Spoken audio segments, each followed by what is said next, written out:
Xing Honglang disembarked with his 42 men, heading to treat the wounded on the dock. But the 100 sailors on the ship didn't come ashore, staying aboard as before. Fortunately, the Heavenly Venerable blesses our place, and a happy life doesn't come easy. He is right. We must guard it with all our might. What is this? Yunnan Baiyao. It works wonders on sword wounds. So how much for a bottle of this miracle drug? Name your price. Your men are writhing in agony on the ground, and you're still haggling over the cost. It is just business. Business habits, you know. No charge for you. Hurry and treat everyone's wounds. Yeah. How can I feel right not paying? Even brothers keep clear accounts. I won't use the medicine unless you quote a price. Xing Honglang snatched the medicine back, then shoved him aside, and personally applied it to Tai Niaofei's men. His 42 men spread out as well, bandaging wounds all over the dock. Thanks, Chief Xing. It has been ages since I last saw you, Shida. You're as generous as ever. Where have you been these past few years? Why haven't you come to Puzhou for salt? What is going on in Shangxi? I come back and see this mess right away. The roving bandits are causing real havoc. It is fierce, all right. Give me the full scoop on this. Anyone you ask will tell you. That is why the intel's worthless. The situation in Shanxi starts with Wang Jiayin.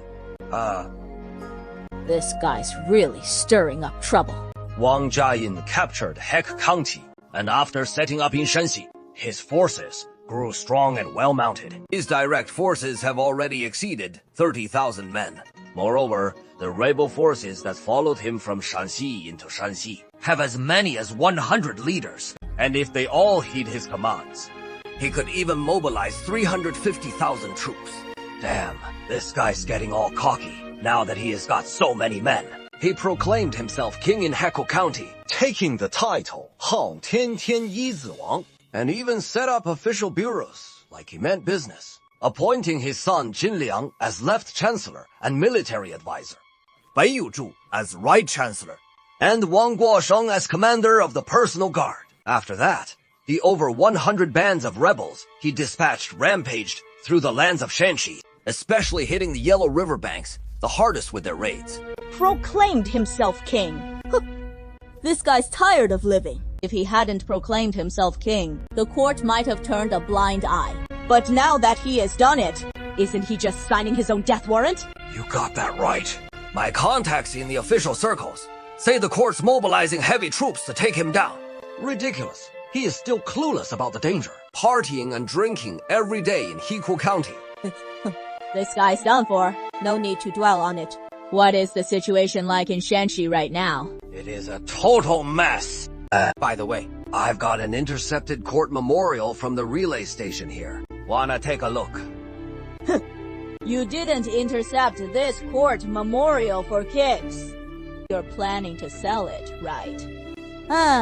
All right, time to name my price. Let's say it is worth 1 bottle of golden wound medicine. Smart thinking, kid. Since the beginning of the Tianqi era, the calamity of barren lands has persisted without respite in any year. And last year was especially severe. The people descendants of the Yellow Emperor are desperate amid the spreading flames of hardship. Though the court estimates the cost at 220,000 taels, the private expenditures borne by the common folk have already exceeded 1 million. Yet in evaluating officials' merits, old and new alike, they impose taxes that force families to sell their children and kin, hearts torn out in beating the people until their very flesh and bones are stripped bare. Today, not a drop of spring rain has fallen. Dust storms grow fiercer by the day. Hearts burn with unrest. One cannot even fill one's belly come morning without peril. The weak perish in the ditches, while the strong glare in fury at their plight. Beheadings erupt everywhere, as inevitable as the tide. The hardships in Qingjie are but the beginning, as rebel bands from east and west rally under their banners. Too numerous to count. Some number in the tens of thousands. Others raise forbidden flags, drawing tribe, desperate followers, and by the 15th or 16th, they arrive in force, like the burning floods in Shangdang, unwilling to bear their own excesses or seek paths to redemption. lest they first aid the impoverished masses overlooked by the court.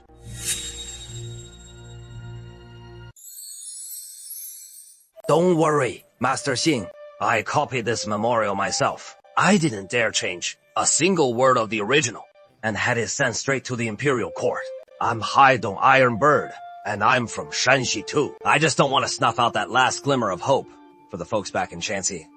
Even if this memorial gets delivered, the court ain't likely to send any relief grain to Shanxi. Shanxi's been in chaos for years now, and we ain't seen the court lift a finger to help. Shanxi, forget about it. If the court's not gonna save us, Then, if the court won't help, we'll just have to save ourselves. You're Yan Xiao, for crying out loud. You've never followed the court's rules for a single day, so why are you pinning your hopes on the court now? Master Xing, this is about the lives of millions in Shanxi. What makes you think I, Iron Bird, am up to the task? Look, if you hadn't shown up just now, those roving bandits would have chopped me to pieces right here on this dock. With my skills alone, who could I possibly save? For something like this, one man's not enough. It takes the court's power. Then 2 people. If 2 ain't enough, we'll round up more folks. Anyone willing to pitch in for our old hometown. As long as we've got enough of them, Shanxi can be pulled back from the brink. That sounds nice in theory, but actually doing it. Go on, get those grain carts off the boat. This old Shanxi gal's set on these grains. What is the price? Damn, straight to haggling. All right, big boss. Don't even think about giving me this stuff for free. I wouldn't dare take it. You gotta name a price, so I can take it off your hands, brother.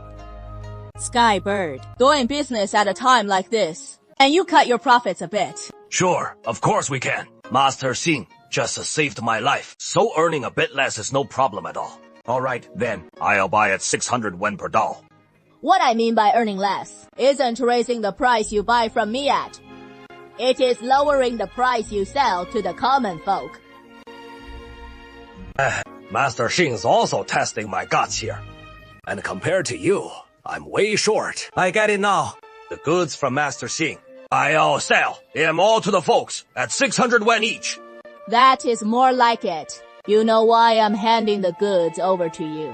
I've got the skills to haul the cargo and dodge trouble everywhere. Right. With all the war and chaos raging outside, regular merchants can't move goods anymore. Now we gotta count on guys like you, who can skirt the main rebel forces and deliver these goods to the villages and towns, straight into the hands of the common people. You can make a little, but don't gouge them too much.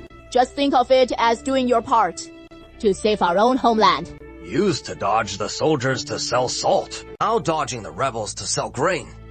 What a mess. Once you've sold it all, get back to the dock quick, and I'll rustle up some more grain.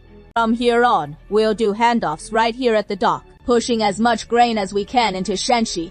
Since the court's not lifting a finger for the poor, we've gotta save ourselves. Master Xing, how about a price on this boat of yours? Next time we link up, bring more salt. I need salt. A ton of it. Turns out, before he headed out, the second boss came to see him on purpose, asking him to help score some salt to take back. Now that is the way. Selling salt's what fits our real line of work. Just selling grain, what kind of shady racket is that? It had me thinking for a moment that I was about to turn into one of those black market thugs. Every time the little folks slip out of sight and go wandering off, I, Baum Tianzhen, get really worried every time. I can only breathe a sigh of relief when they come bouncing back full of life. But right now, Xing Dajia's expression looks pretty grim. Xing Dajia, congratulations on your safe return. This trial run of the immortal ship was a success, right? Did you run into any trouble on the way? From the look on your face. The situation in Shanxi is really dire. Yeah? So, Wang Jiayin has already declared himself king. He's really asking for it. As a person from the Ming Dynasty, doesn't he know the story of Emperor Taizu of Ming? The Guangxi granary rebel who proclaimed himself king. Staying low-key is the true way of kingship. As soon as he gets a bit of power, he rushes to crown himself king, then indulges in drinking and pleasure, which just reeks of bumpkin vibes. No wonder the guy didn't last long. I just wonder, with me as this heavenly venerable variable in the mix, whether history will unfold as it did before. Well, I plan to head back to Gaojia village as soon as possible. If you're so eager to go back and get married to that Gao guy. No, that is not it at all. I'm not in any hurry. I'm being forced into marrying him. Right now, I'd rather not go back at all. That way, he can't force me into it. Talking like that. Be careful, or the Heavenly Venerable might really decide to take his head. Heavenly Venerable, don't take it seriously. Whatever you do, don't go after him. I want to get back to Gaojia village quickly to discuss with the third steward whether we can request more grain to provide relief to Shanxi. To trade for salt in Shanxi. If it is relief, then let's do relief properly. You're not wrong about this. It doesn't have to be put as an exchange of salt. I get it. And besides, exchanging salt is indeed very necessary. The chemical plant in Gaojia village has already started construction. And once it is up and running, we'll need massive amounts of salt for quality control. Since the pace of industrial inspections is a whole different ballgame from manual ones. And the demand for salt will skyrocket out of control by then. Of course, whether it is alkali or salt, they could all just be granted directly. But that wouldn't be good for them in the long run. And for the supply chain, I'd rather the common folk build it up on their own. It is time to lend a hand to Shanxi, and get the people there mining salt and alkali like mad. Li Daoxuan opened his model cabinet, rummaging through it for a moment, and pulled out another ship that Cai Xinzi had custom built for him. This is an inland waterway cargo ship, a bit shorter than the first warship, without any cannons or deck houses, but with a cargo capacity way beyond that of a warship, able to haul huge loads in a single trip. The Tenzin has bestowed another immortal ship. New ship! New ship! Huh? No deck house. And no cannons either. This looks like a fishing boat. You goof. When have you ever seen a fishing boat this massive? This is a cargo ship. Does a cargo ship really need to be this huge? For hauling everyday goods. Of course you wouldn't need one this big, but we're gonna save Shanxi down the line. And that means shipping over tons of grain. With millions of folks in Shanxi, how else are we gonna pull it off without big cargo ships? And it is not just Shanxi. There is Henan and Hebei too. And who knows how many more suffering people waiting for us to right the wrongs on heaven's behalf. Such large ships are essential. Okay, time for the second round of recruitment. This time, we're not recruiting combat sailors, but logistics personnel. Fellow villagers, if you want high wages but fear frontline combat, sign up for logistics roles right away. High pay and no frontline duty. So, what are you waiting for? Rush over. Yeah. What is Gao-san sneaking around for? This kid's a bit mischievous, but he is not the type to do real harm. He probably isn't here to steal from the village storehouse, right? So what exactly is he up to? Gao Sanwa, what are you peeking around under the watchtower for? You trying to draw a mustache on the Heavenly Venerable statue too? Listen to me. You can get away with other pranks, but scribbling on the Heavenly Venerable statue, that is an unforgivable offense! Gao Sanwa got bumped hard by 32. He jumped up in fright, and the back of his head smacked right into 32's chin. 32 clutched his chin and squatted down. Gao Sanwa clutched the back of his head and squatted down too, both of them groaning in pain. It hurt so much that for a good while neither could speak. Oh, third manager! What do you take me for? How could I possibly scribble all over the Heavenly Venerable zodiac signs? Even if I cause trouble, I know better than to do something like that. I haven't even thought of it. You're the one who is probably got ideas like that, right? Huh, you definitely did. No, I didn't. So what are you doing here, kid? I've drawn a comic book, and I came to find Sister Yi, to ask her to help fund the printing. Yeah? Last time, Sister Yi self-published the Upside-Down Heavenly Venerable's Demon Exorcism Saga, and she paid for it herself, right? So I want to do the same with one I've drawn myself, but my parents won't give me the money, so I had to come to her. When did you get into messing around like this? I've always loved it. Anyway, I'm no good at studying, especially once we hit the higher grades and start learning junior high physics and chemistry.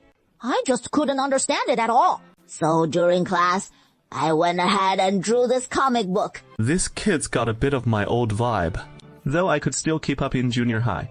But by high school, math, physics, and chemistry were totally lost on me. I barely scraped through high school graduation by copying homework. Then I switched to the art and design path, and ended up as a freelance designer. Not every kid is cut out for school, you know. There are plenty of kids like you out there. What? Did you draw? Let me take a look. You didn't burn it all up, did you? I only have this one copy. I'm not your mom. I won't reveal my true hobby.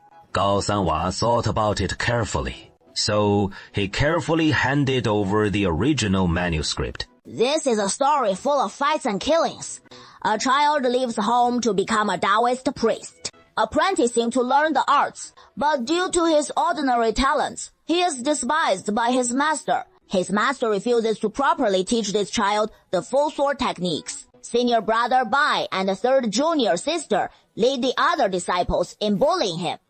The protagonist flies into a rage and throws out a famous saying, 30 years east of the river, 30 years west of the river. Sooner or later, I'll make you all see how powerful I am. This master's design looks a bit like Master Ma. Okay.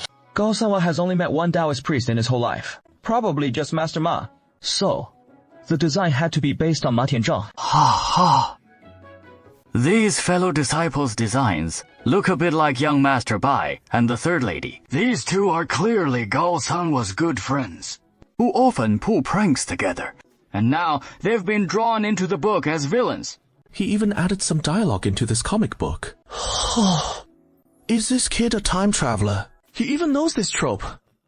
30 years east of the river, 30 years west of the river. This saying describes the stretch of the Yellow River between Shanxi and Shanxi, where the river often changes course. So a village might be sometimes east of the river, sometimes west of it. This saying must have come from the people of Haiyang County, right? You kid, you actually used this proverb in your book. Not bad at all. This belly isn't completely empty after all, huh? So that is where this saying comes from. I'm about to faint again. The hero in the book starts to buckle down, practicing swordplay relentlessly until his skills reach mastery. Not only beating senior brother Bai and third junior sister, but even his master, Taoist Ma, can't match him anymore. Finally, he descends the mountain, wielding his sword to roam the world, becoming a legendary hero. And it is actually an underdog story. That is so awesome. This kid invented the underdog trope all the way back in the Ming Dynasty. I'm gonna soar. You won't need to ask that young lady for money to publish this book anymore. I'll have our publishing house handle the publication for you. What are you waiting for? Uncle 3 supervisors. Don't fool a kid like me. You're not really a kid anymore, right? I'm treating you like an adult. So let's properly discuss the publishing details for this book. The publishing house will print this book. We, LO, split the profits 50-50 with you. Do you accept? As long as it is published, I don't need any share at all. I just want to see my book in print. Is that how you feel right now? But when it sells like hotcakes and rakes in a fortune, you'll start thinking the publishing house didn't give you your fair share and cheated you. Then you'll end up resenting the publishing house. So, hashing out the profit split in advance is how adults handle things. No! Whatever you say. Just hurry up and publish it for me. Quick, quick! I want to show off the book I wrote to my parents. 32 smiled and shook his head, taking the manuscript as he walked into the publishing house and arranged for the engravers and printers to handle the book's production. This is a pretty good development. The Gaojia Village Book Bureau currently prints all sorts of Chinese language, mathematics, physics, and chemistry textbooks that I provide, as well as comic books like The Young Family Generals and Romance of the Three Kingdoms, and Water Margin. The only original work being Gao Yi is the inverted Heavenly Venerable's demon exorcism legend, but that one has way too much of a promotional vibe, whereas this new original work submitted by Gao Sanwa just might spark a whole new trend, potentially kickstarting the growth of comic books or even comics in general. Who knows? It all depends on whether Gao Sanwa's work can really take off. Fire it up. Alright, now that the chit-chat's done, time to get to the main points. Gonna be pulling an all-nighter. Gao Yi, where does this little girl run off to? In the bustling and lively Gaojia village, looking for a little rascal. It is really breaking our heads to find one. Finally found Gao Yi. This little minx is actually being playful at the village entrance. At the Gaojia village entrance stands Gao Chuwu, this fellow like an auspicious hour for a prosperous husband. Gazing toward the east, Gao Yi sneaks up on tiptoe behind Gao Chuwu. Ouch! He trips over something high and tumbles, rolling right into the ditch. Caked in mud all over. Who was that? Who scared me? Brother Chuwu, it is me. It is Yi. You are already 18 and still so mischievous. Brother Chuwu, are you waiting here for Sister Xing? Yeah, Red Along said she is taking this chance to pass on the trial run and head back to her hometown for a visit. And by the way, transport some grain over there. So once she gets back from this trip, we'll get married. That nickname, Red Lang, sounds so affectionate. Didn't you used to call her Miss Xing? Now, it is upgraded to Red Wolf. This is what you call your own wife. Of course, it has to be a bit more intimate. You're in such a rush to marry Sister Xing. Standing guard on this road, staring so long, you'll turn into a stone. Who wouldn't be in a hurry in my shoes? Brother Daniel definitely wouldn't be in a hurry. That's Dummy Daniel. All he knows is eating. Who is calling me a dummy? Huh, I knew it was you. Kid. You, the guy who has only got women on the brain. Where would you know the wonders of eating? Daniel, come on. I'll treat you to some braised rabbit. Oh, you're really treating me. Of course. It is me treating. I know you don't have any money on you. Here I come. Zheng Daniel dashes over in a flash. Zhao Ying grabs him like one of the guys and hooks her arm around Zheng Daniel's shoulder, dragging him along without a care. The two walked side by side. In an instant, they walked far away. Brother Chu, learn from Brother Daniel. He doesn't even pursue women himself. But the woman brings tasty treats to coax him. That is way smarter than you. How can that be the same? Zhou Ying looks like one of the guys. No man likes her, so she has to chase after men. But my Red Lang is the top beauty in the world.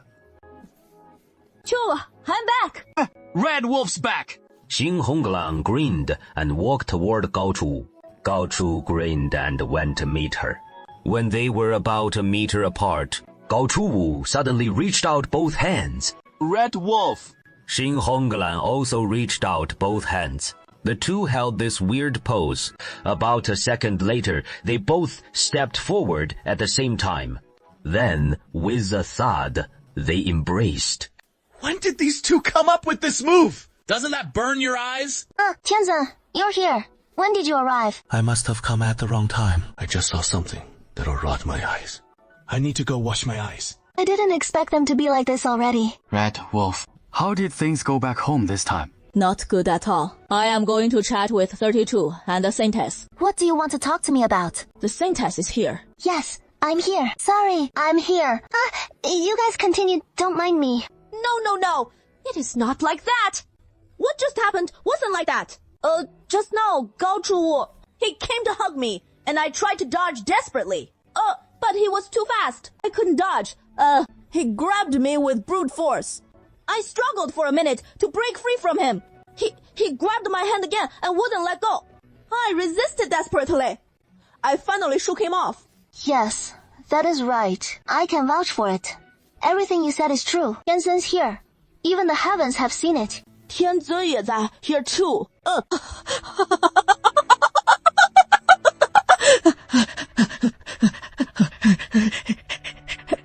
Such an embarrassing thing seen by Tianzi. I might as well die. With such thin skin, don't hug and cuddle me in public or up high like that. I need to see the third steward and discuss the Shanxi matter with him. Then request a batch of grain. Yeah, this matter is very important. Handle it swiftly. However, though this matter is important, it is not as important as your marriage. You can't sweep the world if you can't sweep your own house. Without living your own life well, how can you make everyone in Shanxi live well? Anyway, once the grain sells out, your 10 carts can head back to the dock, with several days in between. So use this time. You two should get married first. Gao Yi relayed Lao Xuan's words. Even Tianze has spoken. Honglao, let's get married soon. Once we're married, you won't need to be shy anymore. Who is being shy? I'm not shy at all. I won't marry you. You rascal, you sly beauty. Since you've said that. Then, I'll really snatch you. From up high, he hoists Xin Honglan onto his shoulder and runs straight toward Gaojia Fort. Everyone, listen up. I've snatched a wife and taken her home. Official wedding tomorrow. All you brothers with time, come witness the ceremony. Gao about to become Gao Lan's. Gao Gonglang is about to get married. Though Gao Chu's position isn't all that high.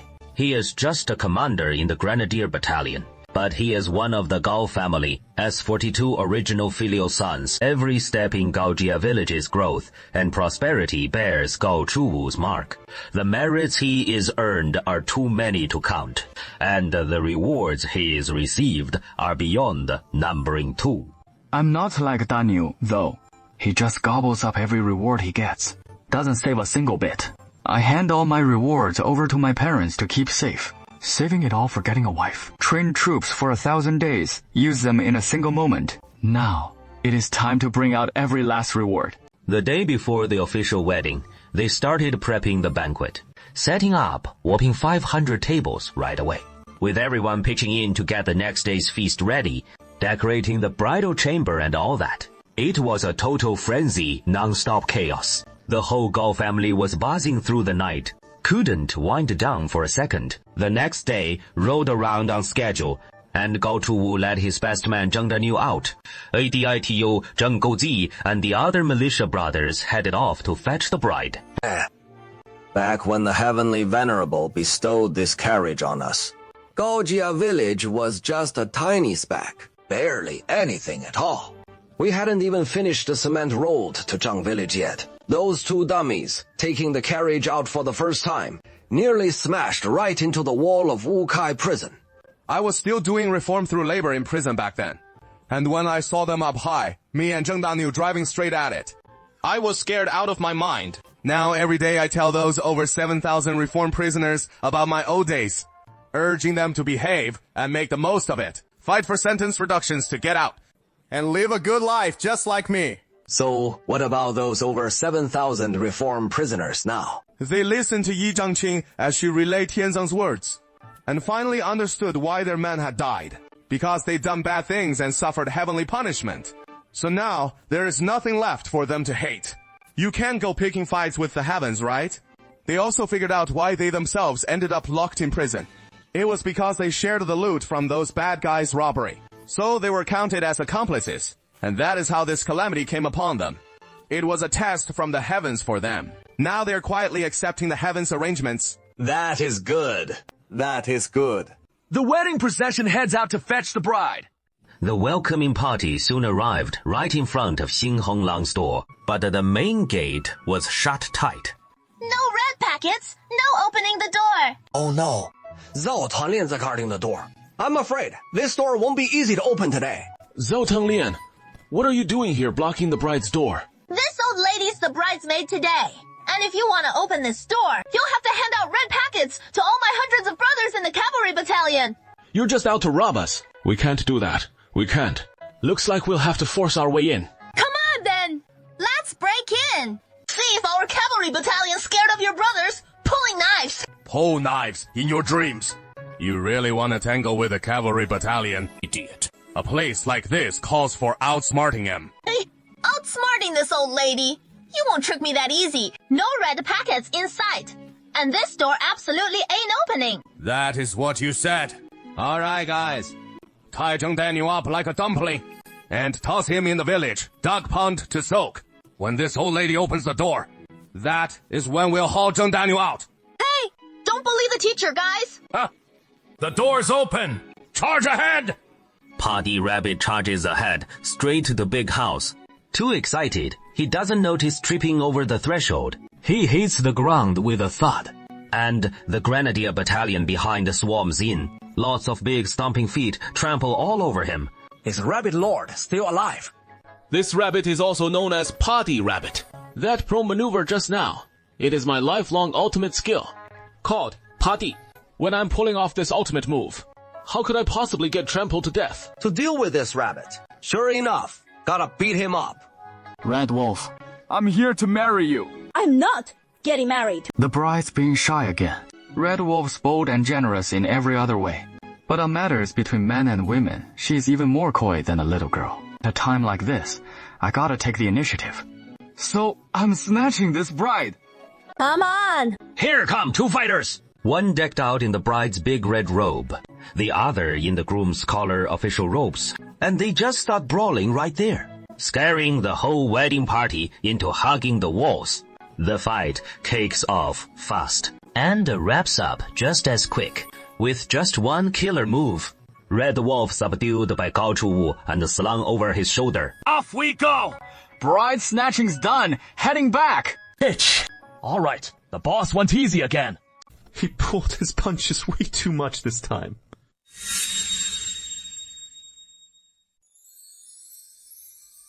Gao Chuwu took down Xing Honglang with a single move, hoisted him over his shoulder and bolted out. His southern relatives and friends rallying behind him as they dashed outward. Padi Rabbit had just scrambled up at the gate and steadied himself. When he barely got a cocky line out, Gao Chu barreled in like a freight train. 大牛, here to drive. Zheng Daniu hopped into the driver's seat in a flash. Zhou Ying, the bridesmaid, leaped in right after. Clearly a bridesmaid. But for some reason, she stuck close to the best man the whole time. So was this a mix-up in roles or the perfect match? Still alive. Hurry, hurry, catch up to the main group, or I won't snag a good spot when school starts. Whoa, if I'm fussing over your injuries, I'll just look like a total idiot. The two took off running and caught up to the lead car, as a whole boisterous crowd returned to the main wedding party. Gongs and drums blaring to herald the bride's arrival. Under the rainbow canopy, they welcome the newlyweds and lift the sedan curtain. Joy overflowing as they escort the heavenly immortal out with steady hands. Mr. Zhao, this bride didn't arrive in a sedan chair. She came by car. A wedding is a right to. One of the 6 rights of propriety for a gentleman. And I take this right very seriously. First, a bow to heaven and earth. Normally, folks just give a casual nod to heaven and earth, a quick symbolic bow at best. But in Gaojia village, you can't skimp on the heaven worship step. Everyone brings a gift to offer, so I'll present one as well. Let everyone share and enjoy it shortly. Li Daoxuan reached out, a golden hand cradling a 6-inch cake. He set it down gently. Wow, no surprise from Gao Chuwu. Even the heavenly venerable showed up for the wedding and brought a gift. How much does the Tianzang favor Gao Chuwu? Ah, what do I have to do to earn your favor? It is like a self-conscious ugly freak waiting in the corner.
Lao Nanfeng left his cell early in the morning, running laps on the training ground.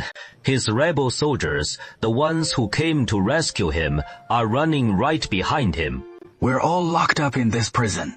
So why are we still doing morning exercises? They didn't execute us, after all. They just threw us in here as labor reform prisoners, even if they let us out for just one day. When the time comes to get out, you wouldn't even know how to farm or handle any kind of manual labor.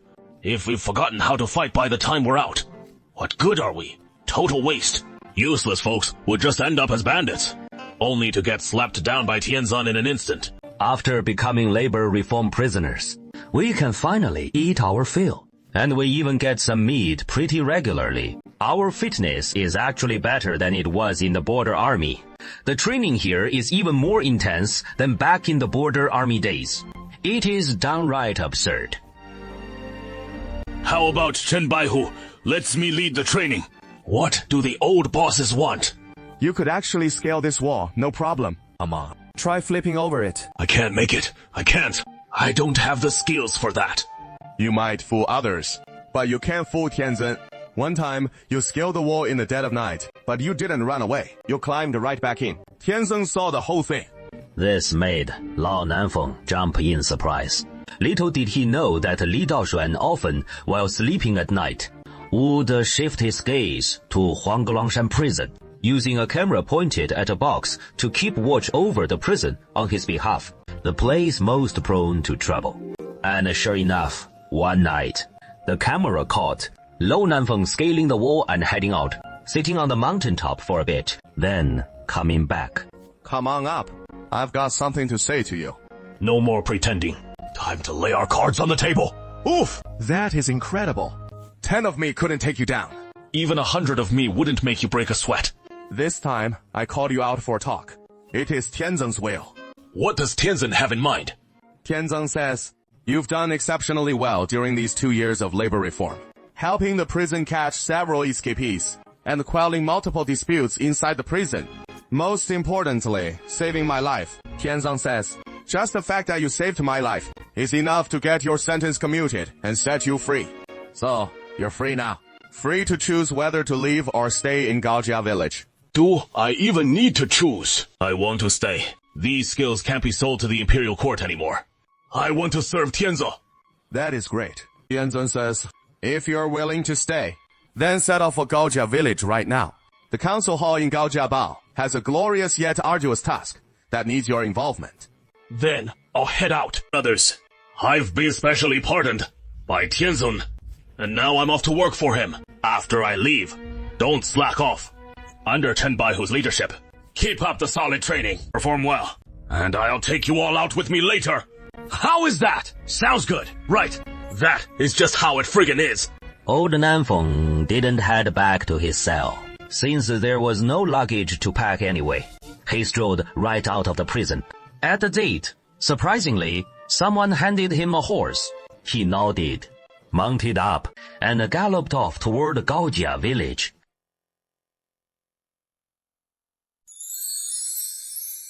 We need to discipline ourselves, and that discipline requires a large supply of salt, since Puzhou in Shanxi is a prime salt-producing area. Then, we should sow salt from there. It is an essential step we have to take. Otherwise, even if we build the chemical plant, it still won't be able to start operating due to the shortage. Heavenly Venerable, haven't you blessed us with many people before? Don't just turn to the Heavenly Venerable for every little thing. Only for things we truly can't handle ourselves should we seek the Heavenly Venerable's guidance. Because before, we couldn't manage this on our own. That is why the Heavenly Venerable granted it to us. But now that we have the means to solve it ourselves, we must do it on our own. Yes, if we didn't have a boat yet, and couldn't reach the ancient fairy dock, then asking the Heavenly Venerable for divine words would make sense. But now we can reach Puzhou, so why still seek the Heavenly Venerable's words? That would be utterly ungrateful. Mrs. Xin, the situation in Shanxi, you're quite familiar with it. Please explain how we can get our hands on the salt there. What is the exact process? Actually, the salt isn't produced in Puzhou itself. It comes from the Hedong circuit. That is the homeland of that Hedong field, bird flyer. In ancient times, the Yellow Emperor battled Chiyu. When Chiyu reached out, the land where he decomposed formed a vast pool, known as the crab pool. And that pool yields the finest crab salt. To produce salt, people settled around the crab pool, forming a great city. I've learned some new knowledge in this hidden realm. The authorities have guarded it strictly since ancient times, so they've stationed heavy troops in the Hedong circuit to protect the crab pool, with the government controlling the production and sale of crab salt. But the crab pool is enormous. Over 40 li long. Such a vast area. How could the few soldiers the government has stationed there possibly guard it all? The Yanjiang working for the government lead a tough life. What about the salt they produce? It is all seized by the government, leaving them with just a pittance in wages, barely enough to scrape by.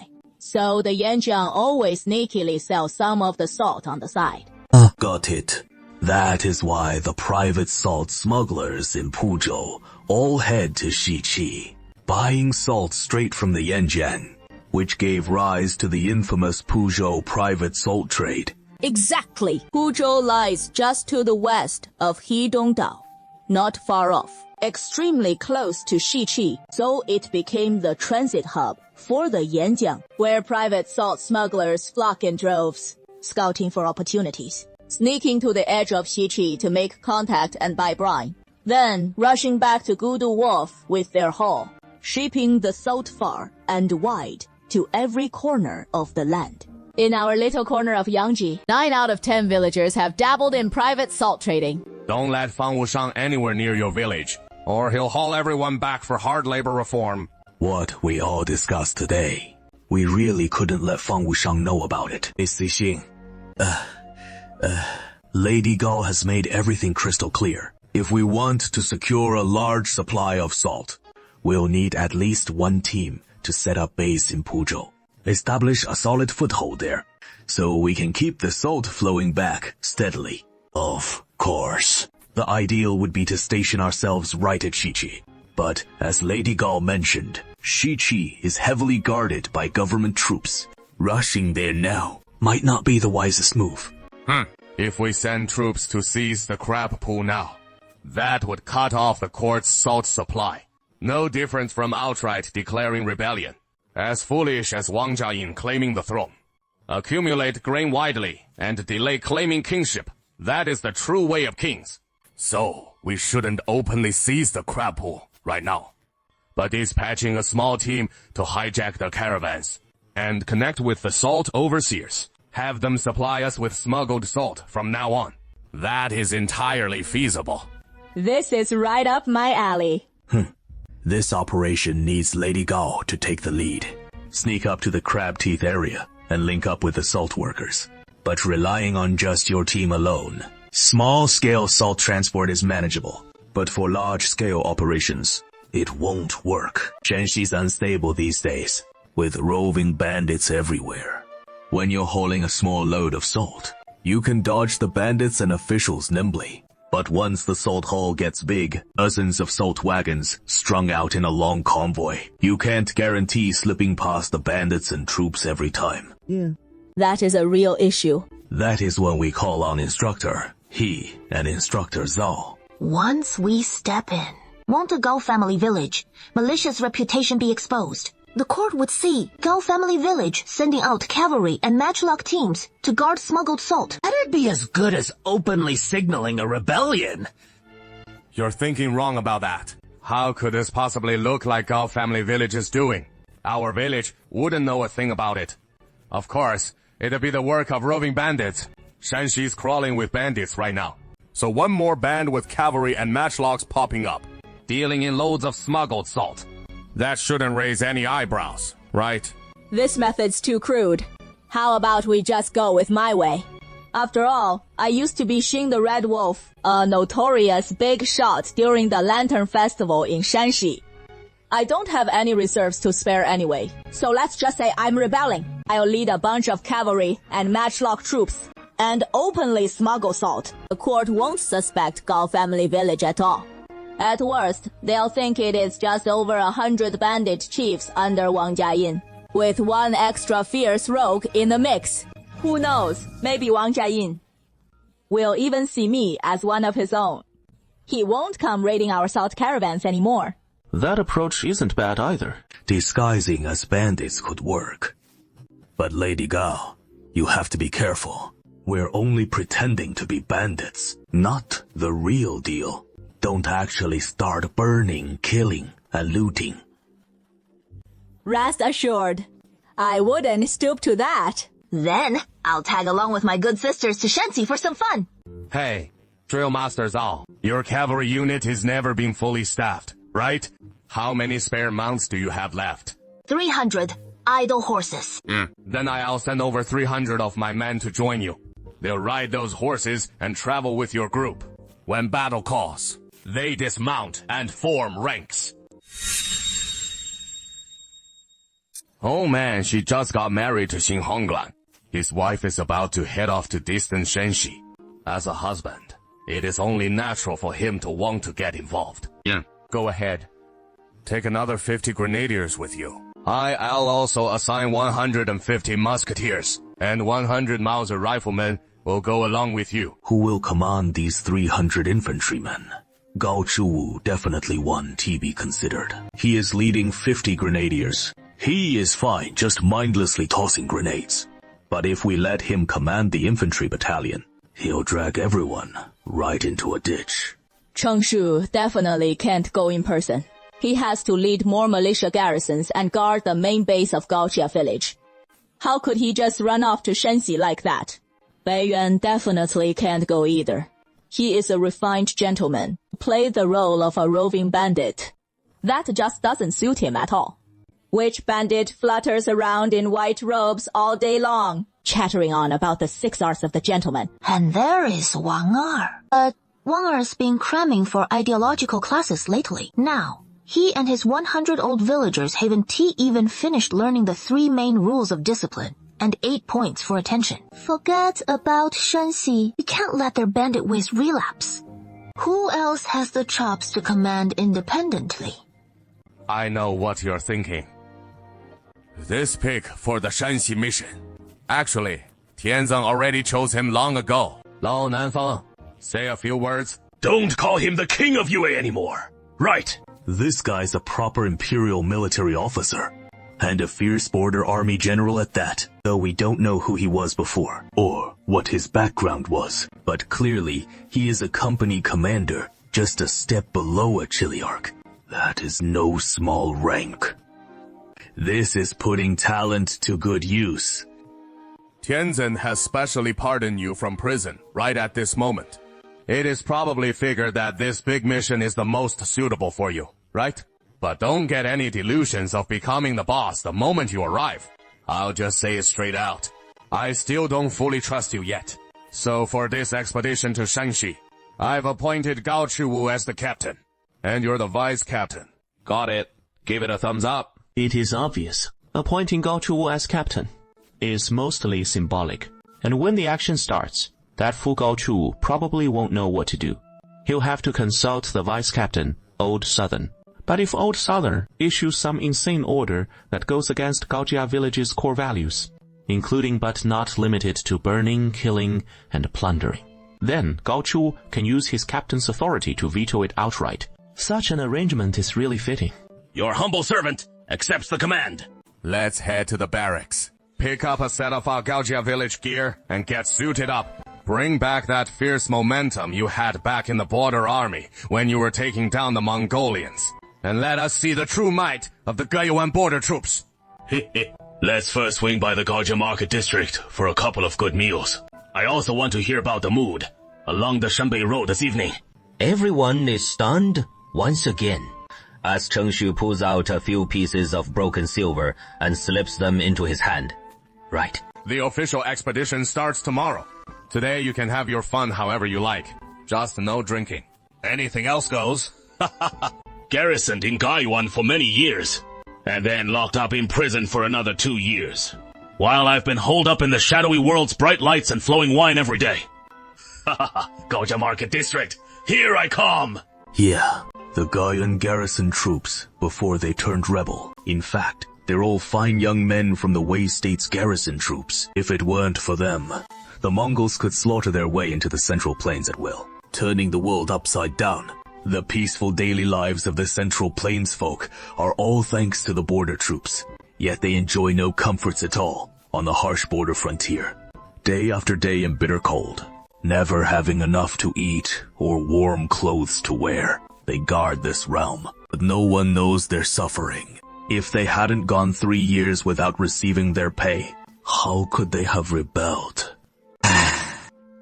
These border troops are really quite pitiful. So why not just release all the other border troops from prison? Here you go again. The three halls are fine in every other way. Just too soft-hearted, their military hardships notwithstanding. But after rebelling, they turned their blades on innocent civilians, rampaging from north to south, burning, killing, and looting along the way, leaving countless families torn apart. Though it was an order from the rebel leader Beishui Langxia, these followers still bear their sins and must atone. Those who deserve reform through labor must still undergo it. Sigh.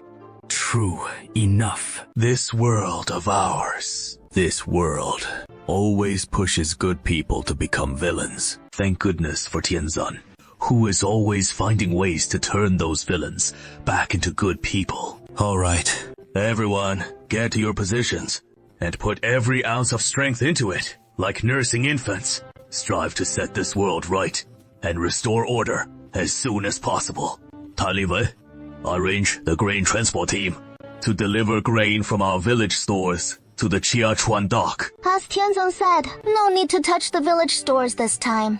We won't this time. Shanxi has millions of people. If you want to help the entire Shanxi people eat their fill, the amount of grain required will always have to be transported from Gaojia village's granary to Chiachuan wharf, and then shipped to Shanxi. That would be time-consuming and laborious. And with Gaojia village's limited manpower, how could it possibly suffice? Even daily grain transport wouldn't keep up, leaving no time for any other work. This time, let Tianzan directly bestow the grain right at Qiaochuan Wharf. Tianzan is benevolent. And there is one more thing. In the future, we'll have more and more ships. Every time Tianzan bestows a new ship, we'll have to mount cannons on it, transporting the cannons from Gaojia village's arsenal to Qiaochuan Wharf, which is also a very difficult task. So it is time to build a cannon factory near Qiaochuan Wharf. Oh, indeed. I'll go make the arrangements.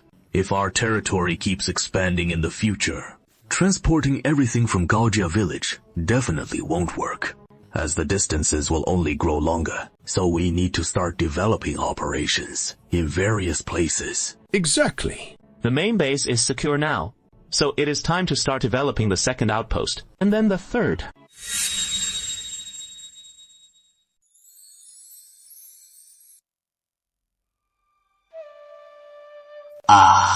Man, I really envy those high-tier villager squads armed to the teeth. Yeah.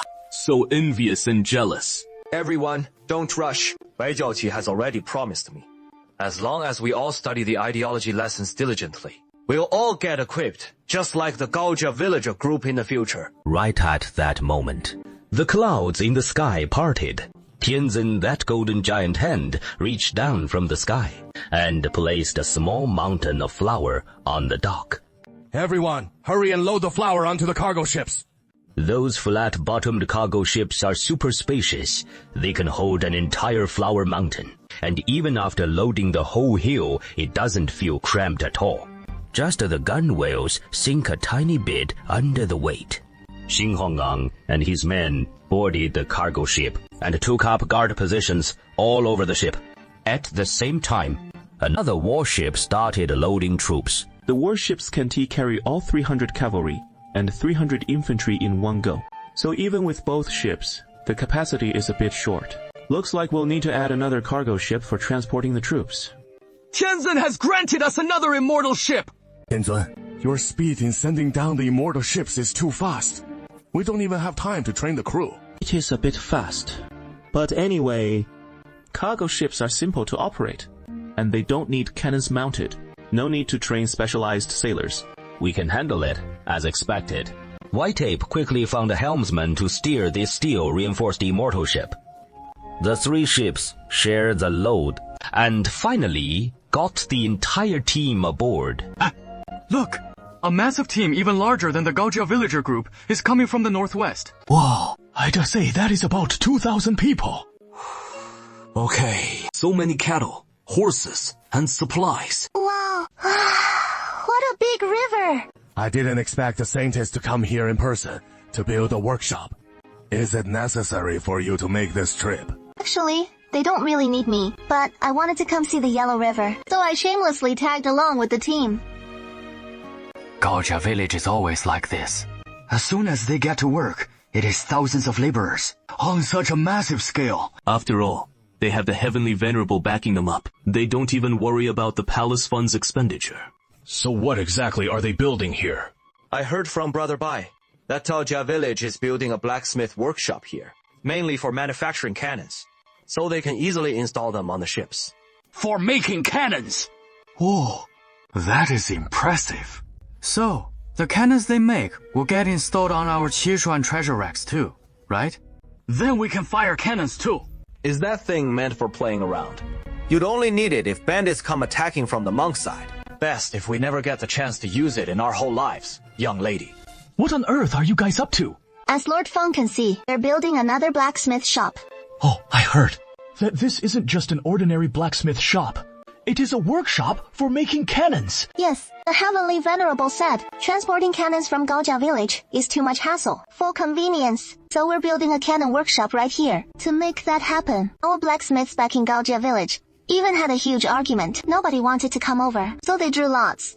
And the unlucky ones who got picked came here and cried their hearts out for days. Before, these folks were stationed in Gaojia village manning the cannons, under the city county's jurisdiction, which was a headache for the Liang clan. But now, they've run off to Haiyang to help with the cannons. That is my responsibility. This is solidly stepping 1 foot into the path of rebellion and extermination of the 9 clans.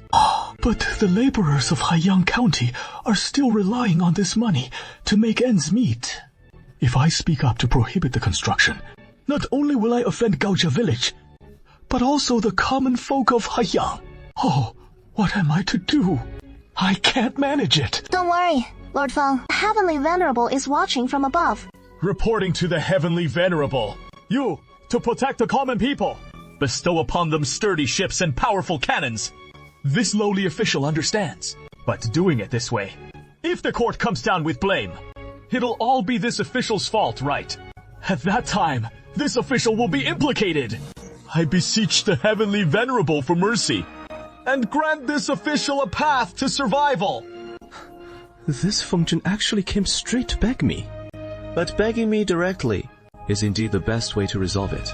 Way more useful than scheming those useless little plots. Yeah, tell Fengjun, bring his entire family to Haiyang County. Then no one will be able to exterminate his 9 clans.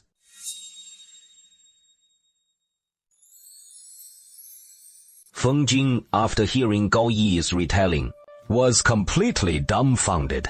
I'm up high, so I don't have to follow your rules down there.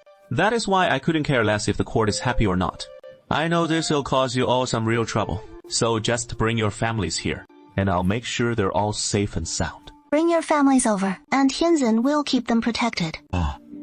Tianze, you heard all that just now, right? You and I right now. Shanxi's way to Kalik. This salt only arrived at the dock yesterday afternoon. It is really not easy, you know. Lao Zhangfei, who attacked Gudu Wolf last time, after being driven off by Xing Honglang's cannon fire, didn't flee too far. He is still rampaging around Puzhou and Heidong Circuit, rushing with knife in hand, dodging major bandit guns, and hacking down the smaller ones. Sold all the grain Xing Honglan entrusted to him to the folks in Heidong Circuit. Then snuck over to Shiaki to stock up on a ton of salt, and headed back to Gudu Wharf, lurking here, waiting for Xing Honglang to show up again. Boss Tai, do you have any grain left here? I'd like to buy some more. None left. I've only got rations for a few days on hand now. Everything else is sold out. That is trouble. My wife's pregnant. We can't run out of food right now. Just hang in there a bit longer. Boss Xing said so himself. More grain shipments are coming. Right now, Shanxi and Shanxi are both under Han control. Even if Boss Xing had 3 heads and 6 arms, he couldn't conjure up that much food. Alas. Anyway, we can't just sit around waiting for Boss Xing to save us. We've got to help ourselves too. Let's start by fishing in the river. Alas. Lao Zhangfei followed him out of the thatched hut and looked toward the dock. A big crowd of merchants and workers, fishermen, and farmers were all reinforcing the fence around Gudu Wharf. They scrounged up whatever thick logs they could find and hammered them into the ground. These folks are starving. They barely have any strength left. This fence won't end up very tall. That is for sure. When Lao Zhangfei comes to attack Gudu Wharf next time, we definitely can't hold out here. Chief Xing, when are you coming back? They're coming! They're coming, ships from Hebei! Here they come. That is great. Is that Chief Action's ship? No, can't say for sure. 3 ships this time. 9 times out of 10, that is Xing Honglang coming. River Navy on the Yellow River doesn't have ships this big. Isn't that Xing Honglang's warship from last time? The other 2 look a bit odd. They're flat-bottomed boats. One's loaded with war horses, probably over 100 of them. The other seems full of cargo, covered with tarps, if I'm not mistaken. It is probably grain. Chief Xing has arrived! Long live the royal fleet! The folks back home are suffering so much right now. My wife has such high standing here. Commander, this time, you're heading to your wife's hometown to pay respects to the 7 clans. So you'll better perk up. Or folks will laugh at you, and you'll drag down Mrs. Xing's reputation too. Right. This is just the bumbling son-in-law escorting his wife home to visit the 7 clans. At a moment like this, you can't drop the ball, or the 7 clans will look down on you. How do I look? Not bad, right? The commander looks so fierce. Good. Let the people in my wife's hometown see that their son-in-law's a real hero. Gao Chuwu boldly took his stand at the warship's prow. Proudly at the bow, the gentle breeze lifted his hair, fluttering wildly behind his head, his tall, mighty frame standing defiant against the wind. Commander, a real man bares his chest to the wind. That makes him look more like a real hero. Is that right? Gao Chuwu grabs his clothes with both hands and yanks them apart to both sides, thinking it'll tear right off with a casual rip. The clothes shredding apart to reveal his massive pecs. But who knew this cotton cloth was woven so well? The fabric so tough that when he yanked it casually, the cool hero pose fell flat. The clothes didn't even tear. Instead, he twisted his effort awkwardly, his body swaying, losing his balance, and tumbling right off the boat. Luckily, he is that lopsided type with 0 in liberal arts, a total monster at PA with perfect scores, that in the instant he fell, he actually reacted in time, reaching out to grab the gunwale, dangling the whole person off the bow. I can't swim! You know, if I'd fallen in the river, I'd be done for. Finally, he climbs back up. So it seems that is the case. Oh no. I messed up. Now the 7 clans will look down on me.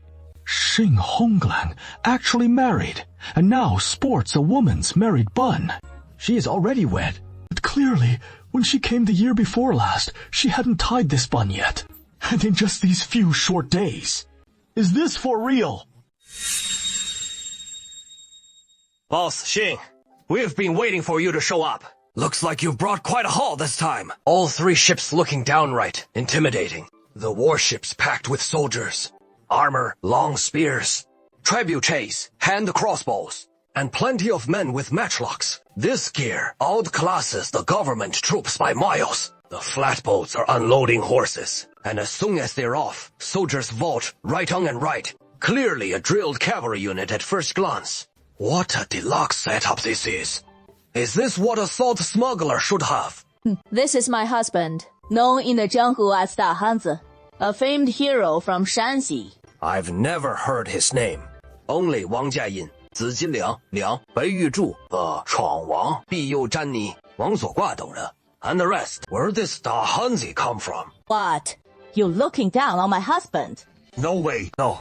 This Da Hanzi looks like a top-tier hero at first sight. You're quite the nice guy, with such smooth talk. Calling him a big hero, he doesn't even get the niceties. Bear boss. As you can see, I've turned rebel too. My husband just happens to have a few hundred brothers under him, so they came to back me up. Now I've got ships, soldiers, and grain. This time coming back to take out the bastards messing with my hometown. Great! Boss Xing's here to back us up. Those roving bandits have ruined us. Yeah, boss, you stand up for us. All right, boss, I'm starving. Let's start unloading. The tarps on the cargo ships are being pulled back. It is all flour inside. Big sacks of flour piled high across the entire ship. One of the salt smugglers shoulders a sack of flour and comes down, opening the sack on the shore as everyone crowds around to peer inside. This sack's full of grain. All the sacks on this boat. Oh my god. How many pounds is all this on the ship? Heavens above! The grain on this one ship could feed several towns till they're full. Xiong Lao Da, where on earth did you get all this grain from? It is a gift from heaven. Xing Honggang wouldn't say, which isn't surprising. With a supply channel this good, I'd keep it to myself too. Monopolizing it alone means bigger profits. Right, boss, Xing, no more chit-chat. Let's hear the price on this grain. The grain boss Xing brought last time was 400 wen per due to us folks up in the mountains. So it shouldn't go up this time, right? Plenty of stock this time. 200 wen per dao. Grain prices in Shanxi have skyrocketed to 800 wen per due. And in many spots, there is no grain to be had at any price. Who would have thought Xing Honglang shows up and drives it straight down to 200 wen? This isn't doing business at all. It is straight up charity. Give me 2 do. I need 5 jing. No, 20 jin. Boss Xing, what is with this? If I take goods off you like this, I'd feel bad, charging more than that myself. Nonsense. You definitely can't sell it high. See those big cargo ships behind me? This ain't all I've got. There is a second ship. Third, fourth. As much grain as you need, I've got it. This time back in Shanxi. I'm here specifically to smash those grain prices. Who the hell dares to hoard grain anymore? I'll smash them, bankrupt right then and there. Selling underwear won't fetch this much. I'm afraid it'll drop even lower once word spreads. That is right. My ultimate goal is to drive grain prices back to normal levels. In normal years, it is just 7 wen per jin. You'd better not sell this grain. It is small potatoes anyway, and grain trading ain't your line of work. Don't chase that dirty money, or you'll end up as Xing Honglang's target. I'll stick to selling salt. Last time, Boss Xing gave the word. I won't let you down. I've rounded up plenty of head-sized salt sacks for you. Looks like 30 or 40 bags. That is a hefty load for ordinary folks. A whole town would take a year or 2 to go through it. But for Gaojia Village's industrial needs, this salt's barely a drop in the bucket. Look at my boatload here, and your few bags of salt. Doesn't that look a bit mismatched? That is all you've got up your sleeve. Can't you haul enough to fill my whole boat? Salt? To fill a big ship like this? How many folks would it take? And how many years to eat through? Who cares how long it lasts? I need more salt anyway. This ain't enough. Hey, guess I'll head to Xipu myself. Boss Xing, you planning to fight your way back to Xipu? The court's regular troops are garrisoned in Hidong Circuit. If you really charge in to grab salt, things will blow up big time. I'm no fool. Of course I won't go in guns blazing. The garrison's north of Xipu. I plan to swing around to the south side of Xipu. Contact the rock craftsmen over there. Have them produce salt, just for me. I haven't smuggled salt these past few years. I'm out of touch with the connections there. You come and lead the way for me. Help me smooth things over along the route. There'll be plenty of benefits for you. I'm familiar with the south side of Shaiji, but about this leading the way business, Boss, Xiang. Name your price.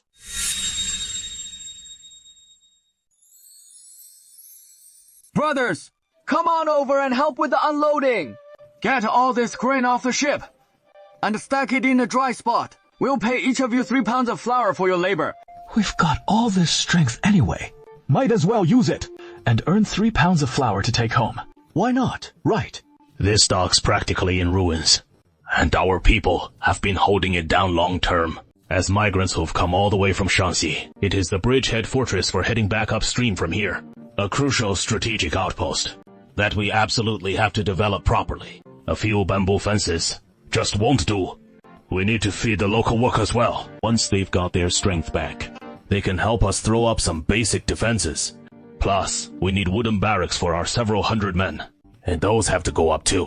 All right. Once you've finished unloading today, take your flour and head home. Eat your fill and get some solid rest. Then come back tomorrow. We're putting up a wooden fortress right here. Come on in, Shenggong. We'll keep you well fed, plus 3 pounds of flour a day on top. Sounds good! We're building an arrow tower here, with stockade walls, at least 3 zhang high. Gate right here, and another arrow tower straight across from it. There are way too few people at this ancient capital dock. Artisans and merchants, fishermen, farmers, in these Qin end times all told, just a few hundred souls. Not even as many as our soldiers. To get this fortress built, we're seriously short on manpower. Our soldiers can pitch in on the building too. But we're no massive army of tens of thousands. Just a mixed bag of light and heavy infantry, totaling a few hundred. If we threw every last one into building the fortress, by the time the soldiers are totally wiped out, Empress Liu suddenly attacks. It'll be pretty dangerous. So what do we do? Let Mrs. Lei figure it out. He is the local power broker here. He can definitely round up some people. Red Wolf, give me an idea. An idea? You came looking for me to talk. Oh man, that is scary. Boss Xing actually has such a feminine side. It is scary. More terrifying than bandits charging in. We need to turn this dock into a fortified camp. But we're short on manpower. Got it. I'll go scout around the nearby villages and towns. Round up some folks, and you all hold down the fort at the dock. We'll head out and be right back. Stay safe. Why are you all staring at me like that? Brother Da Hanzi, you really married Boss Xing. Oh, so that is what this is about. You think it'd be fake? If you're being forced into it, that's the blink. Oh, no blink, huh? So it really is a marriage. That is just too wild, brother. What exactly do you like about Boss Xing? She is beautiful. She is the most beautiful woman in the world. Brother, you sure you're okay? Where do I look like something's wrong? You couldn't have lost a fight to her. And she forced you to marry her with her fists, right? I beat her fair and square. That is how she ended up marrying me. Even on our wedding day, she was grumbling that I was abducting a common girl. This guy's seriously claiming he beat her for real. So his martial arts must be top-notch. No. It is hard to say. Maybe Boss Xing just threw the fight on purpose for him. Otherwise, who'd be willing to marry her down the line? Then he must have married into her family. Definitely. Brother, are you an expert in marrying into a family? Marrying into the family? No way. I'm also the only son in a family, with a single line for 3 generations. I definitely can't marry into a family. Red Wolf and I already worked this out long ago. The son will take my surname, and all my houses and fields will be passed down to him.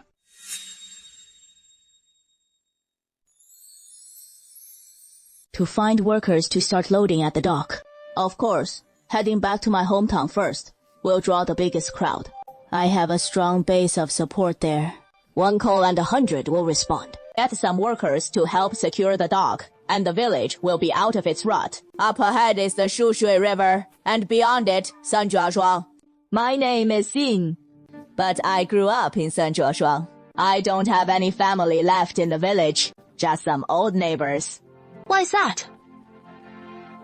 Because I'm the daughter of a salt smuggler. My father was a salt smuggler too, always on the move from south to north. He met my mother in Sanjiashuang, but he didn't stay for her sake. He kept wandering far and wide until I grew up, and my mother died of illness. Then he finally took me with him. And we kept smuggling salt together. I see. Sounds a lot like my story. I'm from a long line of horse bandits myself.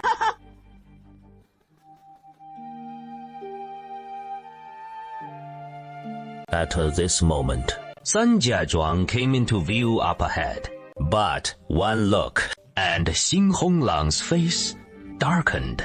Sun Jiazhuang had clearly suffered a devastating raid. The village fences lay toppled. Several thatched huts burned to the ground. Knife marks scarred the walls, and the bloodstains hadn't dried yet. The raiders must have left not long ago. Chief Xing, what a tragedy. Don't worry. It is a heartbreaking sight. But it won't break me. Over 100 souls in the village, yet fewer than 10 bodies. Most of the villagers must have escaped. Head out and look for clues. The villagers headed north. Liu Hu's chasing them north too. Got it. Pusao Temple. They fled to Pushu Temple. Ride hard and fast back to the pier. Bring our main force and head straight to Pushu Temple to link up. Pushu Temple's terrain is elevated and open, offering a broad field of vision, facing south from the north, overlooking from on high, making it a strong defensive position, easy to guard and hard to assault. At this moment, Pushu Temple is crammed full of villagers who fled from nearby villages within 8 or 10 li. The elderly, weak, women, and children huddling and shivering in the corners. While the able-bodied young men have grabbed weapons to defend every section of the temple walls, the monks in the temple have taken up their staffs, standing guard alongside the villagers. Amitabha. Excellent. Excellent. This poor monk wields only a staff, not blades or spears, precisely to avoid taking life. If you all do the killing on this poor monk's behalf, you won't even blink. Then it shouldn't count as me breaking my precepts, right? Alarms are ringing all along the temple walls, with bandits swarming everywhere. On the verge of climbing over, it looks like we can't hold out much longer. Amitabha. Excellent. Excellent. I'm afraid we won't make it through this ordeal. Cavalry's arrived! They're here to help us! They're cutting down the bandits! Everyone, hold on! The cavalry's come to rescue us! Everyone, hold on! The bandits are assaulting Pushu Temple. All their elite fierce bandits have reached the foot of the temple walls, while the bandit leader's main force trails behind. Only the bandit leader and his band of trusted fierce bandits, not many in number. This is our chance to launch a surprise attack on the bandit leader. Cavalry, charge! Zhou Ying, that is one shot, taking down a tough bandit. But how do you slash folks from a galloping horse? This demon blade in my hand just ain't getting any play. Sure enough, every trade has its master. Damn it. I'll just dismount then.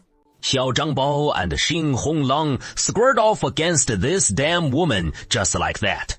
Their blades clashed head-on, and in a flash, they'd traded 3 or 5 moves. Xiao Zhangbao's man went down, bloody and done for. Zhao Ying and his horse-thief crew swept through Xiao Zhangbao's main ranks like a whirlwind. In Xiao Zhangbao's formation, not a soul was left standing in an instant. Wife, hurry back! The rear lines got busted wide open by the cavalry. The big mob of bandits started hightailing it to the rear. While the front bunch had already hit the temple, those tough bandits right under the red walls had no clue what was going down behind them, still dead set on pressing the attack. They whipped around and saw, just in time to catch Xing Honglang's demon blade slicing into Xiao Zhangbao, blood gushing from his throat a good half zhang away. With one mighty roar, the bandits lost it. Everyone bolted backward in total chaos. Red Wolf, get back on your horse quick! Those bastards are coming back! On foot! You'll get swarmed easy! The second boss got killed! Hurry and tell the big boss! Where the hell did these cavalry come from? Chase them down and avenge the young boss!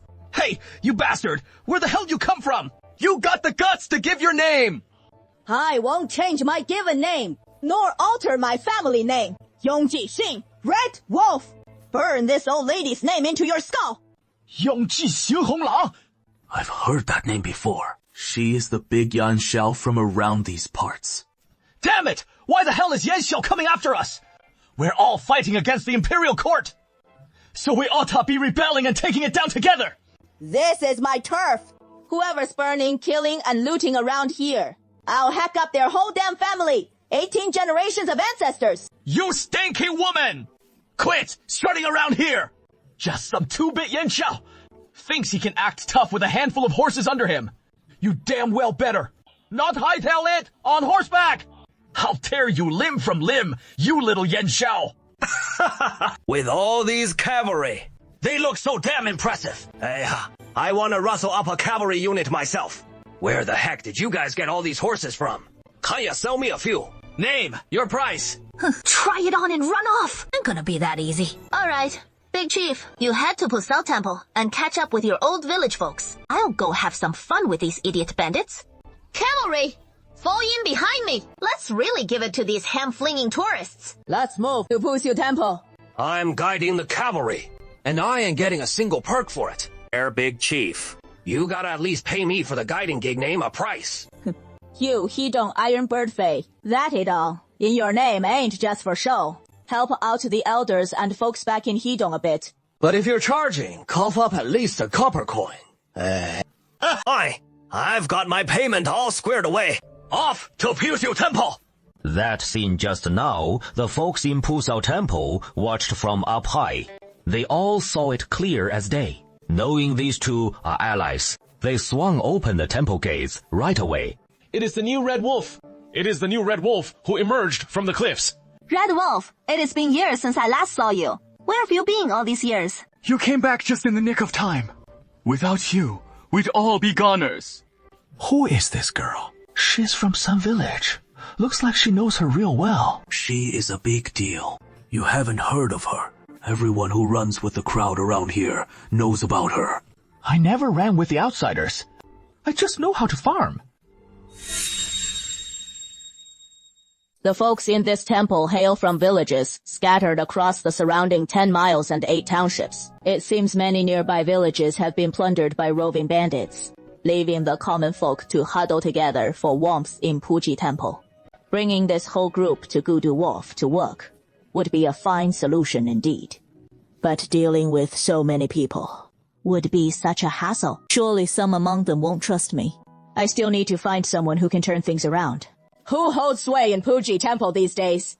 Amitabha. This poor monk's Dharma name is Zhang Song, female benefactor. Whatever it is, you can speak freely to this poor monk. The war monk's sleep technique. Ha ha ha. When this poor monk was young, he had a fiery temper, fond of fighting and brawling. So he took the Dharma name of war monk. Now that age has caught up. He wishes to change it. But everyone is so used to calling him that. It just won't stick, all right? Master War Monk, the villagers taking refuge in this temple, they all heed your words now, don't they? Sigh. These villagers have suffered a great calamity, and now they're lost and bewildered, desperately in need of guidance. So this poor monk has no choice but to thicken his skin and take charge. Well said. Well said. How many people are in the temple now? Roughly 800 or 900. Can your temple possibly sustain so many souls? Well, of course it can't. So, what does the master intend to do? This poor monk hasn't given it a thought yet. The villagers suddenly swarmed here from all directions, barely arriving when the bandit soldiers came hot on their heels. This poor monk was solely focused on how to fend off the bandits and completely overlooked the matter of food. With the female benefactor bringing it up like this, it is truly a wake-up call. 800 or 900 people. That is a lot. What are they going to eat? Oh no. Don't let a tragedy of cannibalism break out in my temple. That would truly be well done in the worst way. Master Zhang San, please help me spread the word to the villagers. I have a way to keep them fed. The Gudu Wharf urgently needs a large workforce for transporting grain and constructing a wooden stockade. Those willing to work will eat their fill in the evening and earn 3 jin of flour in daily wages. Amitabha, well done. Well done, Lady Benefactor. Your proposal is sound. But what about the elderly, the weak, women and children without able-bodied men? They can manage the heavy labor of portering or building the stockade. The elderly, weak, women, and children without men can handle cooking for the workers, and they'll be fed their fill every day just the same. This matter can't be taken lightly. These 800 or 900 souls are already frightened, starving, and utterly exhausted. If they go without a meal, after trekking 10 miles in vain, it would be an immense hardship for them. Moreover, since your place has so much grain, the bandits might set their sights on you too. Wouldn't that put you in grave danger? I, Yongji Xinhonglang, am a renowned heroine of the jungle. What I say stands. 1 is 1, 2 is 2. There is ample grain stockpiled by the wharf. Feeding 800 or 900 people poses no problem at all. And there is even surplus to sell. As for safety, my troops at the wharf can hold off the bandits. The Lady Benefactor is a true heroine. Your men surely aren't official troops, are they? You can rely on me more than on the officers and soldiers. These common folk sought refuge here precisely because they refused to join the bandits. In this poor monk's temple, if they go to your place, it would be as if they joined the bandits. What are we to do then? Ordinary bandits don't mind breaking the law, driving them out to rob for a living. But I provide the meals, so they won't have to stain their hands with blood, just as long as they do the work. That is the kind of bandit they'd become. They'd surely be willing to join you as bandits, and when the troops come to suppress you in the future, what about these common folk then? The court has always punished the ringleaders, while sparing the followers. The troops only need to kill me, and these common people can return to their hometowns, back to their native places, and they'll be fine. This poor monk has met countless people, and looking at you, female benefactor, you don't seem to be lying. All right, then I'll trust you this once. This poor monk will spread your words right away. With a monk helping to spread the message, the effect is sure to be outstanding. They might not believe Xinhonglang, but they'll believe the master of Puju Temple. It is really that straightforward. Soon, the atmosphere in the entire temple improved, with war and chaos raging outside. Venturing out really takes a certain courage. The common folk huddled timidly at the temple gate, peering outside, wanting to check if any bandits were still lurking nearby. I've driven that band of thieves far away. I even shot arrows at their backs, scaring them into a frantic, pants-wetting retreat. Everyone, get up. Even without strength, you must walk. Abandon the temple, and hurry to Gudu Wharf as soon as possible. As long as most people leave, the few who are still reluctant to work for Yanxiao won't dare to stay in the temple anymore, and will have to follow along. It is not the best way, but benevolent coercion is always better than malicious force. Better for these common folk to be swept away by Yanxiao than by the bandits. Then let them fall into the bandits' clutches and run off. Who'd have thought mere Yanxiao wields such formidable power? No. This can't be just about Yanxiao himself.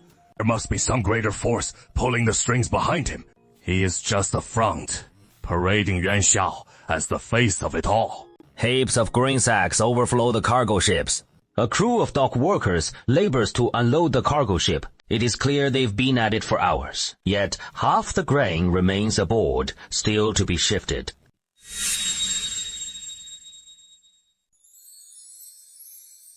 The Pure Land has been afflicted since the early years of the Tianqi era, with no year free from disaster. And last year was especially severe, demanding money. He is coming to me for money again. This last sentence exhausts the imperial resources entirely. Rather than first restricting the poor in the imperial palace, it is just trying to get me to cough up the funds. They're all eyeing the emperor's inner treasury. Humph. Where am I supposed to get so much from the inner treasury for them? What are these officials' duties anyway? Isn't it to help me govern the localities properly? Now the localities are in chaos, and they won't handle it properly. Yet they come begging for money from here. No way. I'm reading any more of this. Out of sight, out of mind. Minister of Revenue, close your eyes to this memorial. Given the severity of the situation, the aforementioned 12 divisions propose increasing the tariffs. Does this even make sense? 2 of the garrisons raise taxes. But raising taxes like this isn't so simple. The common people under heaven are all my subjects, my own flesh and blood. These days, the people are growing poorer by the day. We can't burden them with more taxes. It is the fault of the impoverished masses, with corrupt and lecherous officials. Once we've curbed the officials' greed and sealed off their ill-gotten gains, then levy additional land taxes. The people will naturally consent. Oh, so, what do you think, Minister Liang? Since I ascended the throne, have we truly swept away all the corrupt officials? After your majesty ascended the throne, we purged the eunuch faction and cleared out the corrupt officials and venal clerks. Now the bureaucracy is pure and upright. This is the perfect moment to raise taxes. Toward Liaodong, where the Kong clan's chief and El Li's maternal ancestors hail from, fires rage without cease. 9 pillows secure the Huai River. But lately, border threats have eased somewhat. The military's fortunes have turned, and the Ministry of Revenue has petitioned repeatedly. Rest per mule, except for the sword plus 9 left. So they levied 3 lai of silver again. The total silver collected before and after is 1 fen and 2 li as a treasure for the rear, combined with the 6 prefectures' contributions, to avoid sentencing the loyal ministers of today. Each household mule is levied 6 lai. Qinxiang's grand plan for military provisions was immediately implemented and then halted. Gradually, the debates ceased in their malice. The authority consented accordingly, with no regard for the common folk, each pursuing their own equal recompense. There are no lazy private households, unwilling to face scrutiny from the county and prefectural offices, dragging the county's roots into the shadows, clearly pointing to impeachment and impartial punishment if lines are crossed, without unified participation in severe governance. Even the level of state administration is quite capable, isn't it? As long as this tax increase is properly implemented, several million taels of silver can be easily obtained. The Liaodong campaign can be secured without worry. Last time, when we could see the Yellow River from the wide market, half of Beishui County's territory had already come into view. Now that the peer arrangements are in place, we can secretly bring some rain to Beishui County, then send someone over to sell books and such. The entire set of operational processes starts to roll out. Someone in Gaojia village is ringing the bell again, calling for me. This is really quite unusual. It is raining! Rain is falling. What urgent matter brings you? The Heavenly Venerable is asking you. Reporting to the Heavenly Venerables, the court has started doing outrageous things. In this year of great disaster, they're actually imposing additional Liaodong levies. On top of the original basis, each mule of land is being levied an additional 3 lai of silver. I've had enough of this nonsense. Don't let the little girl pick up too much foul language. Although our Chengcheng and Haiyang counties, the Heavenly Venerable has brought rain, which means we've basically gotten through the disaster year. But other counties, this suddenly makes things tough. Okay, more people will turn into disaster bandits. However, this matter shouldn't directly affect the 2 county magistrates. Chengcheng and Hang haven't paid a single tax at all lately. They're just dragging their feet and playing tricks with the arrears, right? Whether taxes go up or not, what do those 2 have to fear? Our Chengcheng County has been in arrears on tax silver for 3 whole years, and Haiyang County has dragged on for 2 years. Now, the Ministry of Revenue has ordered the prefectures to secretly investigate the root causes of the arrears, pointing them out one by one, impeaching them all, and punishing them.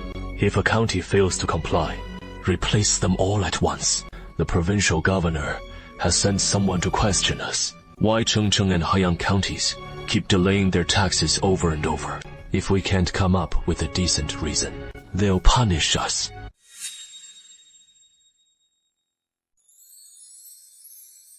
Changcheng County hasn't collected any taxes since Zhang Yaokai's death in the 7th year of the Tianqi reign.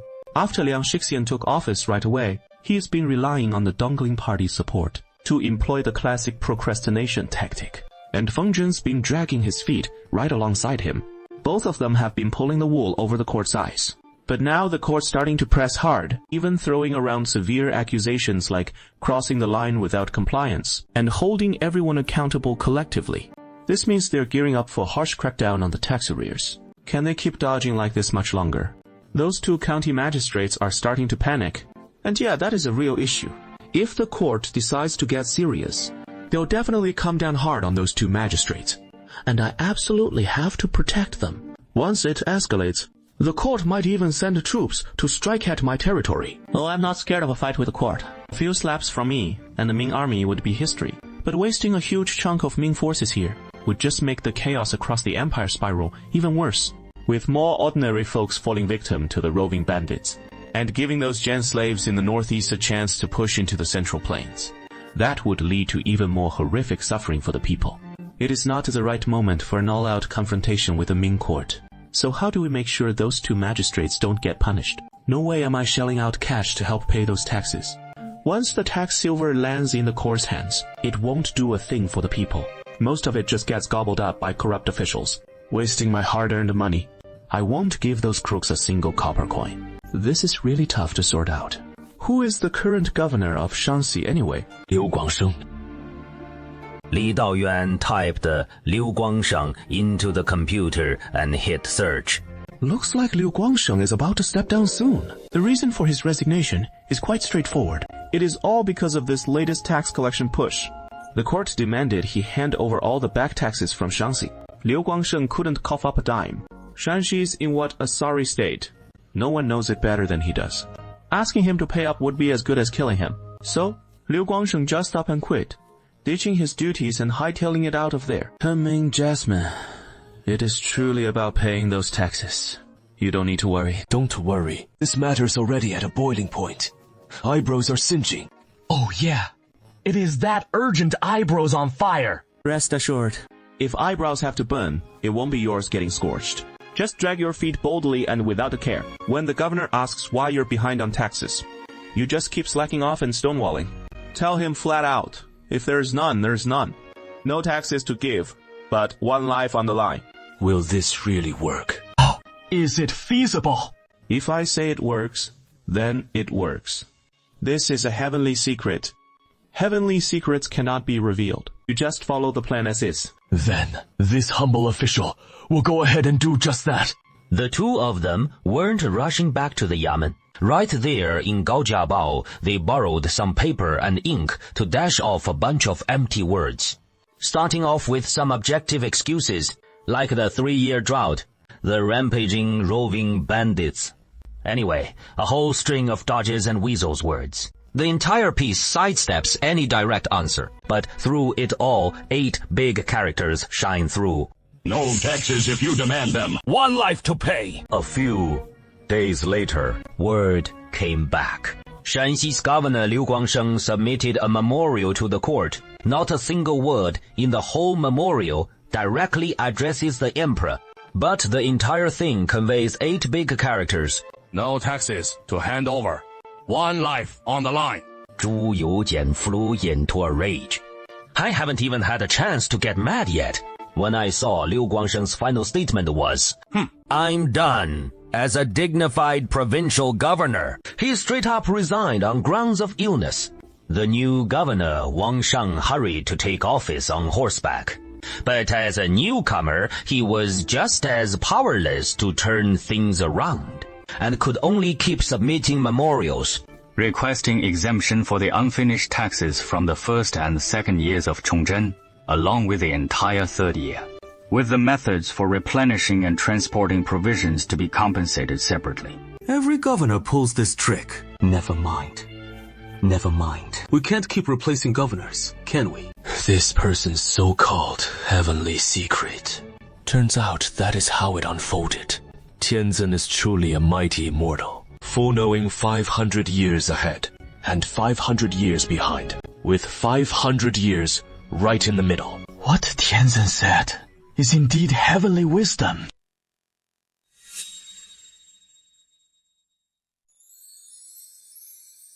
After we've finished building the village, will there be nothing left for us to do? If young boss Yan just says all right, you can all leave. Then how are we supposed to make a living from now on? Got it. This poor monk will go ask Chief Xing. The token. Hasn't the token been made yet? That is true. This poor monk has important matters to discuss with Chief Xing. This time, Master, you may proceed.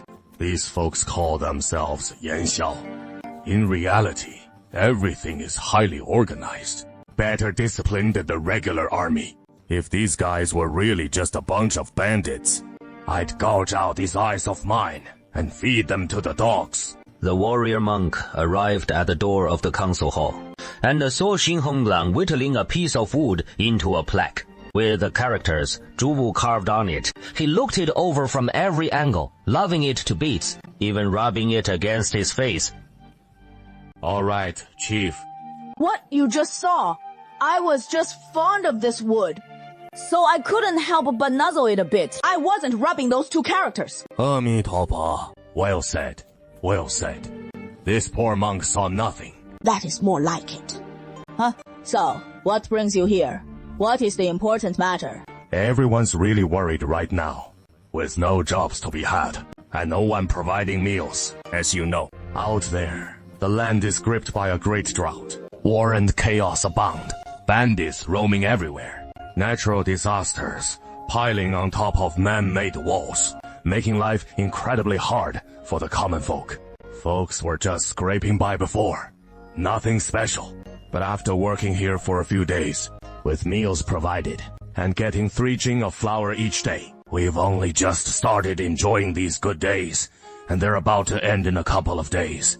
They were really uneasy about it. Oh, so that is the issue. Tell everyone, no need to worry. There is more than enough work to keep everyone busy for a long time. Now that we've built a solid stronghold and we've secured our foothold, of course, we should aim to make our lives even better.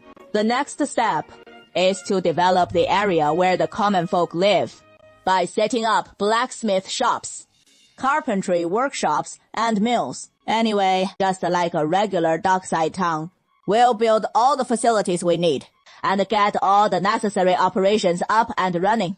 So you're planning to turn Gudu Wharf into a handicraft town? Such big ambitions. This doesn't sound like something bandits would do at all.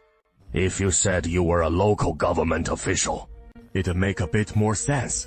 Go back and tell the folks to treat this place like their own home and build it up with all sorts of houses, workshops, and shops. Let them build to their heart's content. All workers will still get paid 3 pounds of flour per day. But we can't let them build willy-nilly. Oh, if 2 neighbors build their houses right next to each other, they'll end up fighting over the land. That is for sure.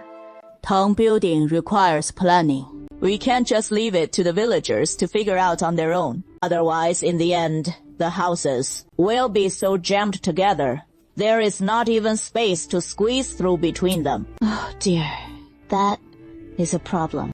I don't know anything about planning construction. The advisor won't know either, let alone Granny Wu. And old Nanfeng probably can't handle it either.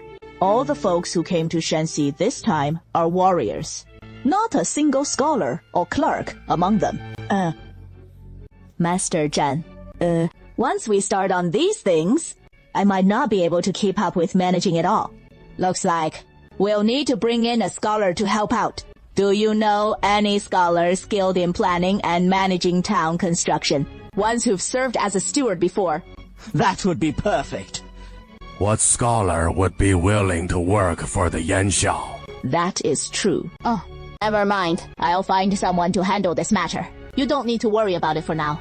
Tell the folks to stay calm and not fret. There'll be work for them soon. And for these few days without work, I'll make sure they get their meals. Oh, by the way, have all the merchants among the common people come see me. Look here.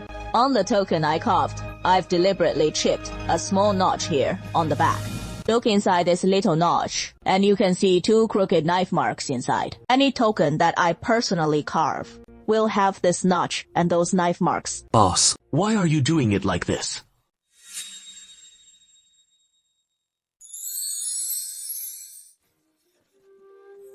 If someone just picks up a piece of wood by themselves and carves the words 5th on it, wanting to sneak into our main camp, you all... Got it. So, it was Feng Wei. As expected of Boss Xin, the wine-sipping jungle wanderer. Those sneaky jungle tricks are really impressive. Gentlemen, our stronghold is built now, and we've got our foothold secured. Next, I'm ready to extend our reach outward. That is why I called you all here this time. It is about the grain. So, Chief Xing wants us to sell the grain, right? Yes, but I'm no upstanding merchant, so I can't openly transport grain into Puzhou City. But you folks can. I'll sell you this batch at 200 wen per dao, and you set the selling price however you see fit. Take this grain to Puzhou City or the Hedong Circuit. Whatever works, play it your way. In any case, make sure it ends up in the hands of the common folk. Keep it out of the granaries. Got it? Right. Exactly. Don't let this grain go into the official granaries. Once it does, who knows how many times the price will multiply before it ever reaches the people. Chief Xing, rest assured, this matter, just leave it to us. But if we ship out a large amount of grain like this, won't the stockpiles at the Puzhou City and Hedong wharves run low? You're already feeding every villager their fill each day. And paying them 3 jin of flour as wages. That is a massive drain, consuming thousands of jin of grain daily. And if we keep shipping more out, the folks at the docks will see the reserves dwindling and start getting uneasy. Don't worry about that. I've got a plan to handle it. Did you see that? This morning, a bunch of merchants went into the granary. They hauled off a ton of grain. Shoot, I didn't just see it. I even helped load it up. And the boss gave me 20 coppers for my labor. We're burning through thousands of pounds of grain every day. Now with all this shipped out over the past few days, how many days' worth do we even have left? There is still plenty of grain stockpiled in the stronghold, piled up like little mountains. But at thousands of pounds a day, it won't last a month. What are we gonna do? At this rate, even Master Xing couldn't hold out. Look! The boats are back! Master Xing's boats are back! And there are even more of them now. These massive cargo ships. 2 would already be impressive. But Master Xing's got 3. Wow. All 3 are covered with black tarps. Surely not all loaded with grain under there. It has to be grain. Otherwise, why would Master Xing let the merchants take all the previous stock? Where on earth did they get all this grain from? Did they sail to the bustling lands of Jiangnan? Who cares where they got it from? Even if it is from the underworld itself. As long as it fills my belly. I'll call the guy who brought it my mom. We need a crew of porters right now to unload the grain from these 3 cargo ships. Same old rules. 3 pounds of flour per day's pay. Oh, me. Oh, I'll head back as quick as I can and report this. The village will send folks to handle it. Oh, right. Instructor He and Mr. Bai. They asked me to pass this on to you. Gaojia village is already scheming to take Beishui County, Ancheng, and Dali County. Plus expanding the base in Huanglong Mountain. We're also expanding. Our operations are spreading rapidly now. And we're short on manpower. We can't send you any more reinforcements. You'll have to handle things on your end. And maybe recruit some troops in Shenxi. Beishui County and Dali County are no big deal. But Hancheng is a tough one to touch. Hancheng belongs to the Tongguan Circuit under Tong Prefecture in Xi'an Prefecture. Any place set up as a circuit holds major strategic importance. Take the Hedong Circuit, for example. It oversees Jiechi, the biggest salt production center in the Central Plains. The court has heavy troops stationed in the Hedong Circuit. And likewise with the Tongguan Circuit that Hancheng falls under. It is a route cutting right through the Central Plains heartland, the central artery linking Chang'an and Luoyang, making it one of the most vital strategic strongholds. The court won't let anyone take it, no matter what. Rest easy. General, these last few years, you've been making gains in that labor camp. Right. You're not fully up to speed on Gaojia Village's methods yet. Our plan for Hancheng isn't a straight-up assault. We'll use all kinds of tactics instead.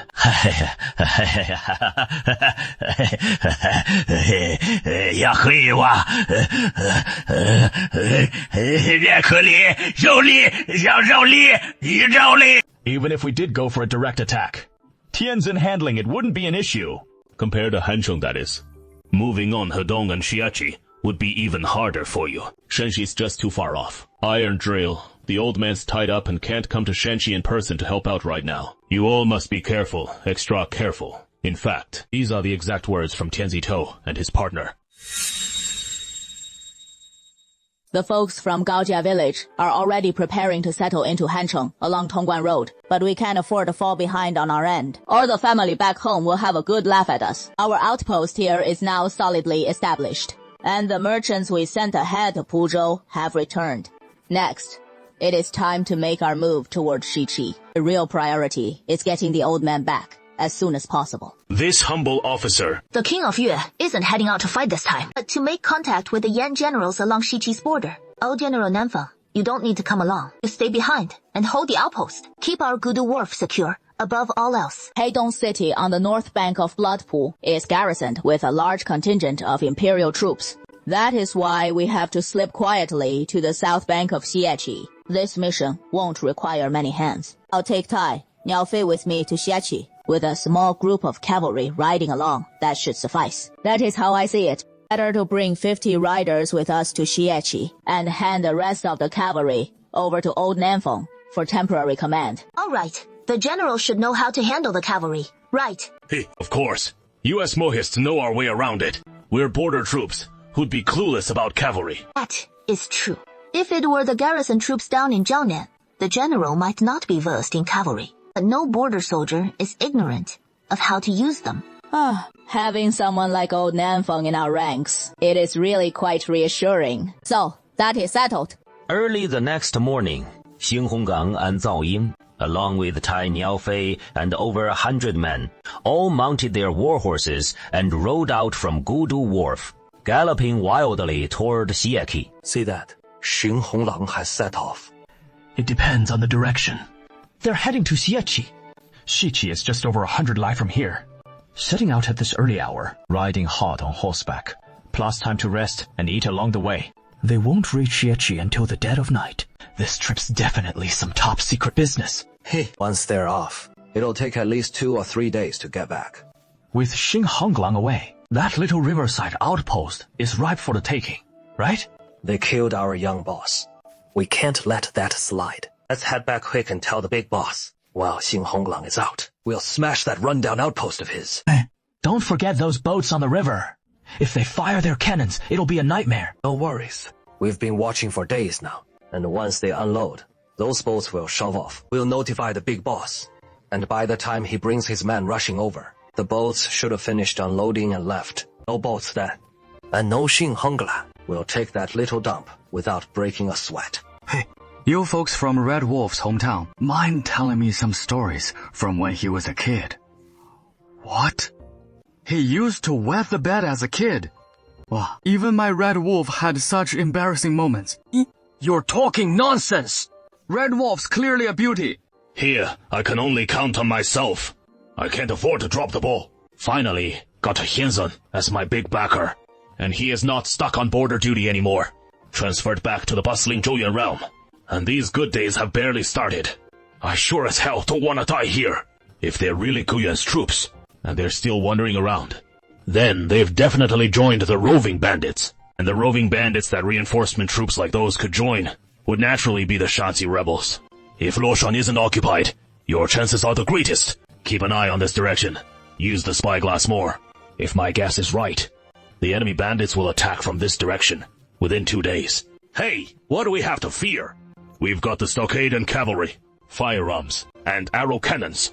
This battle is ours for the taking. It is just a matter of how we win, whether it is a big victory or a small one. Haven't you guys been dying to try out the spyglass? So have some fun with it these next couple days. But keep it fun and stay on duty. Look! There is a young lady washing clothes by the river to the south. She is quite the looker. What a big butt. I told you to watch the north. What the hell are you looking at? Hey, General, we won't do it again. I've already told you. The bandits will come within the next 2 days. Don't let your eyes wander these next 2 days. Keep a sharp eye on the north for me. But those enemy scouts just left. They'll go report to the main force. It'll take some time. So we've got at least a few hours of safety in between. Hey, where's that big girl? Quick, point her out to the general. Hey. Big gate? Oh. The general's in high spirits. Looks like everything's calm around here, huh? Hey. Those bandit scouts we spotted earlier. They're about to launch an attack. Hot. The bandits are coming right now. And you're grinning like that. Looking all cheerful and lively. What is really up with you, anyway? The Central Plains are great. Beautiful girls washing clothes by the river. Back north, we'd dig a dozen holes in no time. So get all the remaining firing ports chiseled out in one day. Otherwise, when the bandits charge, our arquebusiers won't have spots to fire from. No sooner had he said that, than the laborers tripled their pace. Who wouldn't speed up like hell? If we can't hold off the roving bandits, we're all dead meat. Amitapa. Good, good. Master, I figured you were a martial artist from the start. With some serious skills, I probably couldn't take you. Even the high ground might not beat you. And you've got that heavy aura of bloodshed. You've clearly been in your share of killing and burning. This poor monk has forgotten the old days. To save these folks, you'll have to step in too. How about it? Want to swap that stuff for something else? I'll get you a big saber instead. You look like a real pro with it. But blades bring too much karma for killing. This poor monk's fine with his stuff. Stick arts are divine martial ways that spare lives. And I don't want to kill anymore. Those 4 words, no killing, aren't that easy to live by. From what I see, kill 1 to save 2. It is also a great merit. What do you think, Master? If we spare 1 life and save 2 more, wouldn't that be even better? Master, that is called greed. In a situation like this, a bit of greed isn't a bad thing. Brother, it is so boring. Yeah. Commanding such a mighty warship, but with no chance to strike, it is kind of frustrating. Won't be boring much longer. The bandits are coming. Hey, so I'll have to ask you to hide for now. Why? I finally get a chance to fight! If your ship stay docked here, the bandits won't dare make a move. Oh, right. With 12 cannons on this ship right here, how would Liu Ku dare to budge? The fleet unloads as usual. Once the unloading's done, you'll lead the fleet back to Hatron Wharf, right? Please sail north a few li. Once the ancient capital wharf is out of sight, find a spot with calmer waters and wait there. When you see thick smoke rising from the ancient capital wharf, bring the fleet back then. I get it now. Thank you, General Namfeng, for guarding Heidong City. The court's Yankisai is stationed right inside here, with 1,000 troops, always garrisoned inside. No matter how the bandits outside stir things up, these 1,000 troops won't budge. They're just steadfastly guarding the crab pool. The crab pool extends over 40 li in length, 4 li wide. As long as you circle around to the south bank, it is not easy for the authorities to spot you. The salt lords have always coordinated with the salt dealers on the south bank, secretly smuggling the salt. I haven't run the salt routes in years. I don't even recognize these 2 soldiers anymore. Don't worry. I know what kind of people they are. No approaching the sacred Guanyin grounds. It is me, the Iron Bird flies. So, it is Boss Tai Da. You've brought quite a haul this time. Boss Tai wants to go big this time. Yes, we're playing for keeps. Just depends if you're up for it or not. That depends on how big the play is. I plan to smuggle every last bit of salt out of this village. Xuan, you crazy for trying to take it all. But this is just one of the many salt villages around Crab Pool. Even if we clear out all of Sunyan, it won't make much of a dent on the court, though we need to hit the other villages too.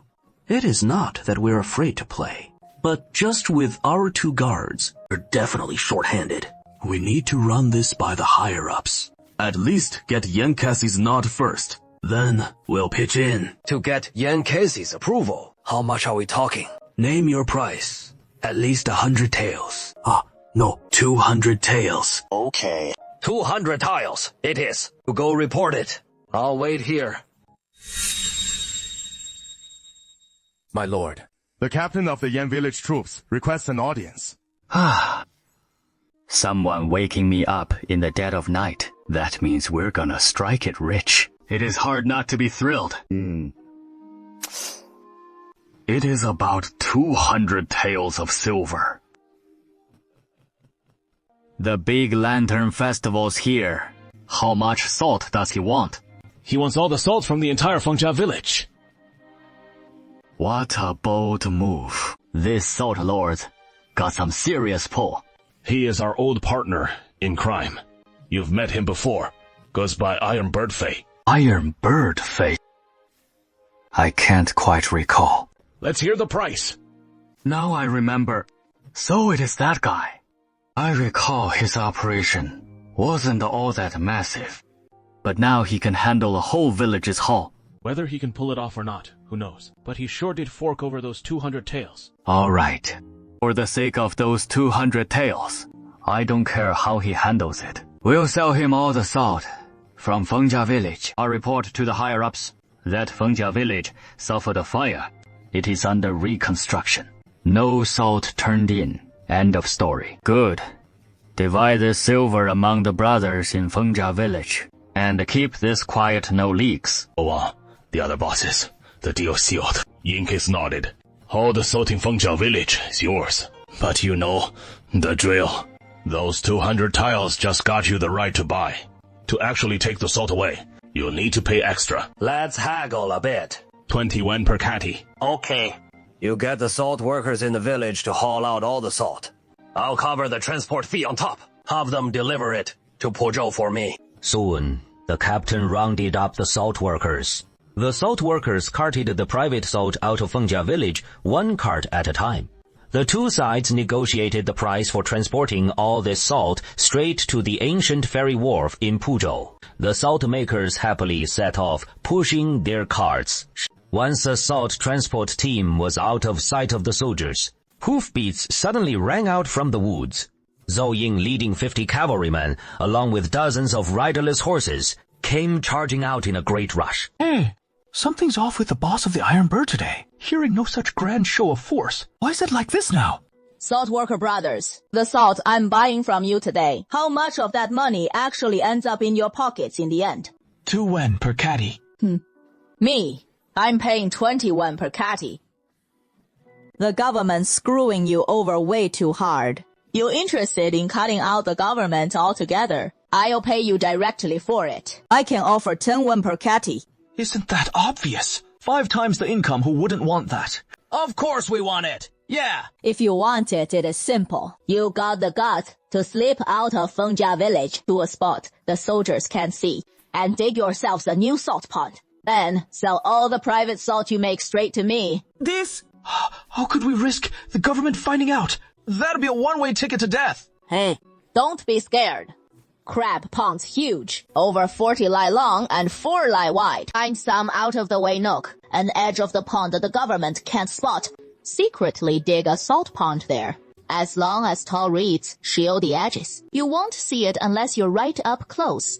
Then channel water into it and dry salt to your heart's content. Every copper coin you earn is yours to keep. Isn't this a victorious nation? And now it has come to this. If we do this, we'll all end up as outlaws. Hey, don't you know what is happening out there right now? Shanxi's crawling with our roving bandits. More than half the honest folk have turned to thievery and become outlaws just like us. Who is scared of that? Sneaking a salt pit by the crab pool.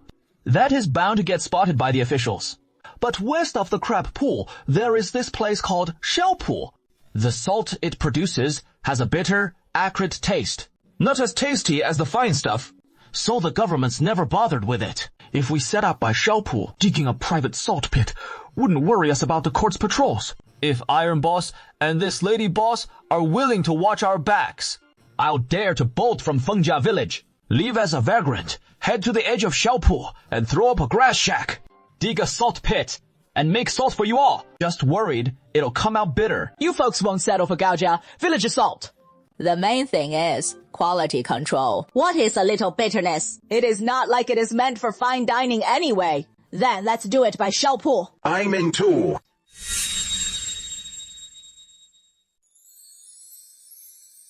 The Rock Masons take the lead, bringing Xing Honglang and Iron Bird fly to Xiaoqi. The salt from Xiaoqi isn't as fine as from Xiaoqi.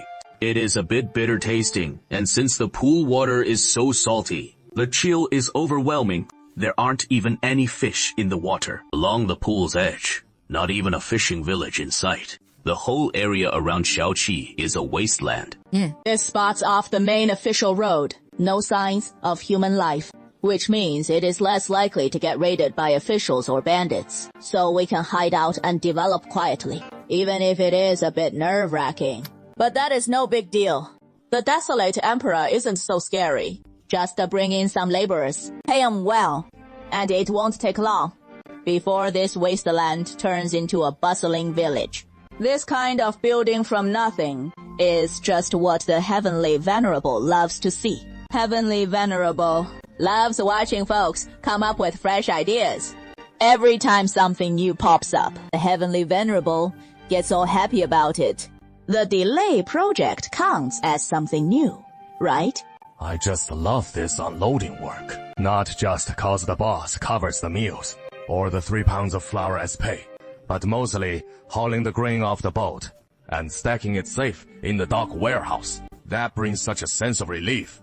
While the workers labor away, the elders, weaklings, women, and kids are busy too. A clever-handed woman kneads the dough, then stretches and twists it around, somehow shaping it into a twisted dough stick, and drops it into the pot to boil. But this pot's got no oil in it. It is just water. Twisted dough sticks need frying in oil. Hey, ouch. What on earth are you up to?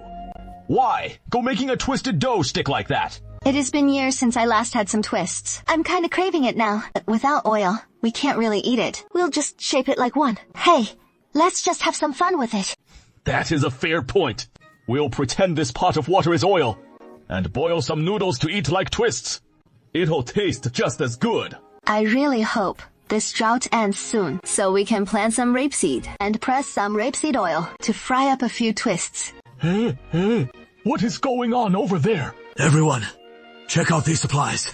There is a cargo ship loaded with oil drums. I'm finished. It is all rapeseed oil in there. Such a huge tank of oil. Everyone, see what I've unloaded from the ship. Neat. Cured pork. Smells amazing. This shipment has more than just flour. It includes sugar and vegetables too. Lard and rapeseed oil. Cured pork and beef jerky. Plus chicken jerky. Can this be real? Those ships full of grain were already mind-blowing enough. And now Boss Xing brings even these goodies. What kind of insane power is this? Master! Quick, look at this! Such a huge chunk of beef jerky. It is massive! Smells so good! Give it a sniff! But Yin Song's a monk. What do you mean shoving meat under this poor monk's nose? Oops! I forgot! If these folks were really just the smugglers, I'd hand over my head for them to kick around like a ball. Sure, saw smuggling's their cover red wolves just the front they put out there. That is getting more obvious by the minute. I just can't figure out what they're really after. Who cares what they're scheming? As long as they're not hurting anyone, but helping save lives instead. That would be as meritorious as building a 7-story pagoda. I just spotted it from afar. You seem like you know how to make mahoa. Zhenye, I was born in Yangning Village, Zhangying Township. Everyone in our village is skilled at making mahoa. Then, what are we waiting for? This bowl of oil is yours. Hurry and fry up some mahoa. Damn it. It has been years since I last had mahoa. Grandpa Jun, you haven't had mahoa in years. Oh, it has been 4 years since I last had any. 4 years? That is nothing. I haven't had any in nearly 10 years. It has been nearly 10 years since I left this godforsaken place for the wide world. I even dream about it. Why am I telling you all this? Hurry and make the mahoa. Half a pot of oil? That is too extravagant. If this oil pot gets knocked over by accident, looks like my head wouldn't even cover the compensation. Oh, better keep my distance. A burr would be minor, but wasting half a pot of oil, that would definitely be a capital offense. A capital crime.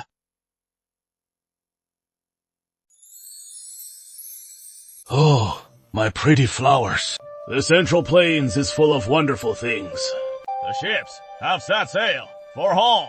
What did you see? I saw it our ships just docked a moment ago when a man burst out from the woods, galloping north at full speed. Good. Good. Time to prepare for battle. Get the fire gunners ready.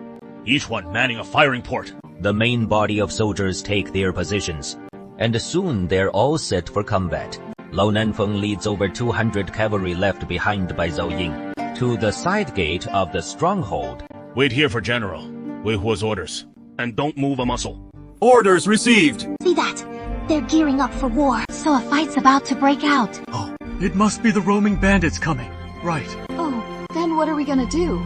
Our cannon ships just left. And the bandits are coming right away. These bandits must have deliberately waited until our cannon ships were gone. Without the cannon ships, the salt smugglers only have a few hundred men. Can they take on thousands of those bandits? Everyone, grab your weapons. Sticks, hoes, Pitchfork, pot, lids, dung scoops. Whatever you've got. We've all had full meals these past few days. So now we've got the strength. The ragtag soldiers over at Yuko aren't much stronger than us. Don't be scared, Master. We've got other weapons, but we really don't have any fire guns. Yu-sung, is the point of this speech the dung scoop? Can't you stick to the main point? Lao, Zhang Fei's main force is coming, and this guy's got even more numbers on his side now. These guys have dragged in folks from all the surrounding villages again. The villages outside the city as support. We probably won't find many survivors left, as they've ravaged this whole area over and over. If the villagers hadn't fled into Puzhou City, or taken refuge in Puzhou Temple, and ended up here with us. Hey, General Gao, do you know what that means? Hey, you're testing me, huh? Don't think I'm dumb. If I think about it seriously, I'll figure out the right answer. Oh. It means if we head to Puzhou, the long-lived Sun Chariot won't run down any more pedestrians. We can speed along freely.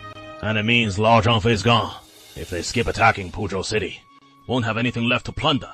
So they'll have to band together across this region and burn down another swath in a sea of flames. We can't let that happen. We can't let them go on terrorizing more people. Then we have to kill Lao, Zhangfei right here. Finish him off! Once he is dead, those dead-eyed salt smugglers in their stronghold. Who killed my son, Zhang Bao? I'll make those private salt dealers beg for life, but find no mercy. Beg for death, but get no release. Their cannon bolts have already sailed away. And the Xing Honglang himself isn't even there. The private salt smugglers left guarding the stronghold are leaderless now. Just a disorganized rebel. Lads, fight with everything you've got for me. Take down that stronghold, and those 3 ships of grain will all be ours.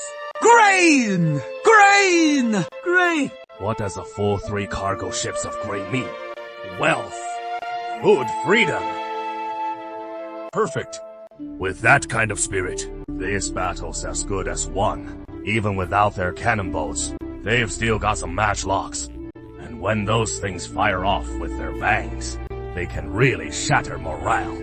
But I can stir them up with grain, making the brothers go into a frenzy of grabbing food. Then, the fire gongs blow to their morale will be much less effective. As long as all our men are fierce and fearless of death, breaking through a mere wooden stockade won't be too difficult. Bring out those large wooden planks we prepared in advance. Weapons like the 3-barreled matchlock and bird gun have an extremely low hit rate, and their power isn't all that great either. At 30 zhang away, it is basically impossible to penetrate a 1-inch thick board. But once they close to about 10 zhang, a 1-inch thick board runs the risk of being pierced. And this 1-inch thick board I made myself. Even if they push within 10 zhang, the 3-barreled matchlock and bird gun still won't penetrate it. Don't waste breath on the folks in the stronghold. Just attack straight on. We're pressed for time. We gotta finish this before Xing Honglang gets back and level the whole place. The bandit horde was only 2 arrows' distance away. They quickly straightened out their ranks, then started closing in on the stronghold. Liu Fei up front hoisted the thick wooden board, straining to shove it forward as they inched ahead. You cowards! Just climb up on the wall and watch. Or hole up nice and quiet in that little shack. Won't be scared if you don't look. Right. But not looking will make you even more terrified. There are only 3 arrow towers. Now all 3 arrow towers are crammed full of archers. but space up there is tight. So all the archers together make just about 20 men. They drew their strongbows, figuring the range was good enough, and let loose a flurry of shots at the bandits below. But the bandits came prepared, and the ones in the rear without thick planks to use had leather shields, wooden shields, polta leads, and whatnot. They raised these makeshift fences to block shots from the arrow towers, easily shrugging off the scattered arrows raining down. The matchlocks can't hold steady at this range yet. Won't hit their rear shields. Don't waste bullets carelessly. The bandits pressed on with their advance. They advanced with ease. It didn't take long. AD already close to within 20 zhang. The new Red Wolf is absent. All the remaining troops in this stronghold are useless. They have no clue how to fight. We've closed into this range. They didn't even dare fire a single volley. Lads, perk up! The grain in the stronghold will soon be ours. Go down. Time to switch, man. This range is about right. We're in Grenadier range now. Light the beacon tower. Okay. The warships are setting off, heading back to Gudu Wharf. General Gang, I'm about to lead the cavalry out to charge. I'll leave this side to you. I'll handle the rest. All right, Oldenanfen quickly descended the archery tower, mounted a warhorse in one fluid motion, and galloped to the stronghold's side gate. Here, over 200 cavalrymen were already waiting impatiently. Don't panic. Let General Gao hold them off a bit longer. Gao Chu hold his first. The 20 grenadiers who declimbed the archery tower lit their fuses in unison. The fuses up top are way too intense. Without the grenade's weight, I can't throw it far. At least chuck it. 17 or 18 zhang. Oh man, the fuses are lit. This ain't easy. Gotta throw 'em. Hurry and toss. Or it'll blow us up. Laughter and curses erupted on the little archery tower. 20 fuse grenades followed Gao Chu's lead, all hurled out together, soaring through the air. Invisible shards of shrapnel instantly filled the ring of tough bandits around them. Even the shield-bearing thugs with thick planks staggered in disarray. Their wooden barricade fell into instant chaos. The moment the musketeers caught sight of this, they didn't even wait for the command. Flipping open the covers, thrusting their matchlock muskets through the firing slits, and blasting away at the bandits. A large section of covers on the stockade wall flips open, revealing hundreds of firing ports, as 100 matchlock gunners thrust their bird guns through them, 100 smoothbore muskets firing in unison. Bullets whizzing indiscriminately through the air. The door of the Stone of Destiny randomly picks an unlucky soul to receive these lead bullets, while the wooden barricades, already damaged by hand grenades, offer no protection to these doomed wretches. After this volley, the matchlock gunners immediately start reloading their weapons. It is too thick and heavy, hampering our efforts. What do we even need it for? Only a dozen zhang to go. Heads down and charge. This distance, with a full sprint. Isn't it just a dozen or 20 blinks of the eye? Charge! When the gunners haven't even finished loading their second round, a fierce bandit suddenly slams into the wooden stockade gate, trying to batter it open with his own weight. But the gate, bound from whole tree trunks, isn't so easily broken down. That man rams the gate with all his might, and it only shakes slightly. From the gap between two massive logs, a long spear suddenly thrusts out, with a thud piercing the bandit's body. This gate's not easy to break. There are small holes in this gate, where spears will poke out to stab anyone climbing the wall. The firing ports on the wall flip open their covers again. Bird guns protruding from within. It is practically point-blank range. Bang, bang, bang, bang. After this volley, the gunners realize they have no time left to reload. But the spear soldiers step forward now, raising hand crossbows already cocked and ready. Aiming true at the wall top as a fierce bandit just crests the parapet. The twang of the bowstring rings out. A crossbow bolt thudded right into the center of his face. The bandit let out an agonized scream and tumbled off the wall. General, shall we go help them? Hold the cavalry back a moment longer. Hold. Steady. I'll handle it! Bandits are popping up all along the palisade. At this range, lobbing grenades would hit our own troops. Gao Chu slid down from the arrow tower, drew the great cleaver Crimson Wolf from his back. A sweeping horizontal slash, instantly cleaving a bandit in two. Amitabha, don't force this poor monk anymore. I've long laid down the butcher's knife and sworn not to kill. These 2 lives shouldn't count as kills by this poor monk, should they? Oh, Master, don't overthink it. Hey, again. The warrior monk turned his head and spotted a bandit scaling the palisade who hurled a flying knife straight at him. Who knows what jianghu trick this is? Throwing flying knives on the battlefield, no less. The warrior monk quickly jerked his head aside to dodge. But he was just a bit too slow. The flying knife grazed across his face, lightly slicing a cut into it. He is bleeding! Oh no! Master Zhang Xing has drawn blood! With that, they hurriedly backed away, retreating 3 zhang from the master's side. The warrior monk's expression shifted in an instant, from a kindly and approachable high monk to a ferocious, wrathful arhat. Who the hell dares to make me bleed? Haven't you heard my name? The man-eating fiend He Ping! Back when I was slaughtering without mercy. You little bastards weren't even born yet! He Ping swung his sentry staff, and with a resounding crack, smashed a bandit's skull, brains bursting forth. Another spin around.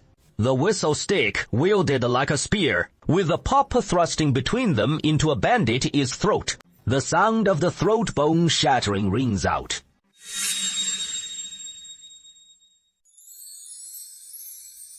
Unexpectedly, the ever-amiable war monk master transforms into peace, unleashing such terrifying wind and thunder. Peace! It can't be that peace, can it? Man-devouring gunpowder! Peace! Oh my god! I heard he eats a person every meal! Real or fake? Holy crap! What just happened? This poor monk seems to have passed out for a moment. In the blink of an eye, so many people died here. You can't do this. We should be compassionate at heart, even if the opponent is a thief. We should focus on reforming them. Amitabha. Good, good. Now he seems to have turned back into the war monk master. But he flipped back in an instant. Benefactor, lay down the butcher's knife! This killing isn't on my karma, right? No, it doesn't count! Hurry over here! We can't hold this side! Lay down the butcher's knife! The war monk swings his staff, one man holding off 7 or 8 fierce bandits, unwilling to take life. The staff in his hand can't be fully unleashed, refusing to use even one lethal move. He instantly falls into disadvantage, under siege by the bandits, in constant peril. But your face is bleeding. Who the hell dares to make me bleed? Haven't you heard of peace? The man-eater of gunpowder? With one strike of his staff, he explodes a bandit's skull. Then with a backhand, thrusts the staff into a bandit's eye socket, making the man's eyeball pop right out. So damn terrifying. So brutal. You kill people so their eyeballs drop to the ground. This karma is too heavy. Amitabha. Good, good. Yinsang, come chant some sutras to help you all. I'll help you resolve this karma. Miss, the stockade walls are in crisis. Shouldn't we launch a counterattack? No, rush. It looks dangerous, but actually, it is no big issue. If they really climb over to loot, there aren't many of them on this side. Our defenders can hold the line. Just wait a moment longer. It'll be time. The firelocks and grenades have ceased to fire. We can now fully suppress their resistance. Victory is in our grasp. It is time for the main force to advance. Suddenly, the Immortal Formation troops seized all the grain. If the Qing soldiers get only a small share of the grain, they'll be displeased too. Advance forward! The cavalry battalion is gearing up to charge. You two at the gate, pay attention. When I shout, open the gate, you pull it open. The cannon ship is arriving! I learned to shoot from the old master. In this battle, I've become 1/6 of a gentleman too. Fire! Shells rained down on old Zhang Fei's main formation, blasting the bandits into bloody shreds. The ranks fell into instant chaos. Ming only began the assault after sending scouts to watch the warship depart. But this warship returned so quickly. That shouldn't be possible. It should take at least several days to come back. Oh no, I've been outmaneuvered!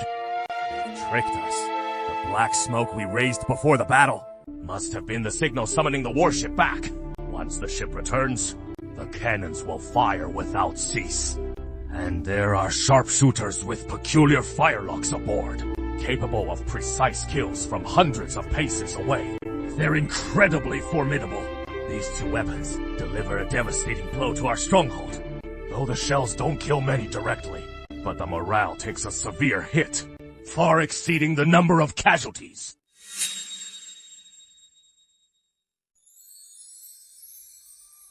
Trouble. The bandits in the main formation started hesitating. The bandits attacking the stockade up front panicked at the sound of the cannons. Their assault became even more disorganized. The climbers slowed down on the stockade walls. The brothers who'd breached the stockade couldn't get any backup from behind. Suddenly, they were cut off and isolated. They'd soon be wiped out by the militia inside the walls. Right at that moment, a gate suddenly swung open on the side of the breached stockade up front, followed by a cavalry unit charging out through it. Leading them was a general in Shanwen armor, gripping a long spear in his hand, galloping wildly on horseback. Oh no! This stockade was all a ploy by the officers and soldiers. We've fallen right into their ambush. The other guys charge out swinging their spears. What the hell? Is that coronal bow of yours just for show? Charge in! Get into shooting range and loose your arrows. Then circle around them after firing. Keep shooting arrows! Got it! Drawing a bow from horseback. That is really testing your skills, all relying on your legs, clamping the horse's flanks to stay steady. Oh good. Our cavalry can't pull off Mongolian light cavalry tactics. After all, the Mongols practically grew up on horseback. Cai Ji and his Gojia village crew these rookie cavalry, firing hand crossbows to shoot off those fierce arrows. Works pretty well. Yeah, crossbow bolts don't need a ratchet to hold the tension when fired. So they're not affected by your riding skills. Still, pack a punch. Who would have thought this little Xiangnu trick had such perks? Hold steady! Don't panic! Stay in formation! In no time at all, bang! Lao Zhang Fei couldn't hold them back anymore. The bandit soldiers started scattering in all directions. They didn't want to bunch up anymore, turning themselves into targets for the cavalry. No matter how much Lao Zhang Fei yelled, those bandit soldiers weren't coming back. Oh no. Brothers, pack away the gear. Time to switch to spears. Hey, give them a swift end! Charge! Who'd have thought the dragon's lair would end up ours? General, our village's military code stipulates all the spoils go to those who earn the merit. Charge! Claim a major achievement! The Heavenly Venerable will reward us generously. This time, it is the right call. The Heavenly Venerable's special strategies are the true path to victory.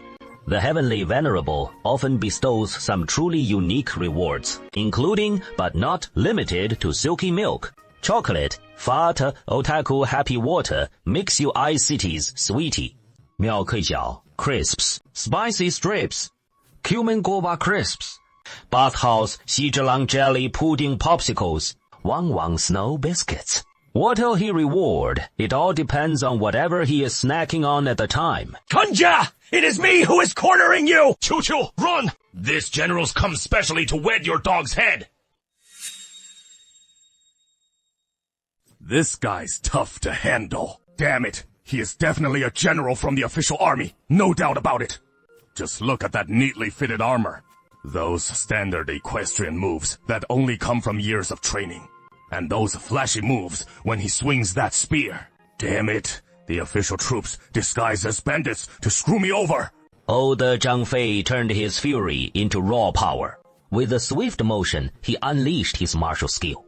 Pulling out an 8-jang snake spear, he spurred his horse and charged straight at old Nanfeng. Snake spear? Why don't you go act in a play? That snake spear thing is just the storyteller's fabrication. The real Zhang Fei wouldn't use a snake spear. This thing's only good for show. What else is it useful for? These bandits are all gimmicks, mostly to match their fake personas. So, let's take him out, on purpose. 2 horses, 2 riders. Old Zhang Fei's snake spear was ridiculously long, and he thrust it right at him, while old Nanfeng wielded a standard Zhang'er long spear. But with a light flick of his spear, he deflected it, sending old Zhang Fei's snake spear veering off to the side. In the time it took for that one move, the 2 horses were already passing each other, and old Nanfeng's other hand was free. So with a quick draw, he pulled out his saber and stabbed it straight into old Zhang Fei's gut. Pathetic. And he had the nerve to call himself Zhang Fei. With that kind of skill, he might as well have been called Old Qin Shuan. Old Nanfeng returned victorious from the fight, and by then the stronghold had achieved a total victory. Starting from the moment the warships showed up, the bandits' offensive had already crumbled. The stronghold walls were quickly secured. All the bandits who breached the walls were wiped out, and those outside didn't try to scale the walls again. Instead, they scattered and fled. Open the village gate to welcome General Nanfeng! Look at the thief chieftain's ears. I personally took down the thief chieftain myself. I don't seek a promotion of 3 ranks. I just want to be transferred back to the bustling world, and not have to guard this border anymore. Those ears are so gross. Hurry up and toss them away! They're all bloody. Don't bring them back to camp. But this is proof of my battle merit. What is so gross about it? It is actually pretty cool. Just remember the deed. No need to prove it with ears. You don't get it.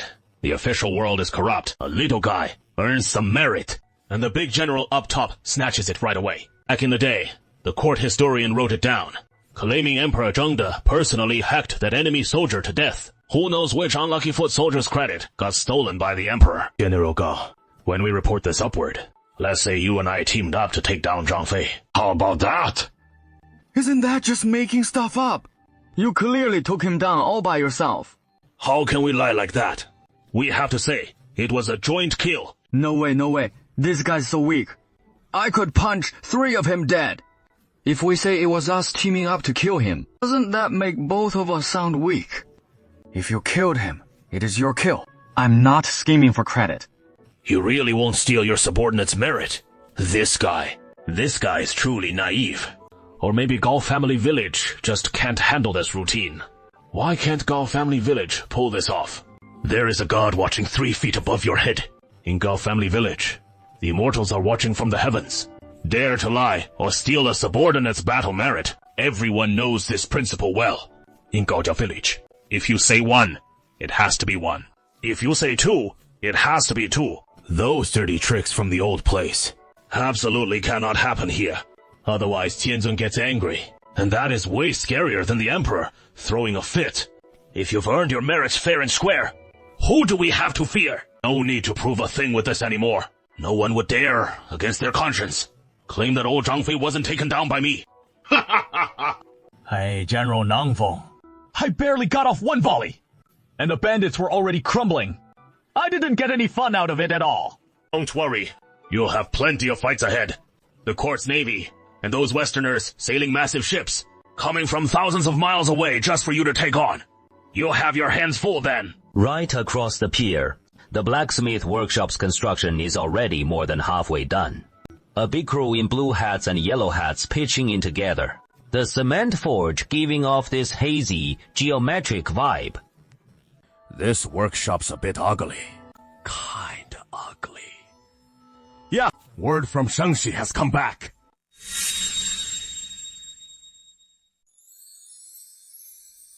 Our Gudu Wolf scored a resounding victory. Bandit leader old Zhang Fei was slain on the spot by General Nanfeng. Captain Barabara recounted the events at Gudu Wharf in full detail to Bai Yuanting. Yeah. Okay. The captain of Bujani's 5th team fell to us. This Bujani really is our old rival. From the first year of Chongzhen right up to now. Suddenly it hits me. Back when I set up that missile bestowed by the Heavenly Sovereign, we had Bujani and Wang Zuogua wailing like babies. Bujani really is an old foe. We've fought so many battles. His 7th team captain Night Raider was taken out by Cheng Xu. 2nd team captain Lamplighter was snatched by Gaojia Village. And the now 5th team captain Old Zhang Fei has fallen to Nanfeng. This grudge just keeps growing. When I returned home, Xing the big boss hadn't returned yet from making salt at the crab pond. But before he left, he'd made a request. The residential area at Gudu Wharf needs proper planning. We can't let folks build houses willy-nilly, or it'll turn into a total mess down the line. But the folks heading to Shenxi this time are a bit naive. No one knows how to handle it. This calls for sending some educated folks from Gaojia Village. Urban planning is a crucial step, after all. Gaojia Village never planned things out properly before. Just hammering away haphazardly east and west. Luckily, with a simple reach, I can fix those past planning mistakes. But there's no need to keep things chaotic in Shanxi anymore. Ouch. It has been over 3 years since I last opened any drawing software. If you don't practice for 3 days, you forget how to handle even complex designs. But planning and designing a residential area for this ancient small ferry isn't a big issue. I'll handle the design, then hand it over to a literate person to lead the implementation. Let's get right to it. The logistics troops spring into action. The Shanxi Expeditionary Force just fought a battle, and they've burned through a lot of ammo. So we need to send them another shipment of gunpowder and hydrogen bombs. Plus, replenish the gunpowder and shells on the warships. Everyone gets moving. Hurry, hurry, hurry! And the grain. Send them a few more boatloads of grain. Oh, right. And vinegar. The Heavenly Venerable bestowed the vinegar. And he even said, in Shanxi, man is iron, rice is steel. Miss a meal and you'll feel faint. So let's start planning. With the Ming Dynasty's technological capabilities, don't even dream of skyscrapers. Cement buildings up to 2 or 3 stories would be quite an achievement, but going higher risks turning them into death traps. And we don't need a full underground drainage system for the city. We lack the ability to build sewers like those in Teenage Mutant Ninja Turtles. So simple drainage ditches will do just fine. That settles the simple design. But finding a literate person to manage things at Gudu Wharf is a bit tricky. The literate guy from Gaojia Village, our intel man Deng Dengzi Zhao Sheng. Hey. Hey, Doctor, here we go again. Mr. Zhao, I've told you, no need for your silver. You serve the villagers without ever charging a fee. So how could I charge you? That couplet on my clinic door, you wrote it for free. You can treat me without taking my silver, but those herbs absolutely need to be paid for. You bought them from the herb gatherers, after all. You had to spend silver to get it too. I can't just use yours for nothing. Mr. Zhao, that issue you have with shortness of breath is called asthma, and it is a chronic condition. It is not something you can fix with just one quick dose of medicine. We can only focus on regulating it. Dispense the herbs according to the formula. Take them every day, and you absolutely mustn't stop. I don't recognize a single character. Doctor, why is it that every time I look back at home at what you've written, I feel like a total illiterate who can't read a thing? What I wrote is perfectly clear. Which character don't you recognize? What kind of leech is this? You wrote the 2 characters from Mahuang. So why does it look like that? And what about this one? Xing Ren. Oh heavens! Why is Doctor's handwriting so hard to make out? I'd like to know the answer to that too. Look! Even the Heavenly Venerable is roasting you. Oh, Heavenly Venerable, forgive me. I'll make my writing clearer from now on. This time, it is written really clearly. Right. What the heck is this even supposed to say? This is meant to be the 2 characters for licorice. I've written it nice and straight. No use reasoning with this no-name quack of a Chinese doctor. To station at the ancient ferry dock in Shanxi, Zhao Sheng might be the best pick. Ordinary scholars are mostly frail and idle. Can't tell one grain from another. And pretty cowardly to boot. Like Principal Wang at the school, who isn't exactly brave. If they're hanging around Gaojia Village, or spots like the towns and counties, they've got some guts at least. Since the Heavenly Venerables got their back, but head to Shanxi, and Principal Wang might hole up scared, not daring to step out. And folks like Tan Laiwen, who are timid in their own ways. But Zhao Sheng's a different story. He has staged a rebellion before, though he was backed into it, but still, lead 3,000 rebel forces, winding their way from Qingjian County to Gaojia Village. Through rough terrain, he's been through plenty. Sure, his body's weak, but his temper's fierce. And this guy's character holds up. He is the type you can trust even out of sight. Someone you can boldly hand the common people's lives over to. Alright, let's just go with him. Just that his asthma's acting up a bit. We'll push through it. Where'd that little miss go? I need her to pass a message for me. I suddenly get why those religious types always dress so outlandishly. Because the stranger, their outfits, the easier it is for the gods to spot them from way up high at a glance. For example, if the red-robed bishop tosses it into the crowd, that flash of red catches the eye in an instant. You couldn't miss it even if you tried. Even if you're sitting in a bookstore reading. Breaking through the heavens. Oh, right. It is that Liang Huanhua Gao, Sanhua drew about the good-for-nothing underdog. Even Gao Yi seems totally absorbed in it. Her cute, delicate brows slightly furrowed, completely immersed in the story. Tensing up one moment, feeling relieved next. The overlooked loser finally makes a comeback. Not just in bookstores. Folks are reading this book all over the Gao family trading district. Hey, little brother, you're a student at the school, right? You can read. So help me out. What does this line mean? Oh, man. This Lian Huanhua has words in it, which is really tough for an illiterate like me. 30 years east of the river. 30 years west of the river. Don't underestimate me. I'll get stronger. Wah! So that is what the line means. It really hits the spot. As expected, books still need some words in them to make the story even more gripping. It is blowing up. Gao Sanhua, you're a hit now, kid. You'll be raking in the cash this time. 32. I had an agreement with Gao Sanhua to split the profits from this book 50-50. From the looks of it, this book has sold at least a few thousand copies already. And even if Gao Sanhua only gets 10 wen per copy, he'd still pocket tens of thousands of copper coins right off the bat. And that is not even the end of it. This book is bound to sell even more.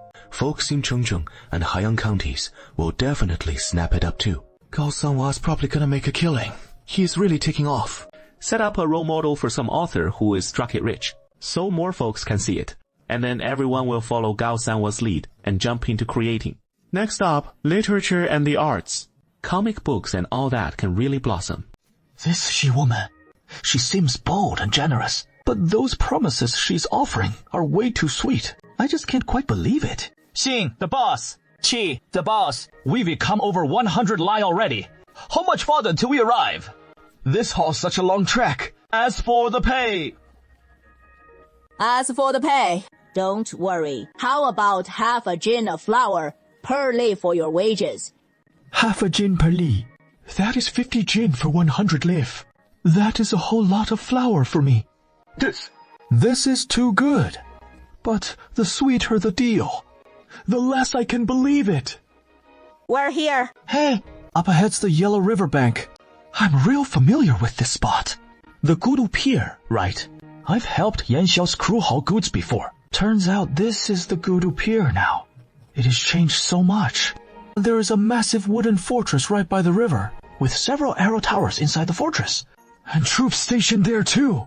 Only spots with official troops would put up a fortress like this. All proper and by the book. Bandits and salt smugglers wouldn't bother with that. If the troops catch us, it'll be tough to talk our way out. We can't exactly say Master Yankee let us go, can we? Master Yankee sure won't up to it.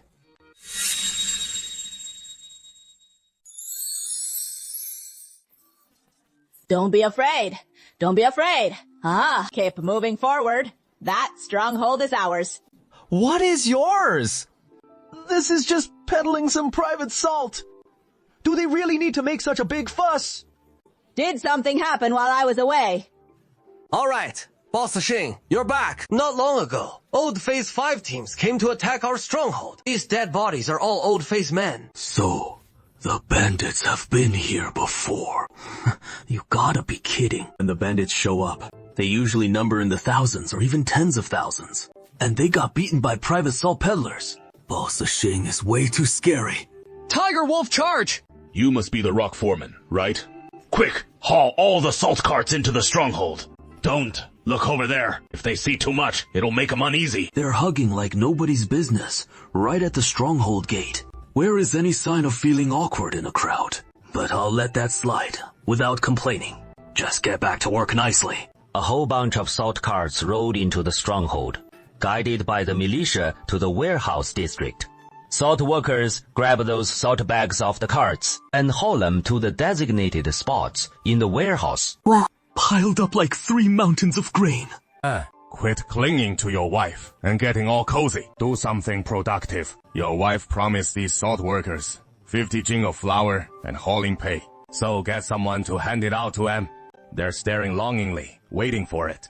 Go round up a team to help divvy out the grain. Go on. Gotta brine the beds. How much work does a guy gotta do to score this much flour?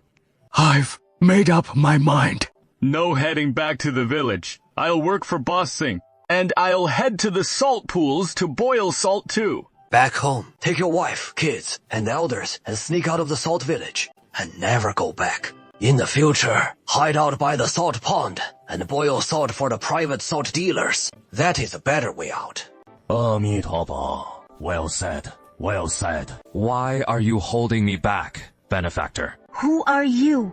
20 years ago, the infamous man eating salt Lord Hida Dangjia, who ruled Puzhou with an iron fist. I sold you private salt back then. Do you remember me? You're Zhao Xiaohei from Xieqi South Village. Back then, an officer tried to kill me, and you took down 13 of them in a row, saving my life. Benefactor, you've got the wrong man. This poor monk's dharma name is Zhang Seng. I took vows at Pujiao Temple. How could I be some man-eating salt hog? Look at this monk's robe I'm wearing. I'm a monk. I don't commit acts of killing. Right. Whoa, sorry about that.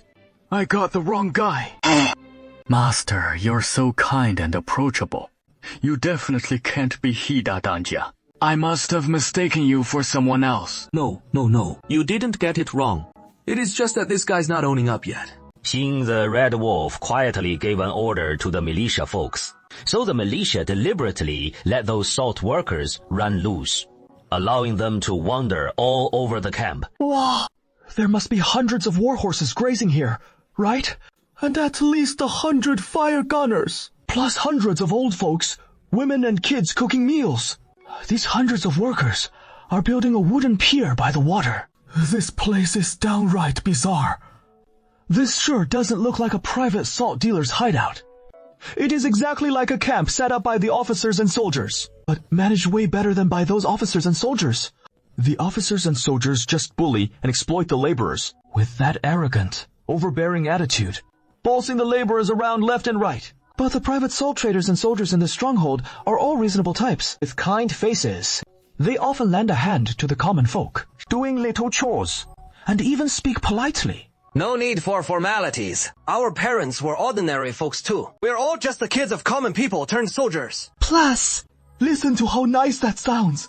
It is totally different from the filth spewing out of those officers and soldiers' dog mouths. Sticking with Chief Xing, you're guaranteed not to go wrong.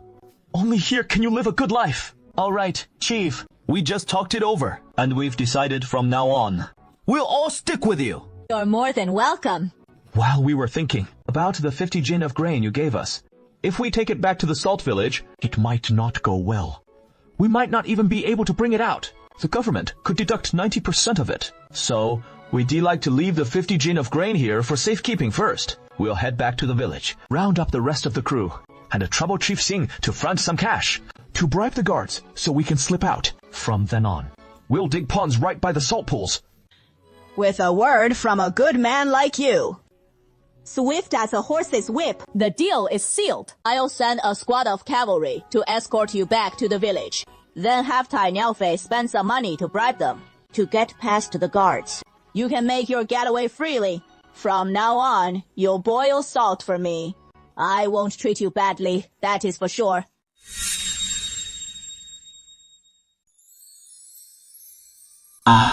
Haven't had any work for days now, and I'm starting to get anxious again.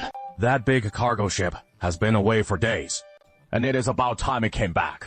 Waiting for the big cargo ship to return. How come there is porter work again? Hey, here it comes! Here it comes! Hey! The cargo ship's back!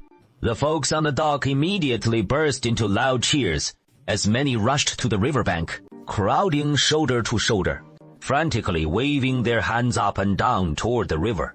Work's here again. At least 3 days of hauling. That'll earn 9 pounds of flour. Behold the ferry where sand is sifted. Doku, how many souls in the mortal realm? Isn't that Mr. Zhao over there? How did you end up here? Tianzun said I'm a bold scholar, so he sent me on a mission to Shanxi to oversee the construction of the ancient ferry wharf. That is true enough. This job is only fit for Mr. Zhao. The other scholars in the village are way too timid. I didn't ask to be this bold.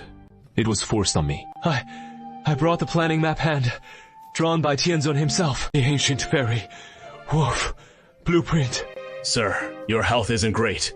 Coming all the way to Shanxi must be tough on you. Hey, no worries. I've got my medicine now. Medicine, yeah. The doctor calls it Ding Chuan decoction. As long as I take it regularly, I'll get better. No wonder it is from Tianzun bestowed from the immortal realm. The blueprint is exquisitely detailed. Every stroke and line crystal. Clear. Build the project. Just like this diagram. And it can't go wrong. Tianzun even drew a cement factory. But we don't have cement here in Shanxi. No need to worry about that. I've also brought a few blue hats to teach folks here how to make cement. Tianzun said, cement doesn't store or transport well. Wherever our steps take us from now on, we'll build a cement factory right there. I see. So that is it. I just don't know if there is enough manpower at Good Wharf to handle all these projects. Look, these folks are desperate for some work. They're waiting so hard, they're turning into geese. Mr. Zhao, about building this cement factory. As soon as you say the word, who knows how many will rush over to join in. That makes things easy. I'll go talk to them. Hey, don't run off. Don't you know your own condition? Walk over slowly. But I'm in a hurry. Oh, dear. Oh, dear. This guy with asthma is such a hothead. How is he supposed to handle that? If there is work, let's get to it. Count me in as one of the cement factory workers. I'll go dig up some lime right now. I know where to find the clay. Will we get 3 pounds of flour a day for digging too? What about learning to make cement? Once you've mastered cement, your wages will rise to craftsman level. Craftsman pay is higher than porters. I want to learn that. Tianzun already knows about your great achievement, and he is rewarding you for it. He said, you've seemed to enjoy that glamorous world for centuries. Now I've fallen for the everyday charm of human life. Come with me to the warship. There is a special reward in the cabin just for you. Tianzun himself placed it there.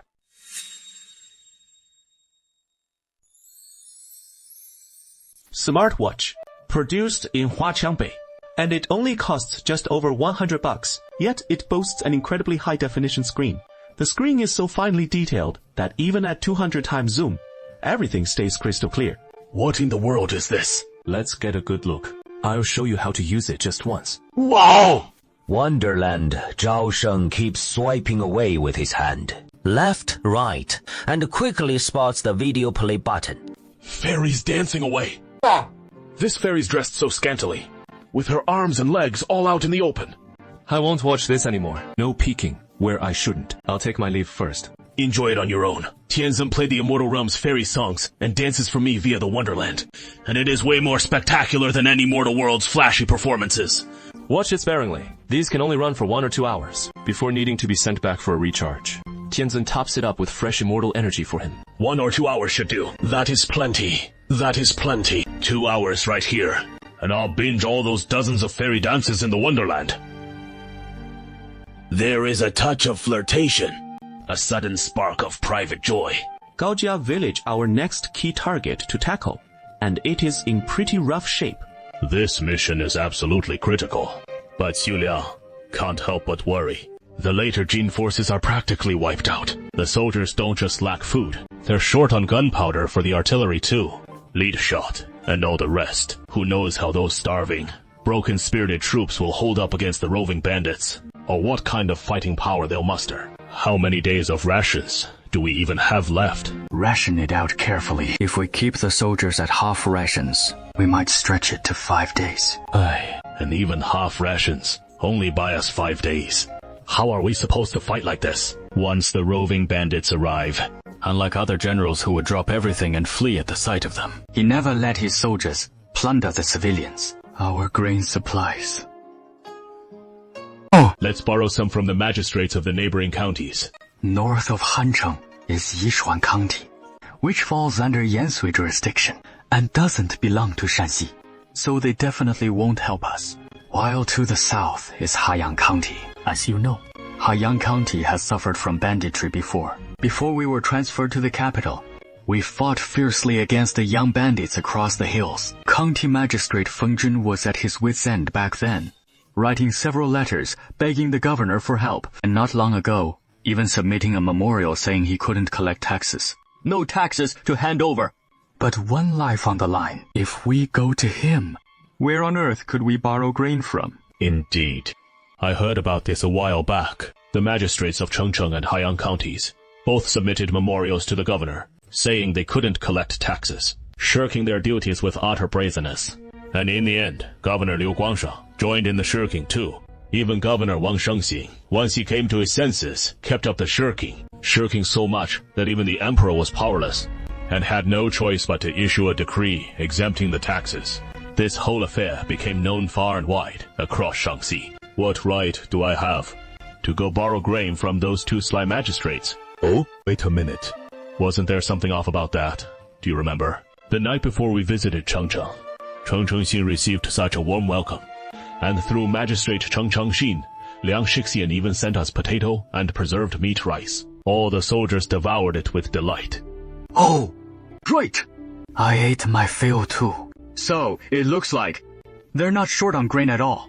But when it is time to pay taxes, why do they start playing dead? Something fishy is going on here. How about sending someone down to Chengcheng to check it out first? We might even borrow some grain from there. Sister, this is our most pressing issue right now. And interesting developments are on the way. This could be my chance to infiltrate the wise ruler.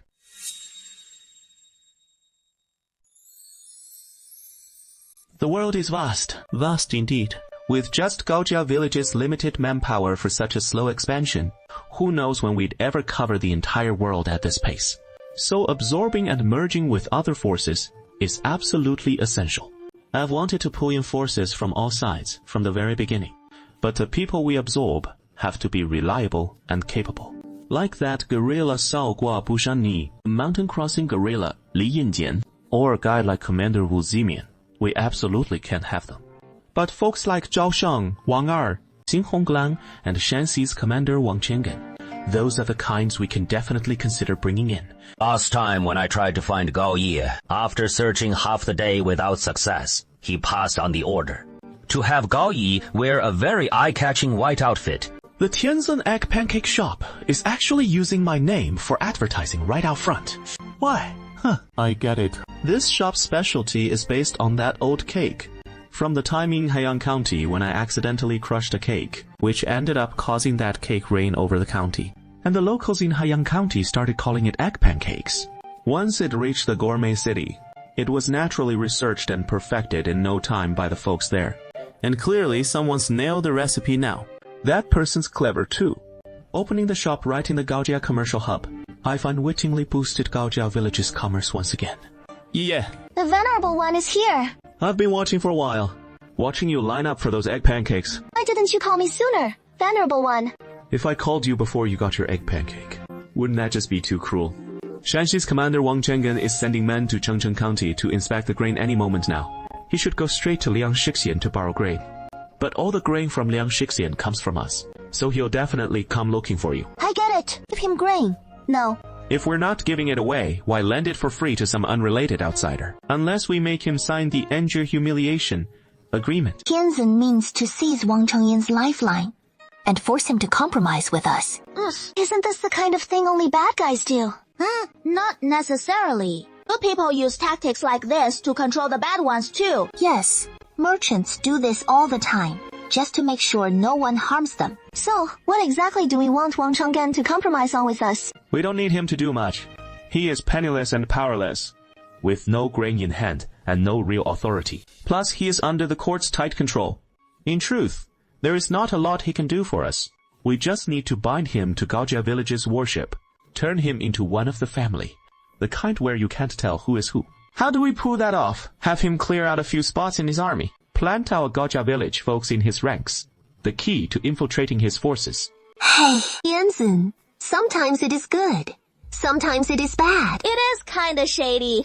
I get it now. Then, let's head out for Chengcheng County now. Cheng. Gao Yiye and ladies Qiu Dong, along with their imperial guards, Patitu and Zhang Guzi, and 100 escorts, stood once again in the heart of Chengcheng County. Why has the scientist come to the county seat without even notifying this humble official in advance? This official could have waited at the station to greet everyone. Tianzin has given me one instruction, and sent me here specifically to relay his decree to you. It won't take long. Wang Chenggen, the Shanxi general's trusted aide, will come to you to borrow grain. All you need to do is this. This is kinda confusing to hear. Tianzin actually wants to place people from Gaojia village into the army for official positions. What does that mean? No way. I'm feeling a bit scared. No, I need to think this over carefully.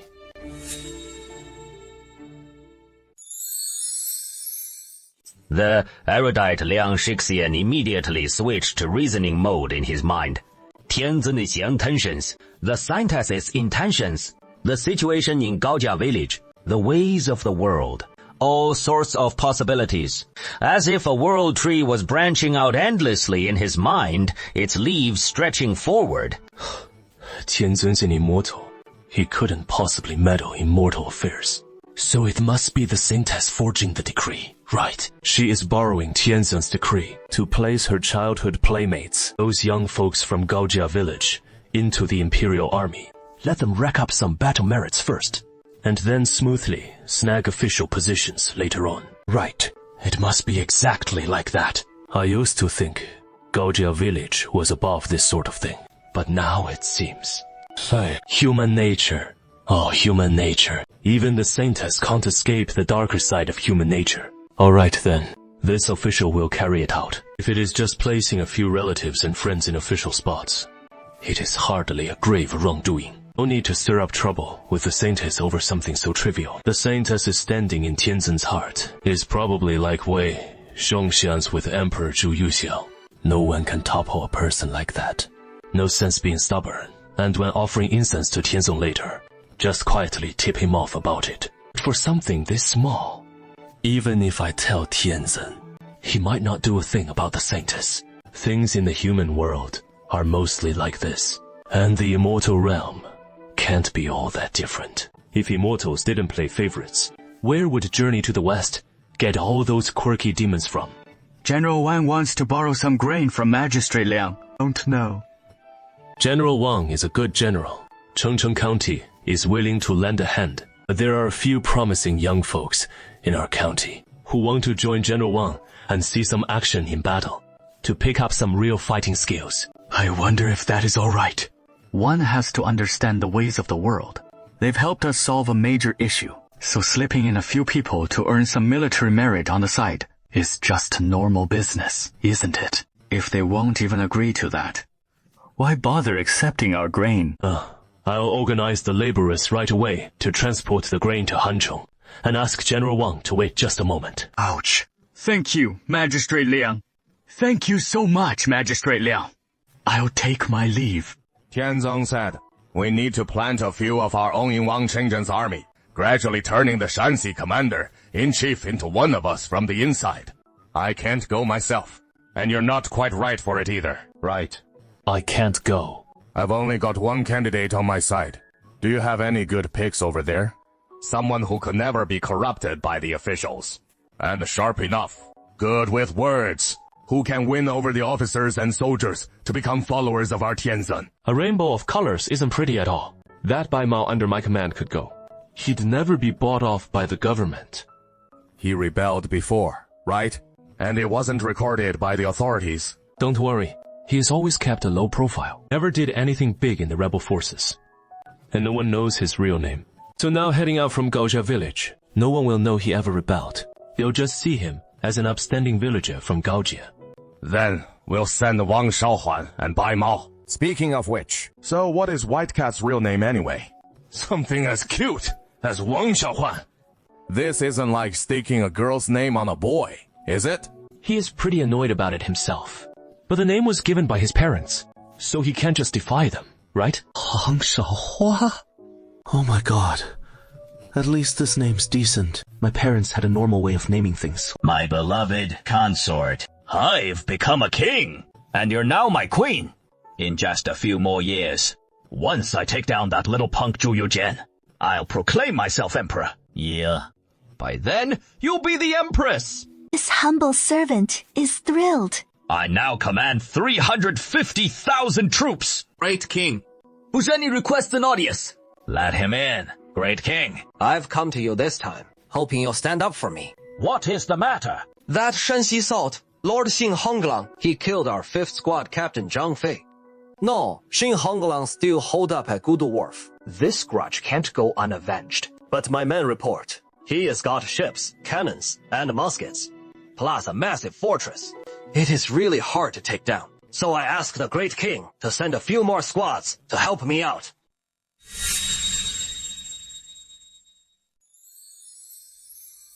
Yan Xiao, with ships, cannons, and muskets. And he has built a big stronghold. So damn cocky, huh? He is really full of himself. No idea where he gets the nerve to act so bold. Ain't he scared of the authorities cracking down? Even my guys can't take down those Nai brothers. Don't rush into this matter yet. Let me mull it over. I'll give you an answer soon. If your men who stayed out of it end up dead, what the hell's that got to do with me? avenge him. That'd just waste our troops. Besides, these underlings scrapping with each other ain't nothing new. No point in me wading into this mess. But this smoke lord called Xing Hongla, now he is intriguing. He has got a stronghold with big cannons, muskets, and even ships. Looks like a real force to be reckoned with. The enemy's enemy is our friend. Yan Xiao's against the court too. We could probably bring him into our fold. If we pull in a powerhouse like him to our side, he'd be way more useful than some wild card like Buzhani. Wang Xiaohua? Don't call me by that name. You know damn well my bandit alias is White Cat. Just call me White Cat. Can't do that. We're heading into Hancheng any minute. Calling out a bandit alias in town. If someone overhears, it'll stir up trouble. Wang Xiaohua? Can't you just not call me unless you have to? No way. Wang Xiaohua? I can't help it. I just gotta call you that. Thanks to County Magistrate Cheng for aiding this general. Wang Shona won't forget this favor. These two are posing as County Magistrate Cheng, shoving them into our army to rack up some merits. You two serve in our ranks from here on out. I don't have much to offer here. Make some room for you two. Let you sit first. What do you say, Captain Bai? Thanks, General. I know they'll work hard for sure. My surname's Ma, and all the brothers here call me Captain Ma Bai. Let me make this clear up front. I earned this with one knife and one sword, unlike you lot who get in by pulling strings and backdoor deals. I hate slackers like you the most, so don't keep prancing around in front of me and getting on my nerves from now on. Got it? Alright. This kind of situation was well within Tianzan's expectations, and he has already got a plan ready to deal with guys like this. We came to Wangcheng to settle among the people, not to stir up trouble or pick fights, but to infiltrate. Brother Ma, that iron body kung fu of yours, I took one look and loved it. Brother, how could I possibly show off in front of you? I'm too busy paying my respects. Look, here is a little meeting gift my brother prepared. Don't mind if it is not much. Just take it for now. Later on, brother, I'll send you some local specialties from home. This silver's gotta be at least 5 taels. Damn it. Hey! You two brothers, what I said earlier to that brother of mine, it came out harsh. That was all hot air. Just kid stuff. No harm meant. Don't take it to heart, you two brothers. If you two need anything in the future, just come find your old pal Ma. We're new around here, so tonight we'll set up a feast. Invite everyone for a meal. How is that? All you brothers here get a share. See it, share it. That is the code. We can't drink booze in the camp, though. No problem. Tea instead of wine, and plenty of meat to go around. Brothers, don't worry. Now that the two of us are here, we'll never let you go hungry from now on. Tonight, you as two brothers will treat you to the best restaurant in Hancheng. Damn, it is a done deal. With the Heavenly Venerable backing us up, we can turn these folks into our own people. It'll be effortless. Just hit them hard with supplies, and we're good.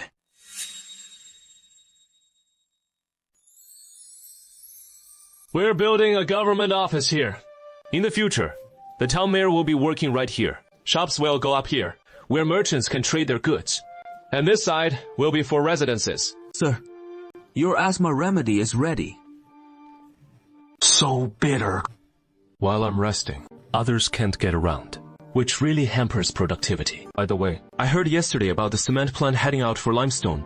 Has the problem been sorted out now? Sun Jianping from Sun Village brought over 100 folks, and they found the limestone deposits on a small hill 2 li to the north.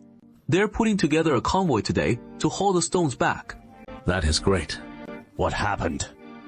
We mined the limestone, Loaded up the carts, and were just about to bring it back when a gang of bandits suddenly showed up. It scared us half to death. We had no choice but to abandon the carts and run. We made it back here. Bandits again. This can't stand. I'll go find Boss Zhao and send the cavalry to get our limestone carts back. People are coming from outside the village. Everyone, look north. A convoy's approaching from the north. All set. This ragtag bunch, who look like bandits, are pushing the limestone carts toward the dock. What is going on here? Hold off the cavalry for now. Everyone, just watch and see what happens. Good sirs, don't shoot your arrows. We're not here to fight you. What happened earlier was just a misunderstanding. We're not here to rob your carts. See, we even pushed the stone-loaded carts back for you. I'm the Yangji Scarlet Wolf. Who are you folks? We are farmers from northern Linyi County. Listen to our Shenxi accent. We've been robbed by old Zhang Fei's men these past few days and forced us to join his rebel band. So we came here with them to this area and even attacked your stronghold. But we didn't charge in the front lines. We stayed back. We never even hit the battlefield. As soon as fighting broke out, we bolted. Okay, this story checks out. That time, anyone who dared charge ahead to attack the stronghold, 9 out of 10 ended up as corpses.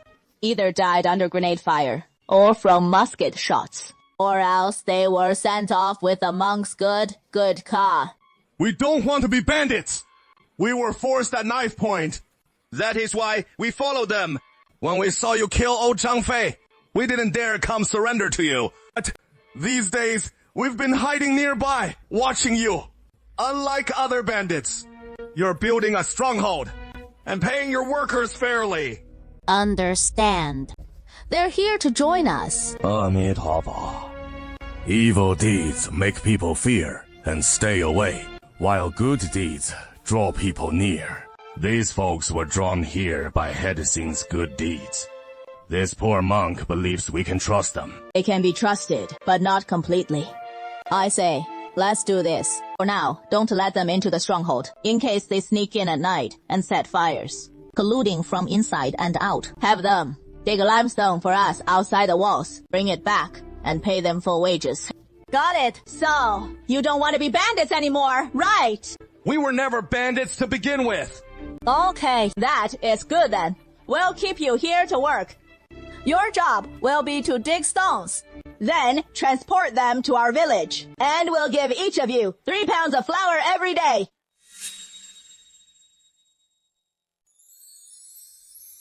Everyone, I think hiring workers from outside the stronghold to deliver all sorts of supplies to us is a pretty good approach.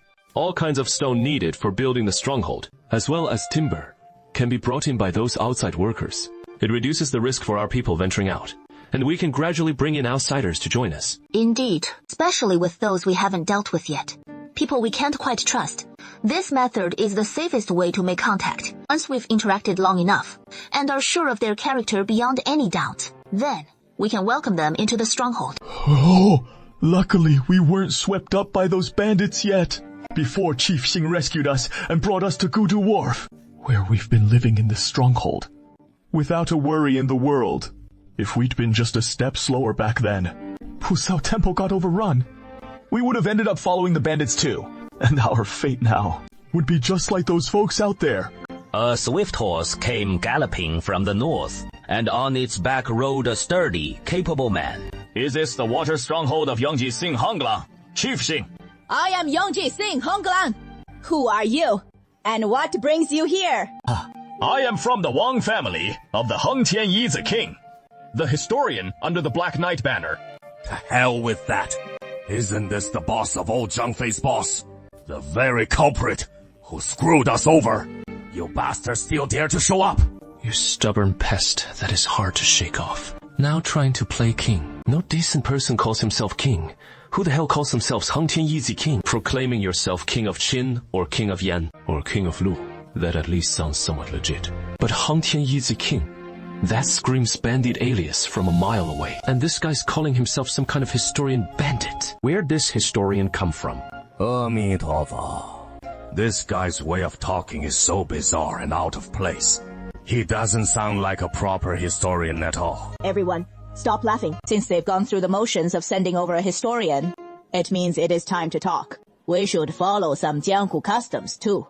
And speak properly when the situation calls for it. Open the stockade gate. Enter through the Qingxi Pass. I figured Yanxiao's water stronghold would be a total chaotic mess, but unexpectedly, this place is so orderly and well managed. The soldiers in the stronghold are all equipped to the teeth, and they all look remarkably fit, each one appearing well-fed and well-rested. Oh man, why do I feel like a pair of eyes is glaring right at me? In the center of the council hall, on the main seat, sits a clay sculpture of a deity. It is a statue of a very youthful figure, who looks quite handsome, dashing yet imposing. He is dressed in Taoist robes, one hand grasping a treasured sword, the other holding a whisk. This one's, Dao Xuan Tianzun, the immortal who protects us. Where do you scrounge up this evil god from? You all on the same level as the White Lotus sect. What a silly, brainless stunt. Li Daoxuan is focusing his gaze on Han Cheng, watching as Han Cheng and White Cat host a feast for a large group of officers and soldiers. The two are pretending to be young, wealthy playboys, the kind who joined the army just to earn some military honors and polish their image. They've got nothing else going for them, just throwing lavish banquets and desperately whining and dining to buy loyalty. That is the strategy. Someone's ringing the bell to call me over. And outside your view, someone's hurling insults at you. Nearby, there is a statue that can serve as a medium wand to connect with it. Yes or no? What is going on? Resonating with the statue. I've heard about this, but this box feels so awkward. It takes someone scolding me before he'll give me a chance to connect to the past. 管他们. Let's give it a try. In an instant, Li Daoxuan seemed to plunge entirely into a time tunnel. Transcending the 5 elements, Red Wolf, Zhao Yingao the Nanfeng, Zhao Sheng, and a monk I don't recognize. A sturdy, capable-looking man.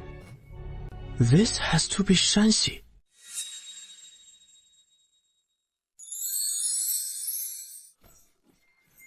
Finally, I can play in the same world as my little villain. No. Wait a minute. Something feels off here. I can't move. My arms are glued right to my body. Not only can I not move my arms, my legs are stuck too. It is like my whole body is one solid molded piece of mud. Hey, did you notice the Tianzong statue's eyes? They just rolled a little.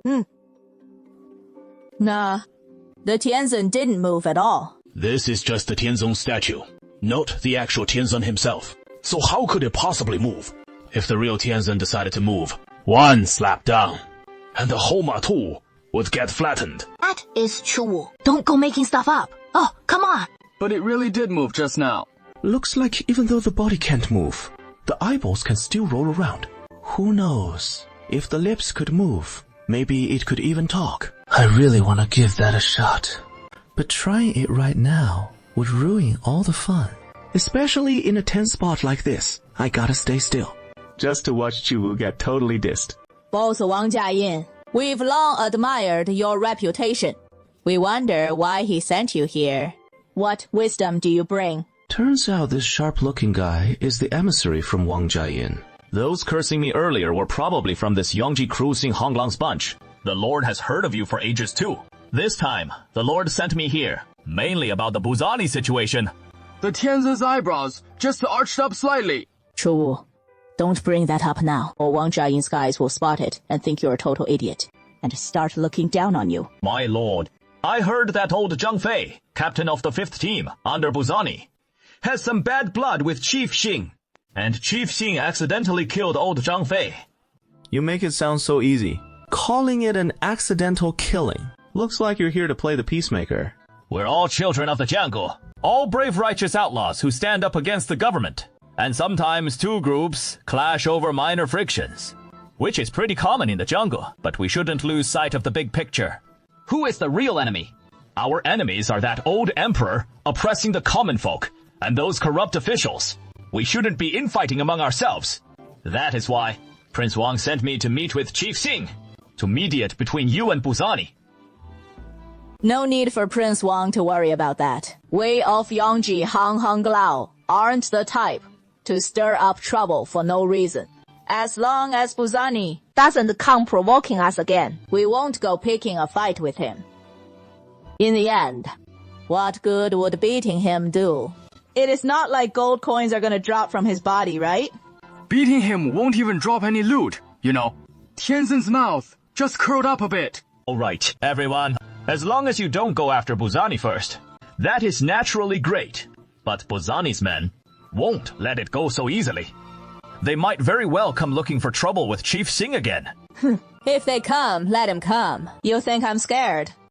Prince Wang knows full well that Chief Xing is a heroine among women, not one to shy away from trouble, and definitely not afraid if Buzani's crew shows up again. But as the saying goes, enemies should be reconciled, not escalated. We are all righteous outlaws of the Greenwood.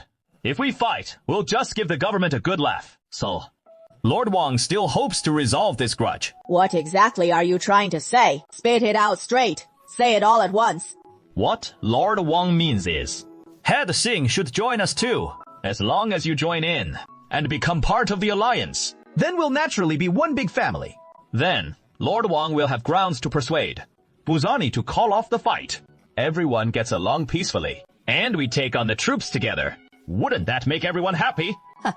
After beating around the bush for so long, Wang Jiayin wants to swallow up our whole faction. What a huge appetite. Are you even awake? Looks like Xing Honglao is about to refuse, or even declare war on Wang Jiayin outright. But that is not the best way forward. If history doesn't change too much, neither Guo Jiani nor Wang Jiayin will last long. No point clashing with them right now. Why not just sit back and wait for them to self-destruct?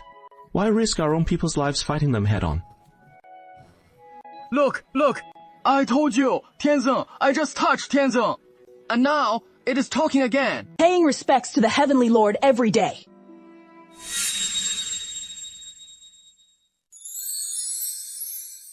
I've seen this room a few times before, but I didn't pay much attention, thinking it was just meant to boost everyone's morale. Who would have thought this thing would actually start talking now? It really scared the monk half to death. Meanwhile, the historian was even more terrified, not daring to utter a single word. Historian, what you just said was spot on. We're all rebelling against the court's tyranny, fighting for the common people. Of course, we shouldn't be infighting. It is a terrible way to fight. It only pains our loved ones and delights our enemies. I've agreed to your demands on behalf of Xing Honglang. From now on, Xing Honglang counts as one of the rebel army.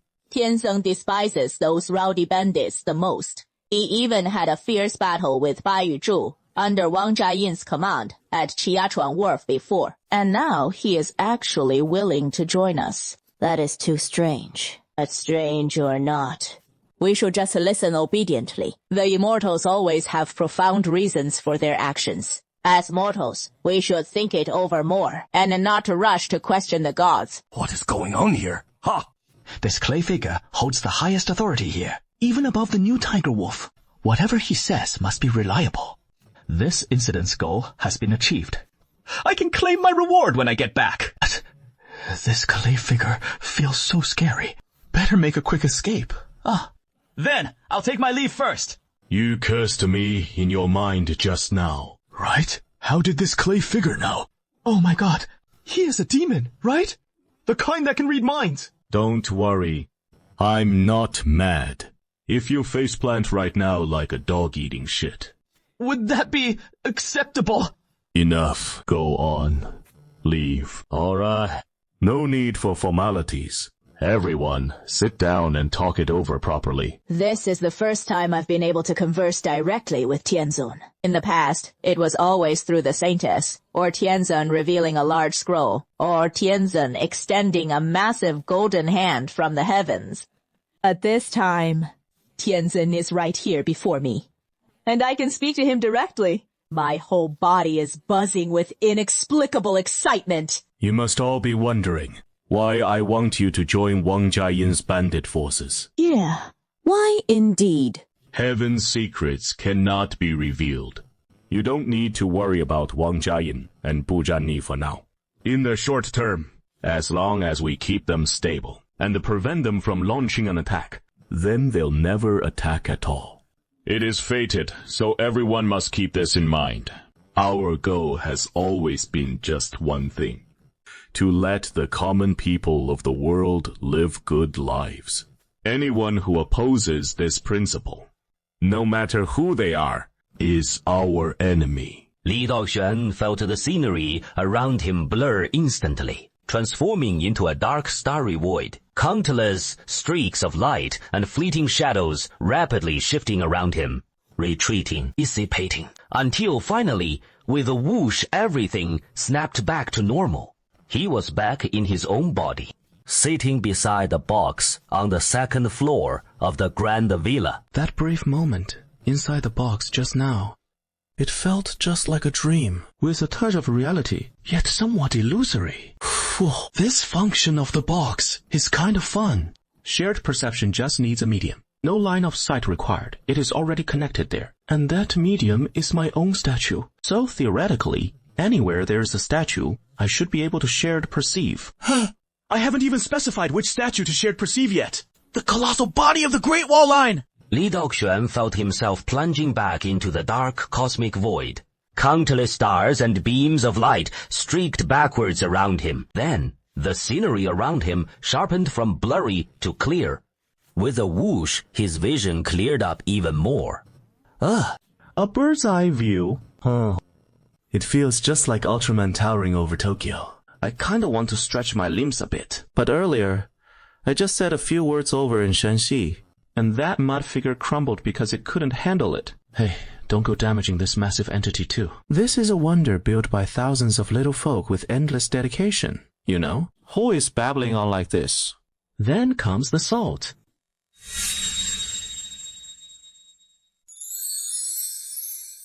Tianzun, I'm not gossiping about the Saintess. As your subordinate, I just feel this matter should be reported to you. The Saintess actually forged a divine decree, wanting me to sneak 2 people into Wang Chengen's army. These 2 seem to be the spoiled rich kids from Gaojia village. They must be pretty tight with the Saintess, right? She is using my position to get these 2 into the army, to rack up merits, and in the future, she'll want them climbing the ranks to snag official posts.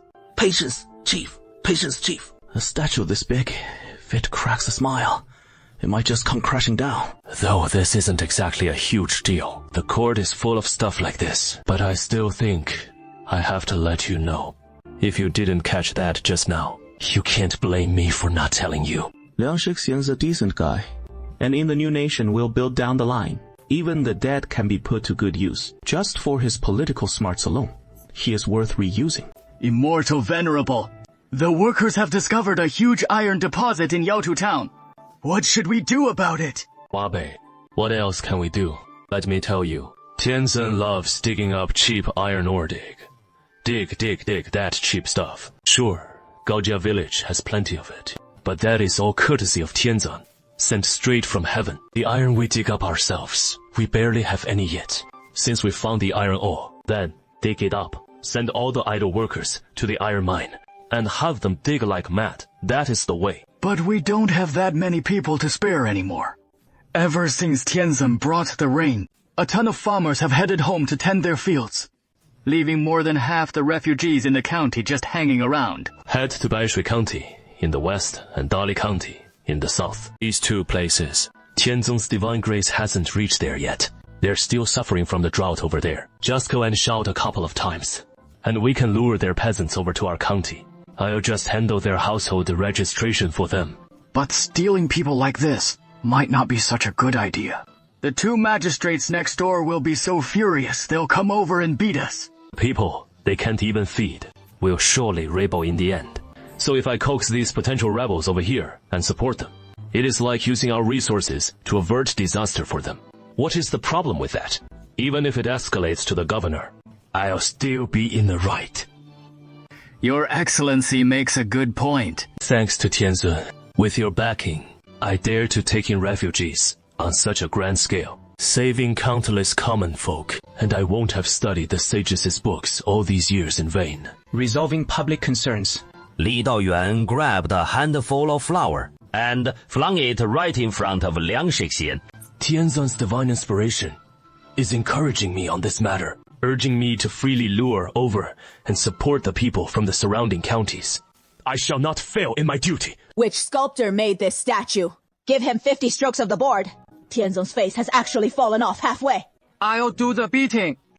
Don't! Eating someone with 50 strokes could kill them alive. Besides, it might not even be the sculptor's fault. Maybe the statue is just too small and couldn't contain Tianzong's vast magical power. It couldn't hold it at all. It just couldn't contain all that power, so it got burst apart. Oh, I see. That makes sense. It really does. When Tianzhen arrived earlier, I was so shocked as the general that I forgot to ask Tianzhen the name of that fairy singing in the immortal realm. Oh boy, you! Is that all the promise you've got? You head off to garrison the border, surrounded by nothing but rough guys, gnawing on flatbreads in some frozen hellhole for 10 years. And when you get back, you're even less promising than me. Amitaba. Excuse me, folks. What exactly just went down? Daoshuan Tianzhen just ascended. Daoshuan Tianzhen? Yeah. As you saw, an immortal. Oh, right. A Taoist immortal. Your Buddhist monk, not knowing him or recognizing him. That is not surprising. Well said. Well said. The Taoist 16 Zhenren. This poor monk knows him too. He is actually our Buddhist Guanyin Bodhisattva, infiltrating Taoism undercover, enduring every hardship. Also one day, she can sneak up on the primordial heavenly venerable and club him from behind. What kind of monk are you? Is it really okay to trash Guanyin Bodhisattva like that? Yeah. You were supposed to be a proper monk. Not mastering the teachings. That is normal in Buddhism. Everyone, this isn't the time to get into that, is it? We gotta find a sculptor quick. And rebuild the Tianzhen statue. This Tianzhen missing half his face. Doesn't it make you nervous, just looking at it? Oh, we have to get that Tianzhen statue fixed ASAP, or no one's gonna feel secure. Hurry, hurry! Ask around which locals can sculpt. There are plenty of craftsmen around here, right? Gotta be tons of skilled folks. Yeah, go find one now. Offer the craftsmen some upfront pay, and the price will drop real quick. Who's got a copy of Daoshuan Tianzong's Demon Exorcism Tales? Pull one out. Have the craftsman carve it following this pattern. Otherwise, the carvers around here in Shanxi wouldn't know what Tianzhen looks like. Alas. I've wandered for most of my life, and here I am, actually running into a real immortal. And it is a Taoist heavenly sovereign, no less. A Buddhist monk like me coming to chat with a Taoist immortal like you. Is that even appropriate? When I was young, this poor monk killed countless people, my hands drenched in blood. It wasn't until middle age that I finally woke up to it, laid down the butcher's knife, and started over as a new man. For a guy like this poor monk, would heaven even give him another chance? You're not saying anything, so I'll take your silence as agreement. This poor monk can surely wash away his sins, turn into a good person, and meet a peaceful end. Right. But even I can't fool myself with that nonsense. For someone like this poor monk, after death, it is eternal damnation, no rebirth forever.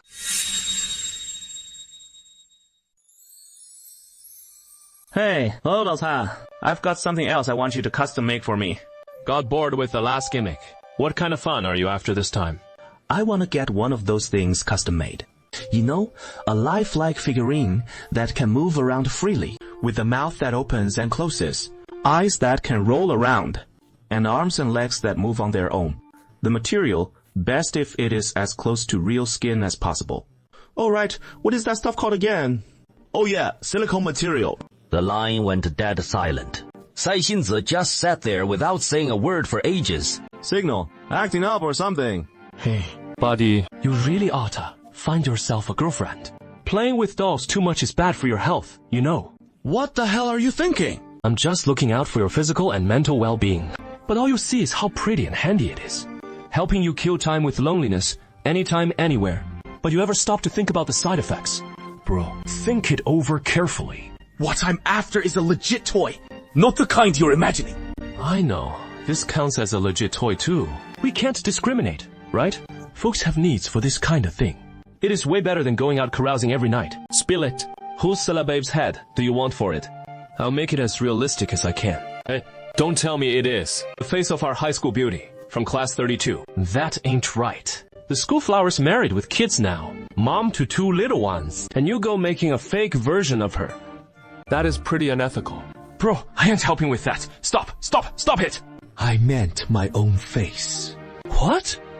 Playing with yourself? Bro, why are you such a pervert? Does going without a girlfriend for so long really twist human nature?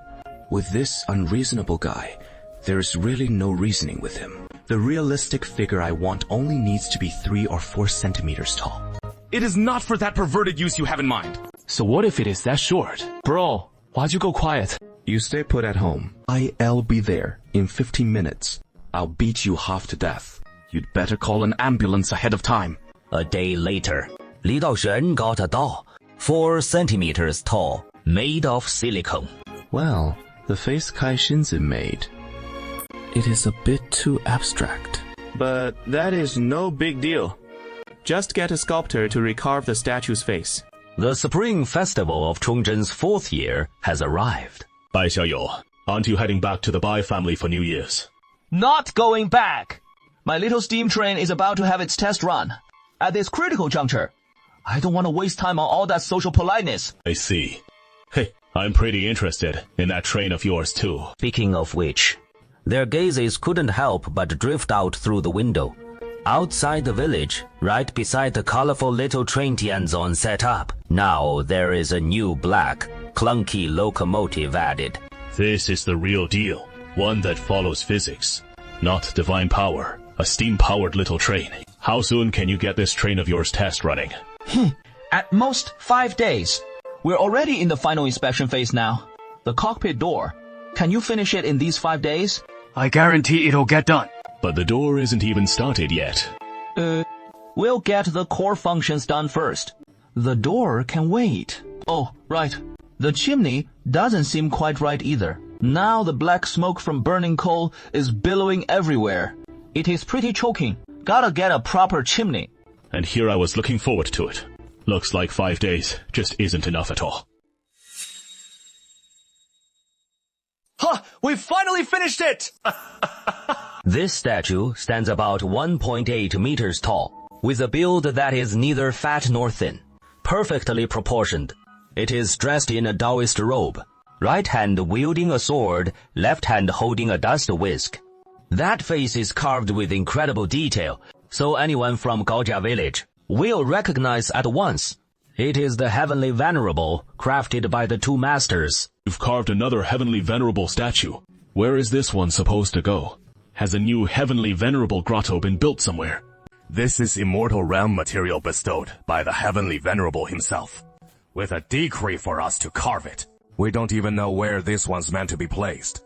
But as long as we follow the decree and carve it, it'll be spot on. Pardon the offense to the immortal materials. As expected of immortal material.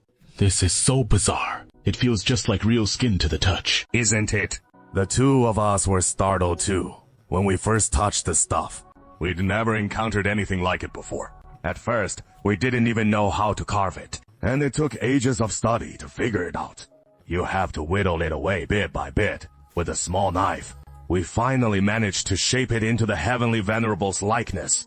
This exotic material is truly astonishing. Just as Song Yingxing finished saying this, suddenly the statue's eyes darted around slyly. This Joran material has no bones inside, making the whole figure soft and pliable. But that is no big issue. It is at least far more flexible than a clay statue. So no need to fret.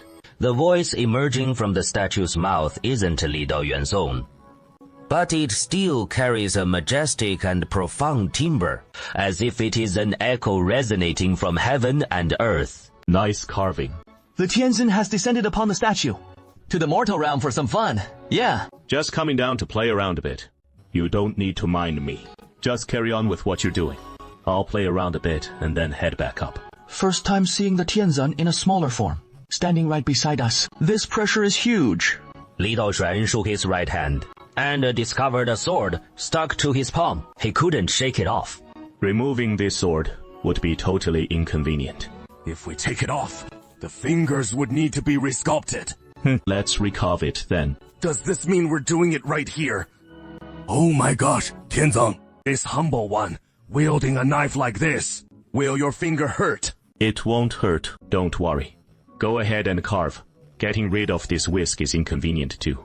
So the other sculptor came over as well, gently chiseling the connection between the whisk and his left palm.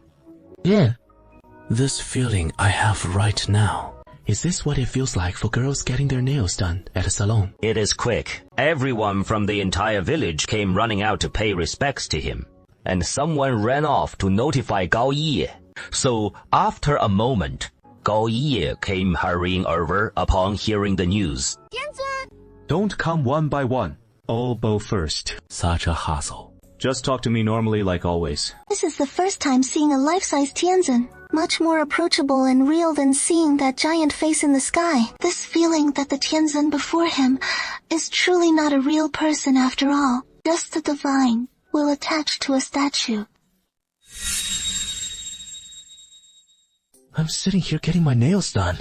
And now, all of you crowd around to watch. It makes me feel so awkward. Li Daoxuan was just about to gripe, telling these guys to scatter, when Xu Dafu, the director of the Bureau of Craftsmen, squeezed out from the crowd. Xu Dafu, why are you being so cautious? Reporting to the Heavenly Venerable. Even though we have the Heavenly Venerable's protection here, this is still a place for forging weapons, like swords, spears, and muskets, with deadly tools everywhere. If this humble one isn't careful, what if in my haste I bump into something I shouldn't, and a sledgehammer drops and crushes me to death?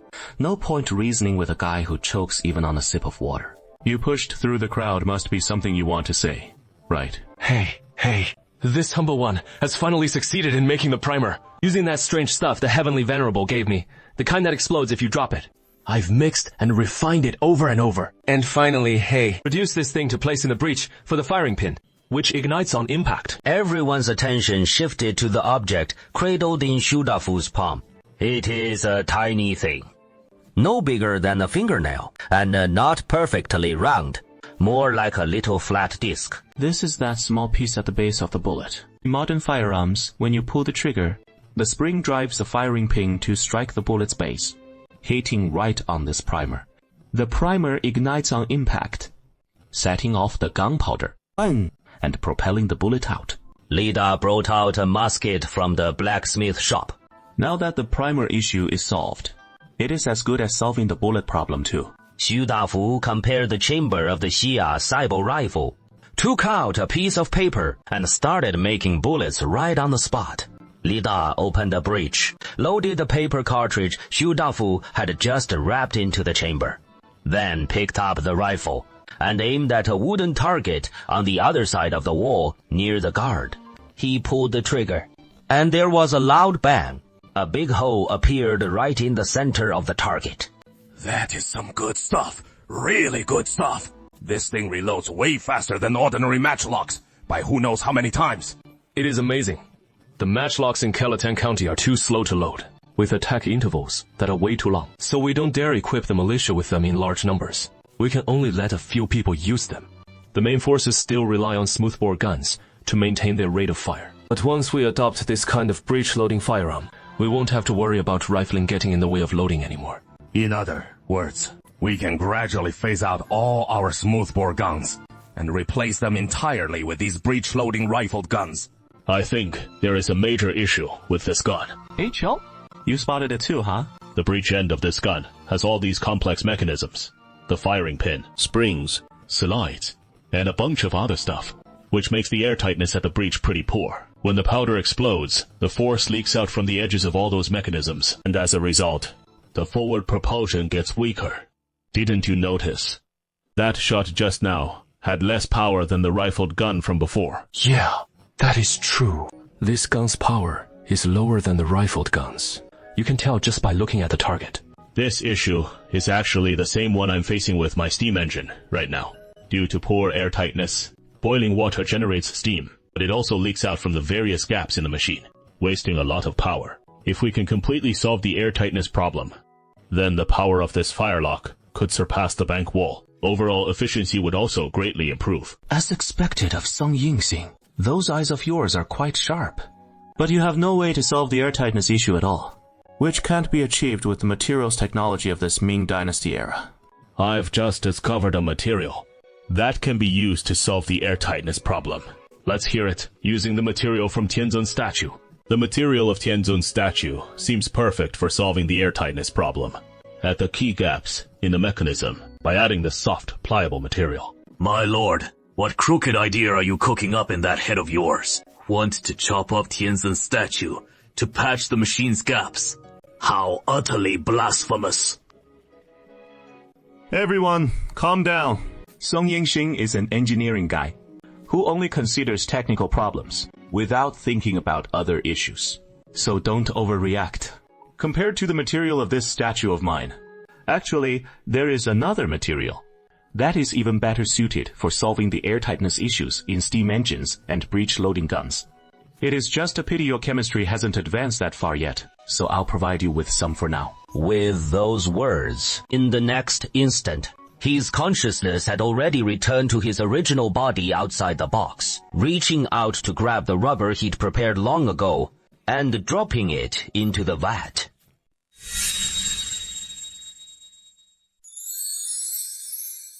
Rubber. This is one of the greatest inventions of modern times. Given Gaojia Village's current level of technology, ITDB 108,000 years too early for them to figure out rubber, so let's just give them some directly. Let them puzzle it out gradually as they use it. How this thing is made, right? Go ahead, touch it and see. This stuff is softer than plastic, but harder than the Tianzun statue. This seems perfect for solving airtightness issues. Tianzun, our job here is done. Take a look. Does the hand paper work okay? Very good. Both hands are normal now, with 5 fingers, and all 5 can move. It is just that the silicone fingers are a bit soft, not as strong as real fingers. Can't be helped. If we don't use soft material and go with hard stuff instead, the joints won't bend as we want. You'll gain some, you'll lose some. Alright, everyone, get back to what you were doing. I'm heading out for a stroll. Don't follow me. The Tianzun descends to the mortal world, and the first thing he does is wander around.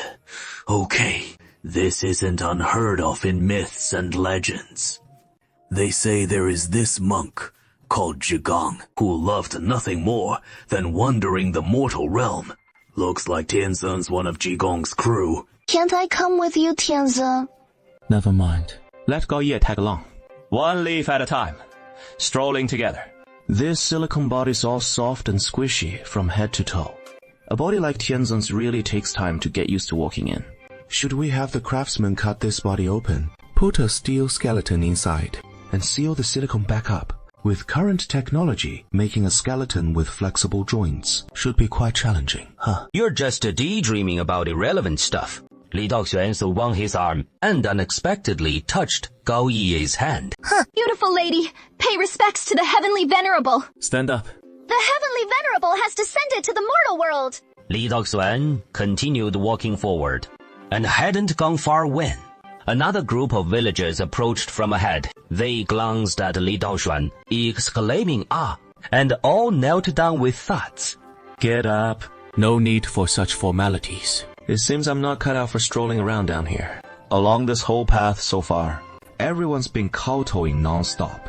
It is seriously disrupting social harmony. Since it is the Heavenly Venerable's first descent, if you came down often, people wouldn't react like this when they see you. This statue was made to study mortal world issues, not just to idle around Gaojia village for no reason. This time, I came down just to get a fresh perspective and experience the novelty here. Once the novelty wears off, there'd be no need to descend here again. The true purpose of this statue is to place it beyond my line of sight, to Shanxi, or even farther places to observe, places I normally can't see myself. Maybe I should make a few more like this. Keep one here in Gaojia village, and when I have time, come down to hang out with Gao Yi. Yeah, let's go hiking. Sure. Not long ago, news from Shanxi was reported up to the court. Wang Jiayin proclaimed himself king, with over 100 leaders under his command, and an army of 350,000. This struck Zhu Yujian and all the civil and military officials like a blow to the head, leaving them utterly terrified. 350,000 of them. These bandit leaders outnumber our actual troops. If only I had that many soldiers at my command, the Jiannu would have been ground to dust by now. Zhu Qing, the banditry in the nearby regions is escalating relentlessly. So what exactly should be done? Your Majesty, I have just come from Shenxi, bringing a letter written by Yang He, the governor of the Three Borders, to your Majesty. Please permit me to read it aloud in open court. As for the bandits, their uprising stems always from extreme famine, where the people can barely survive, and temporary provisions and rewards incur enormous costs that prove utterly insufficient. Despite repeated suppressions that fail to stabilize the situation, they scatter when suppressed, only to regroup afterward. This is the result of mere suppression. Relief measures must be implemented continually to ensure they have the bare necessities for survival. And only then can it be called true disbandment. After disbandment, they still require resettlement, with ongoing provision of cattle and seeds.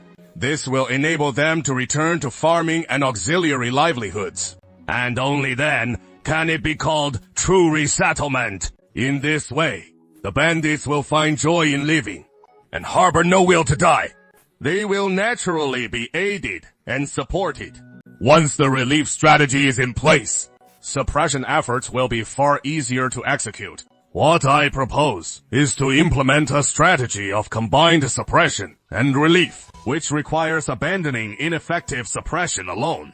This is the key. Moreover, redirecting the relief funds prevents their wasteful expenditure and avoids excessive executions of bandit leaders, fostering harmony from above. By investing in local administration, the money is spent, but the reputation is gained by saving one life, thus securing that person's survival. And the people along the western route will be at peace. There is no greater benefit. Got it. Yang He's point is, if you spend money suppressing the bandits, the money's spent and gone, and you've killed a bunch of people, and bred even more resentment. But if you appease the bandits, though the money's spent, the people are still around. You can keep collecting taxes from them and get the money back over time. That actually makes some sense. The entire court surprisingly backs appeasement.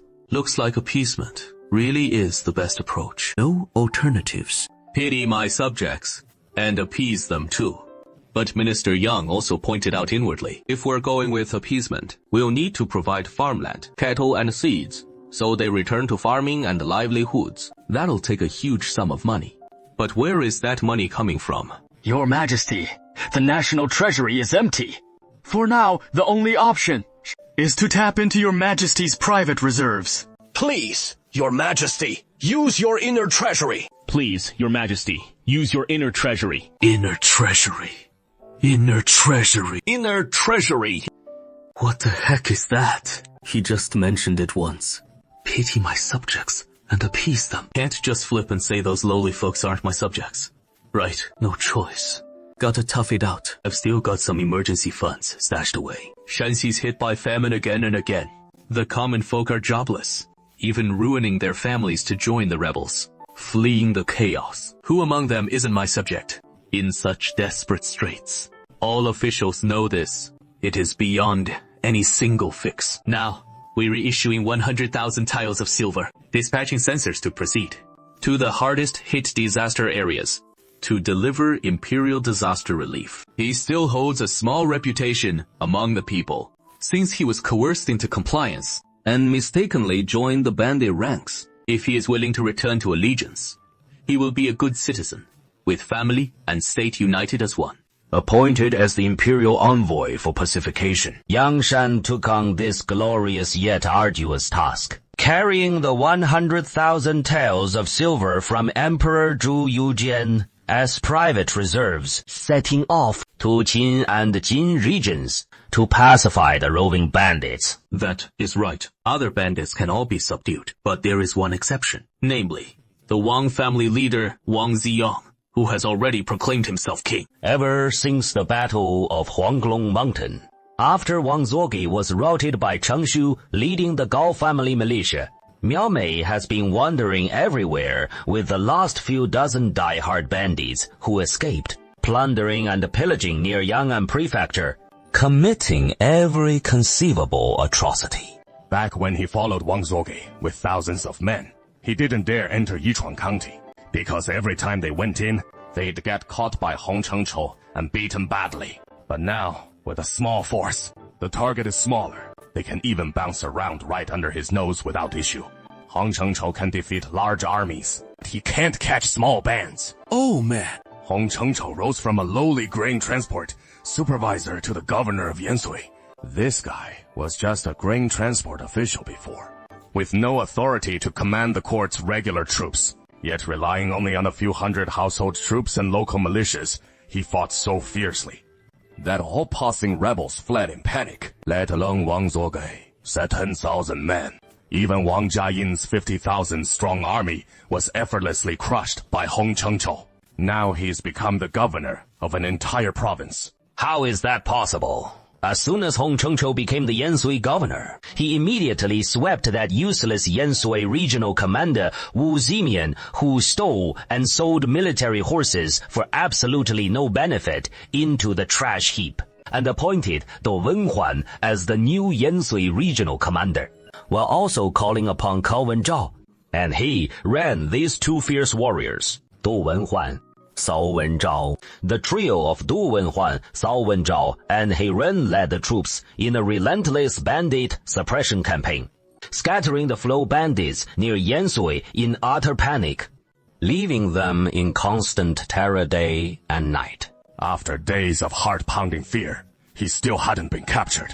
He was chased by the suppression forces several times, each time escaping by the skin of his teeth. But after all that, they hadn't looted any food in ages. His men were exhausted and starving, on the verge of collapse. Big brother, I've got some good news. Yeah. The three borders, Governor Yang, he has issued a surrender amnesty order.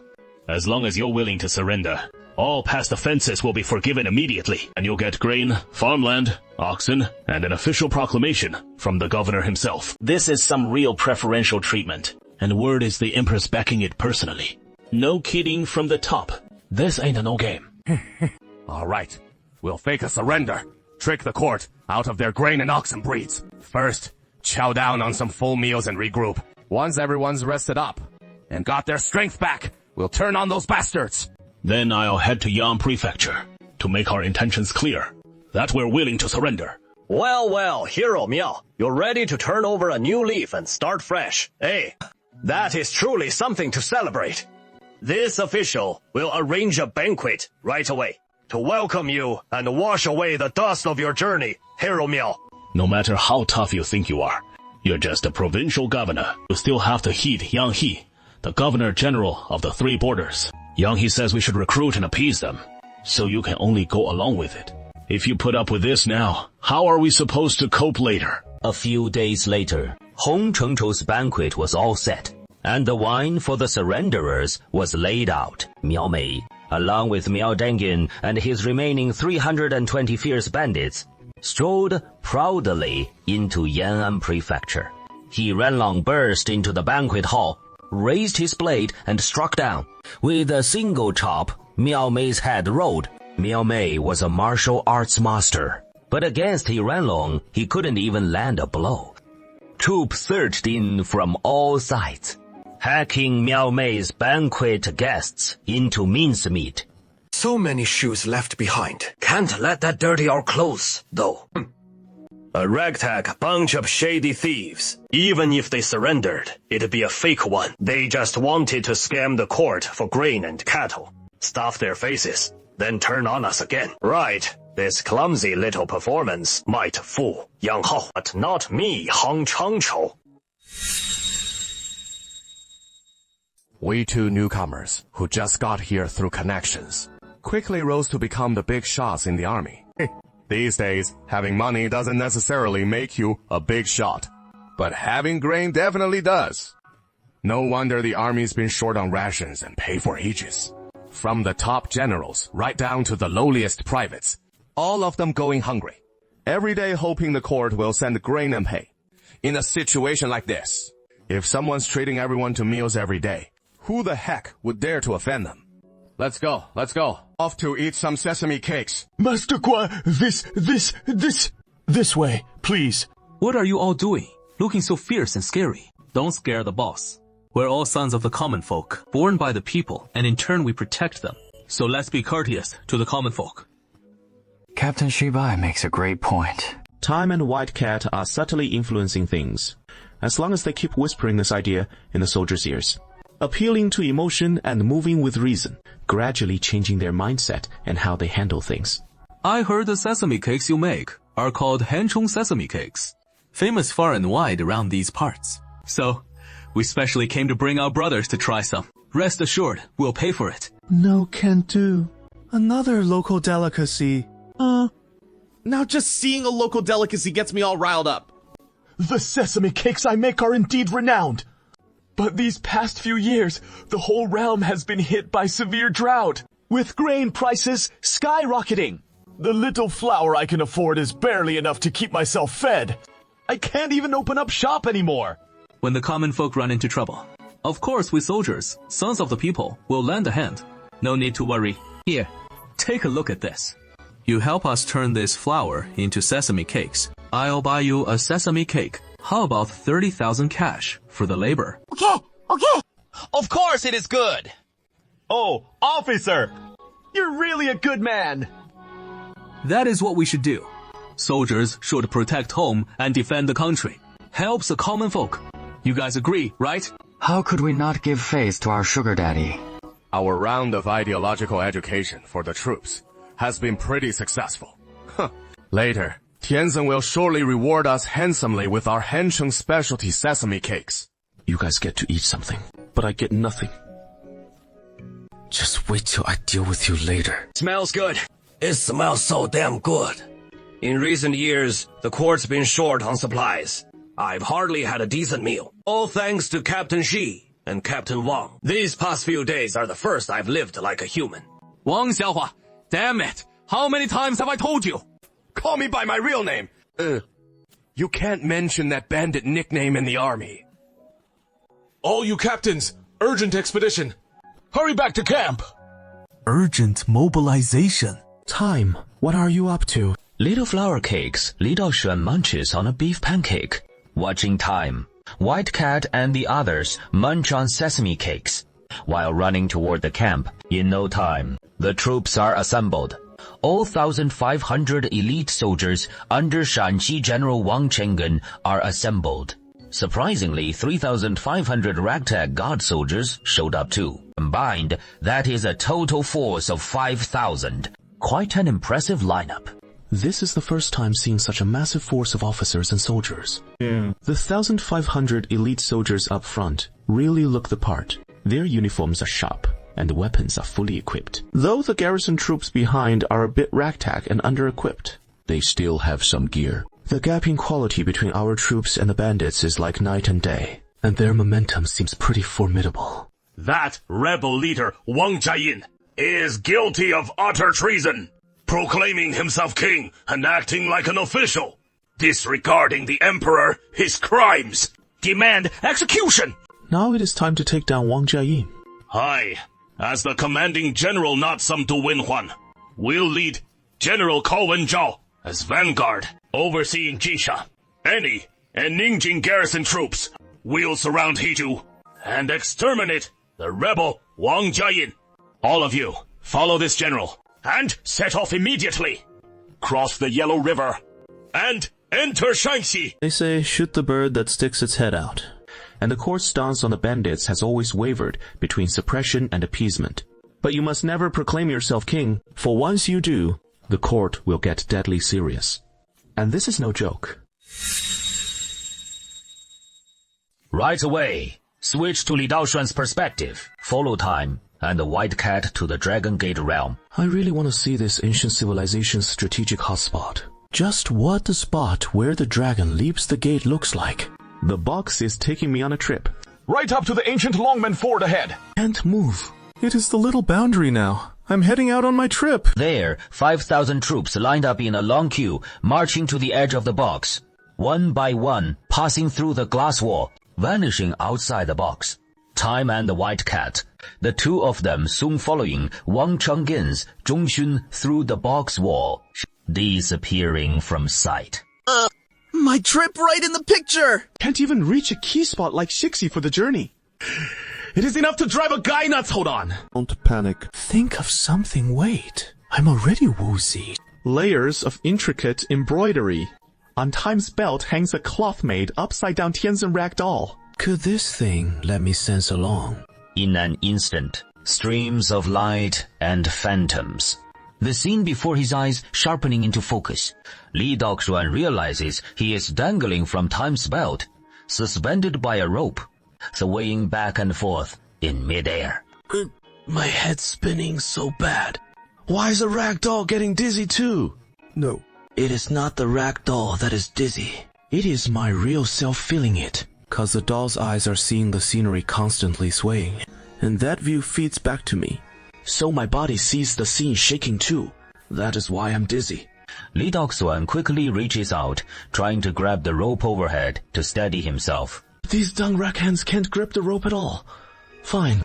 Time for the ultimate move. Li Daoshuan grabs hold of Time with both hands, his body's armor plates climbing upward. In no time at all, it actually climbed up onto Time's shoulder blades and sat down. Hey!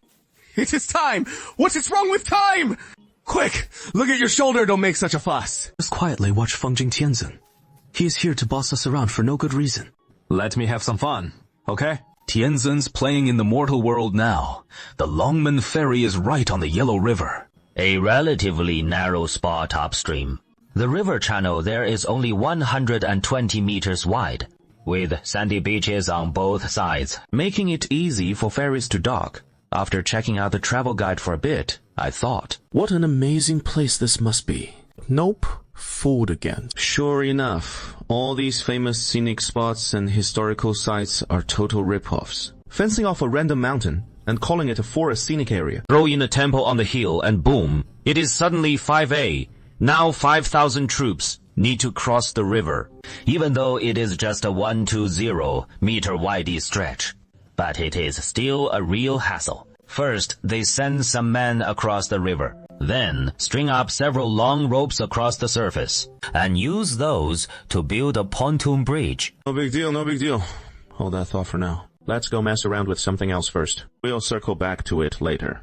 Buzani is leading his army. They've just breached Hejing County town, with corpses littering the streets everywhere. The roving bandit troops are organizing groups to burn, kill, and loot throughout the town, while some of the bandits are busy tearing down the walls of Hejing County. Big boss, we've wiped out all the Yamen runners, hangers-on, and local militia in Hejing County town. The guys are out scavenging for food right now. We're not far from Yongji and Xinhonglang, are we? Not far. Head south, 200 li, and you are in Yongji. Xinhonglang's hold up at the Yongji ancient ferry wharf.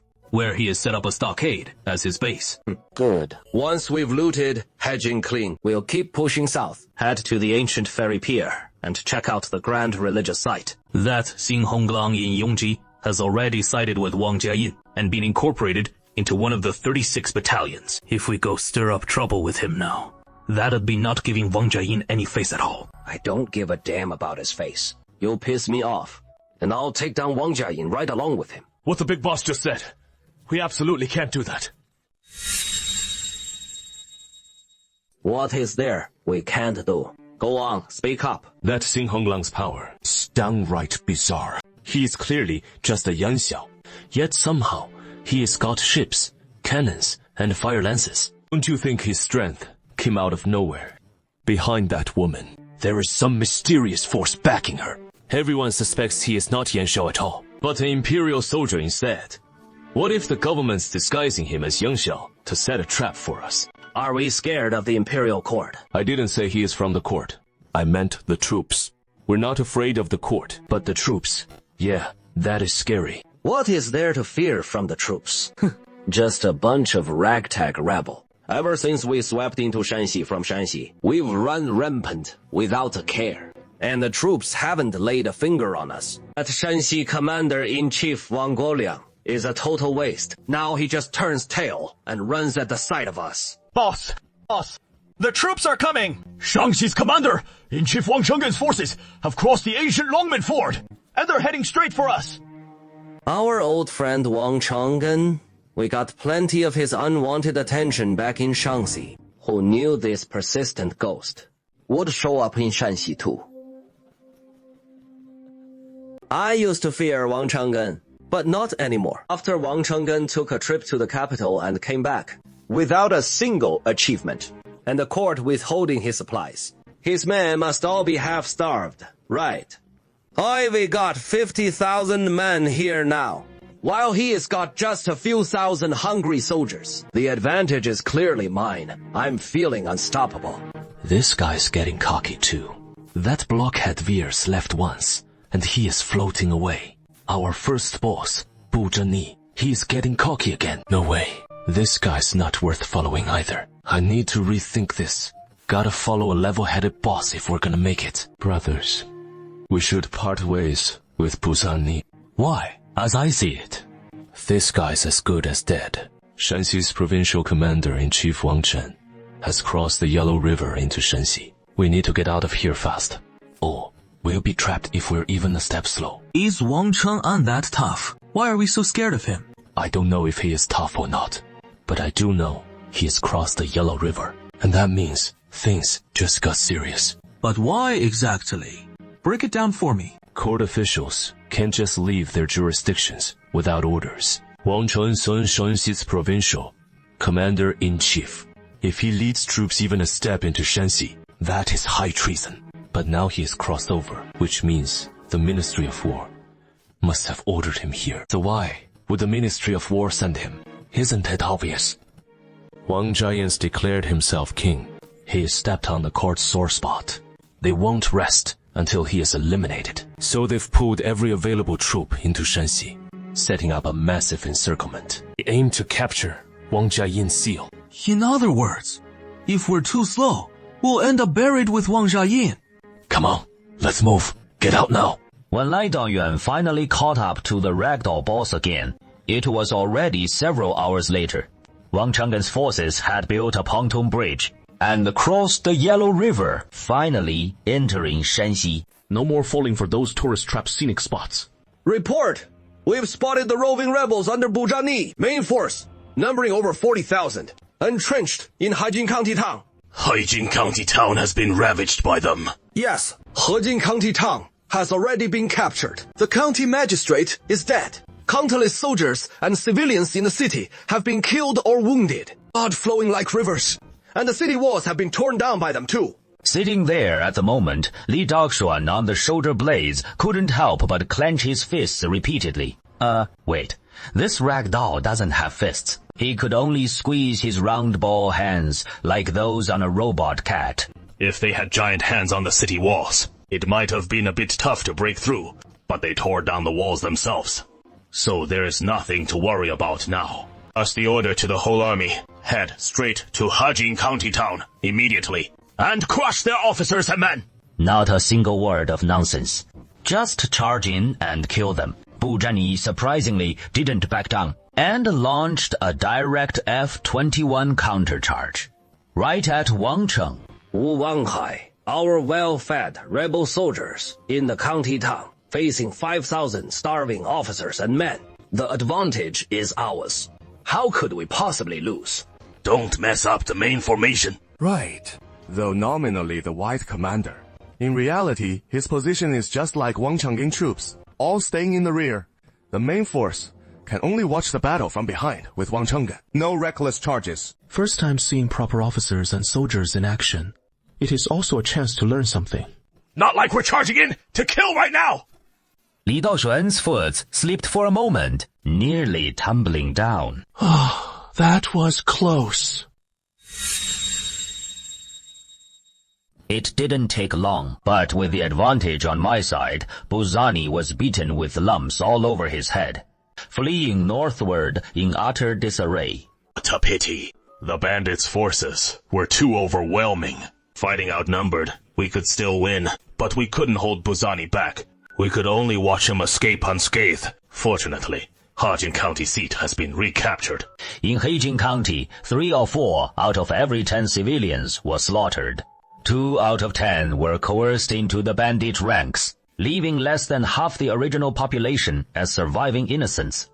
It is the same old story. How is this any different from the cities ravaged by the Jianu? The Jianu's sieges bring death just the same. Yes, months ago, when I went to the capital to see Prince Qi, passing through villages and towns shattered by those vile Jianu, I saw scenes just like this. The vile Jianu leaving devastation in their wake. Cities slaughtered for 3 days. Bodies strewn everywhere. Looting every last possession. These roving bandits are no different from those foreign barbarians. Alas. The people of Hajin County will be hard-pressed to survive. As general, I can only write a letter to the court on their behalf, begging for some silver taels to provide relief for the locals here. Li Daoxuan, hearing this, couldn't help but furrow his finely arched brows. No need to rack one's brains to realize this letter would be written in vain. The court won't spare a single copper coin for Heijin's people. Our Gaojia village will provide the grain for relief, and have him turn over Longmen Ancient Ferry for our use. With the Heavenly Venerable's decree, things will go smoothly. Sister Wang, Changcheng County still has some stored grain on hand. We can ship the grain from the wharf in Hangyang County to Longmen Gudu to help the locals here get through this crisis. You've already lent this general a large amount of grain. And if we have to worry about the people of Heijin County again, I'm afraid that would be quite challenging, wouldn't it? There will definitely be difficulties, but we're not afraid of difficulties. Saving one life is worth more than building a 7-story pagoda. Wherever we can lend a hand, we'll give it our all. All right then. I'll leave this matter to you.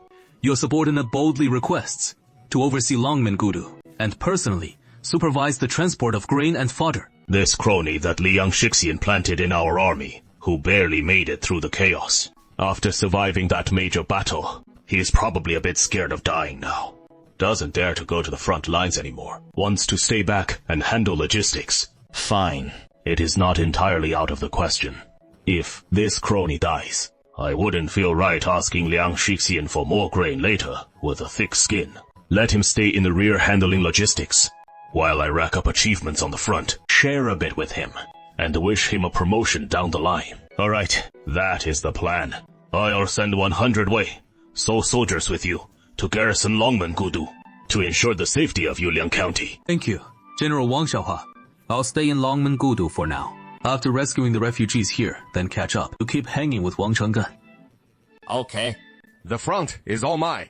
He leaned his shoulder against the white cat's shoulder. The ragdoll perched on his shoulder blade. Tianzhen sprang to life. With a hey yo jumping onto the white cat's shoulder blade, he sits down grinning. Heavenly Venerable, bless my arrival. He gave a grand bow to the ragdoll, then turned and walked out, gathering the 100 guard soldiers dispatched by Wang Chenggen, heading toward Longmen Ancient Ferry. Shi Jing gave you his doll. Yeah. This is his talisman. He handed it to me when sending me off to the battlefield. That safe and sound. Nepotist is such a weirdo, actually relying on a ragdoll to comfort himself. What a softy soldier. I salute those generals who fight desperately on the battlefield. Which of them would rely on something like this for protection? 白公子's most significant invention in his life. The steam mini train is finally starting its trial run. So tense. Really super tense. Prepare to ignite the fire. The kids are growing up. As a mother, you can't just use the big stick to educate them anymore. The young new generation in Gaojia village. The older generation, limited by their insufficient education from childhood. This doomed them to profound feudal limitations. But the younger generation might just break free from that mold and embrace a fresh start. The future belongs to them. When I was a child, Grandma lived in Huanggushu Old Village, Beibei District, Chongqing. There was an old railway right by the village. Coal trains would always roar past our house. Every time I visited Grandma to play, I'd hear the train steam whistle. After Grandma passed away, Huanggeshu Old Street was demolished. The old steam trains were phased out too. Now we ride either light rail or high-speed trains. It has been who knows how many years since I've heard a real steam whistle. The little train stirred to life.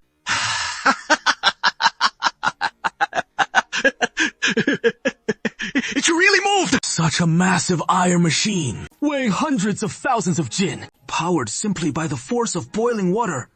I actually did it! I succeeded! Girls, let's cheer! Young Master Bai is mighty! Young Master Bai is unstoppable! Young Master Bai's invention is brilliant! What is all this commotion about? Throwing confetti everywhere. It'll be such a pain to clean up later. The little train begins to pick up speed. Rumbling forward along the tracks, its speed is far slower than the electric little train Lai Daoshan brought down. Just like the very first train in history, it chugs along so slowly, at just 8 kilometers per hour. It is slow, no doubt, but that is plenty. As long as it gets moving, it heralds a new era for human civilization.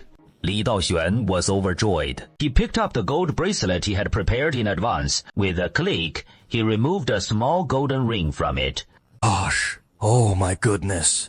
A golden ring half the height of a person.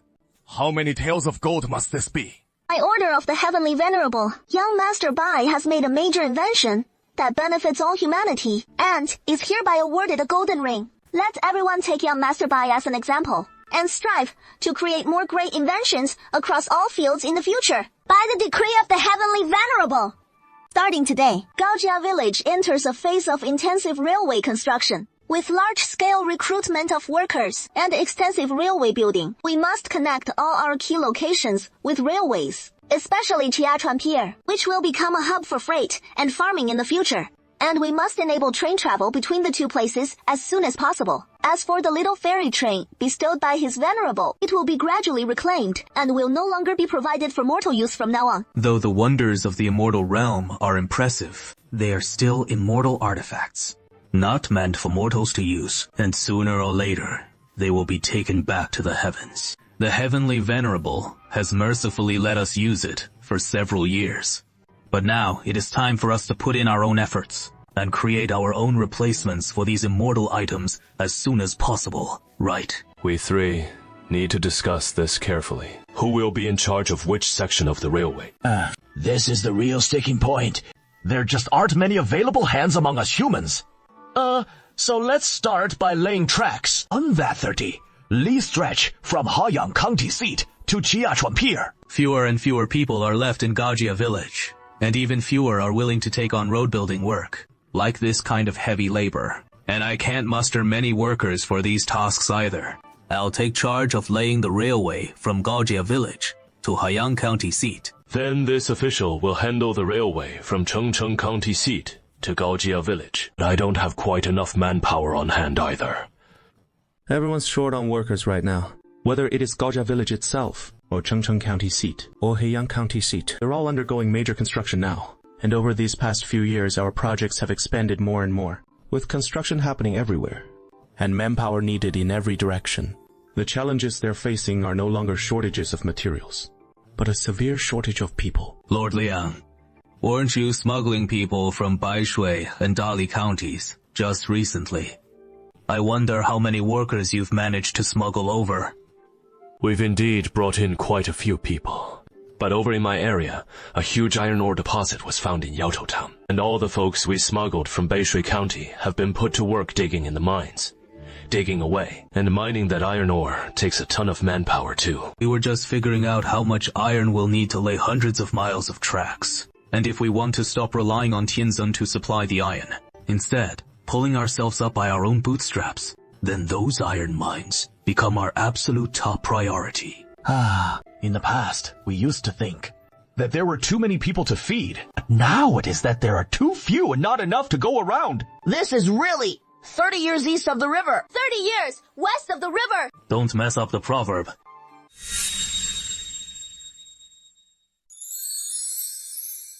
In the 4th year of the Chongzhen reign, the imperial court mobilized troops, including Sichuan troops, Shanxi troops, advancing with over 10,000 soldiers, and establishing 19 joint camps, with 16 officers ranging from deputy generals to governors, general.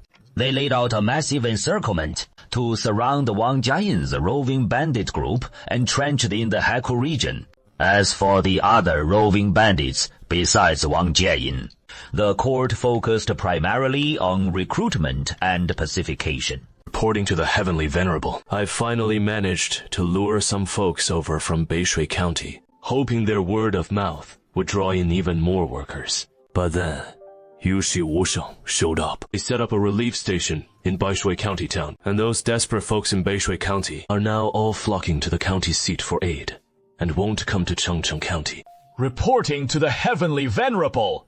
The people in Dali County have food on the table now, so they're not budging. I've tried every trick in the book, but they still won't come over.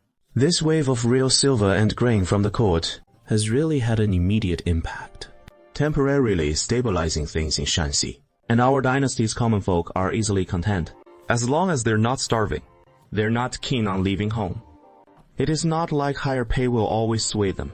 So what do we do now? County Magistrate Yu Shi Wusheng has arrived, bringing a huge amount of silver and grain, claiming to provide disaster relief to our Chengcheng County and soothe the good citizens. Please go welcome the Imperial Envoy for the relief efforts.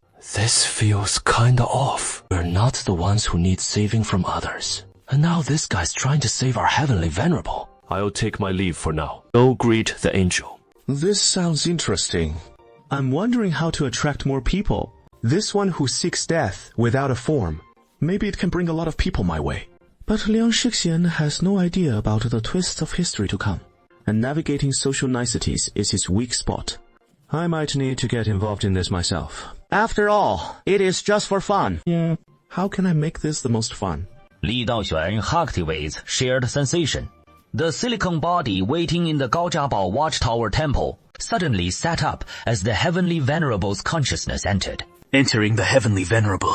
I want to wander the mortal world, roam around a bit. Hurry and find me a set of monk's robes, the ragged and tattered kind, plus a string of prayer beads and a battered wine gourd, and a worn-out palm leaf fan. What do you need all this stuff for? Oh, isn't this the outfit of Monk Zhigong? Last year, a new theater troupe came to town, and they even performed a play about Monk Zhigong. The Heavenly Venerable wants to dress up as Zhigong. Yeah, Guan Yin Bodhisattva can go undercover in Taoism. So why can't I go undercover in Buddhism? Let's pretend to be Monk Zhigong and strike out of nowhere. How about sneaking up and clubbing the Buddha from behind? Great!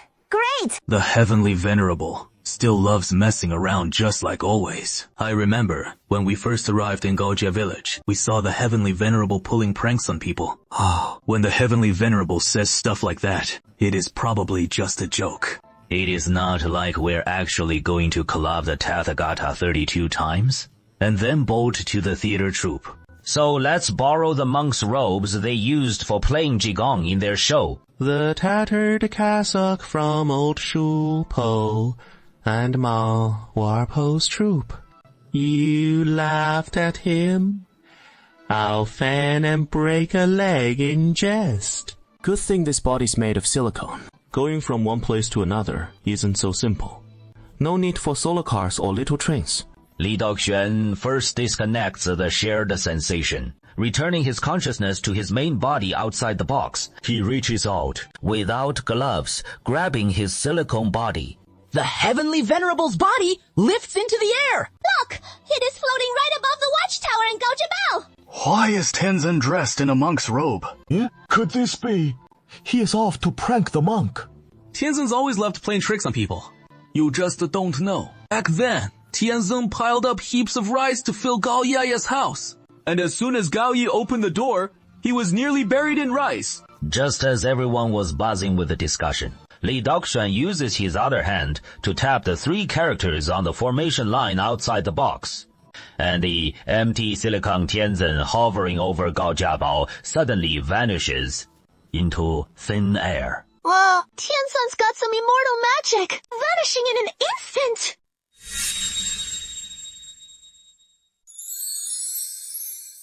Liang Shixian led the chief clerk of Chengcheng County's county office, along with the Yamen runner, Bang Xian, and over 100 people in grand procession.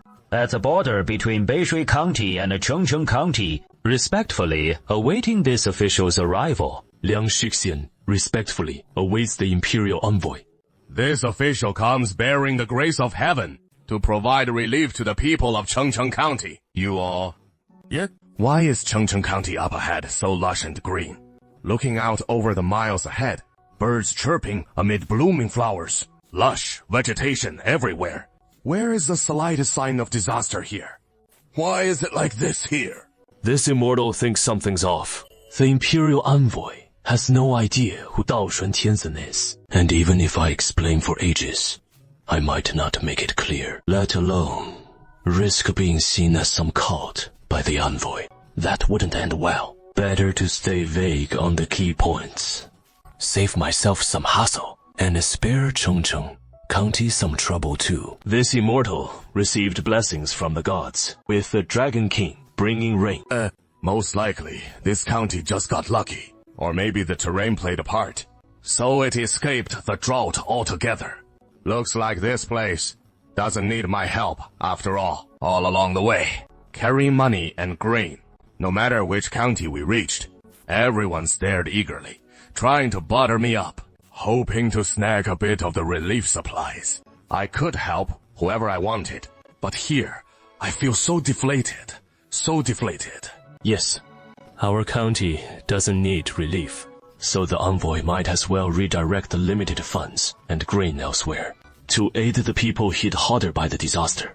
Then this official will pass straight through Chengcheng County and head directly to Haiyang County for relief. Haiyang doesn't need your help either, but no need for me to say that out loud. If you go to Haiyang County, Feng Zhong will explain it all to you.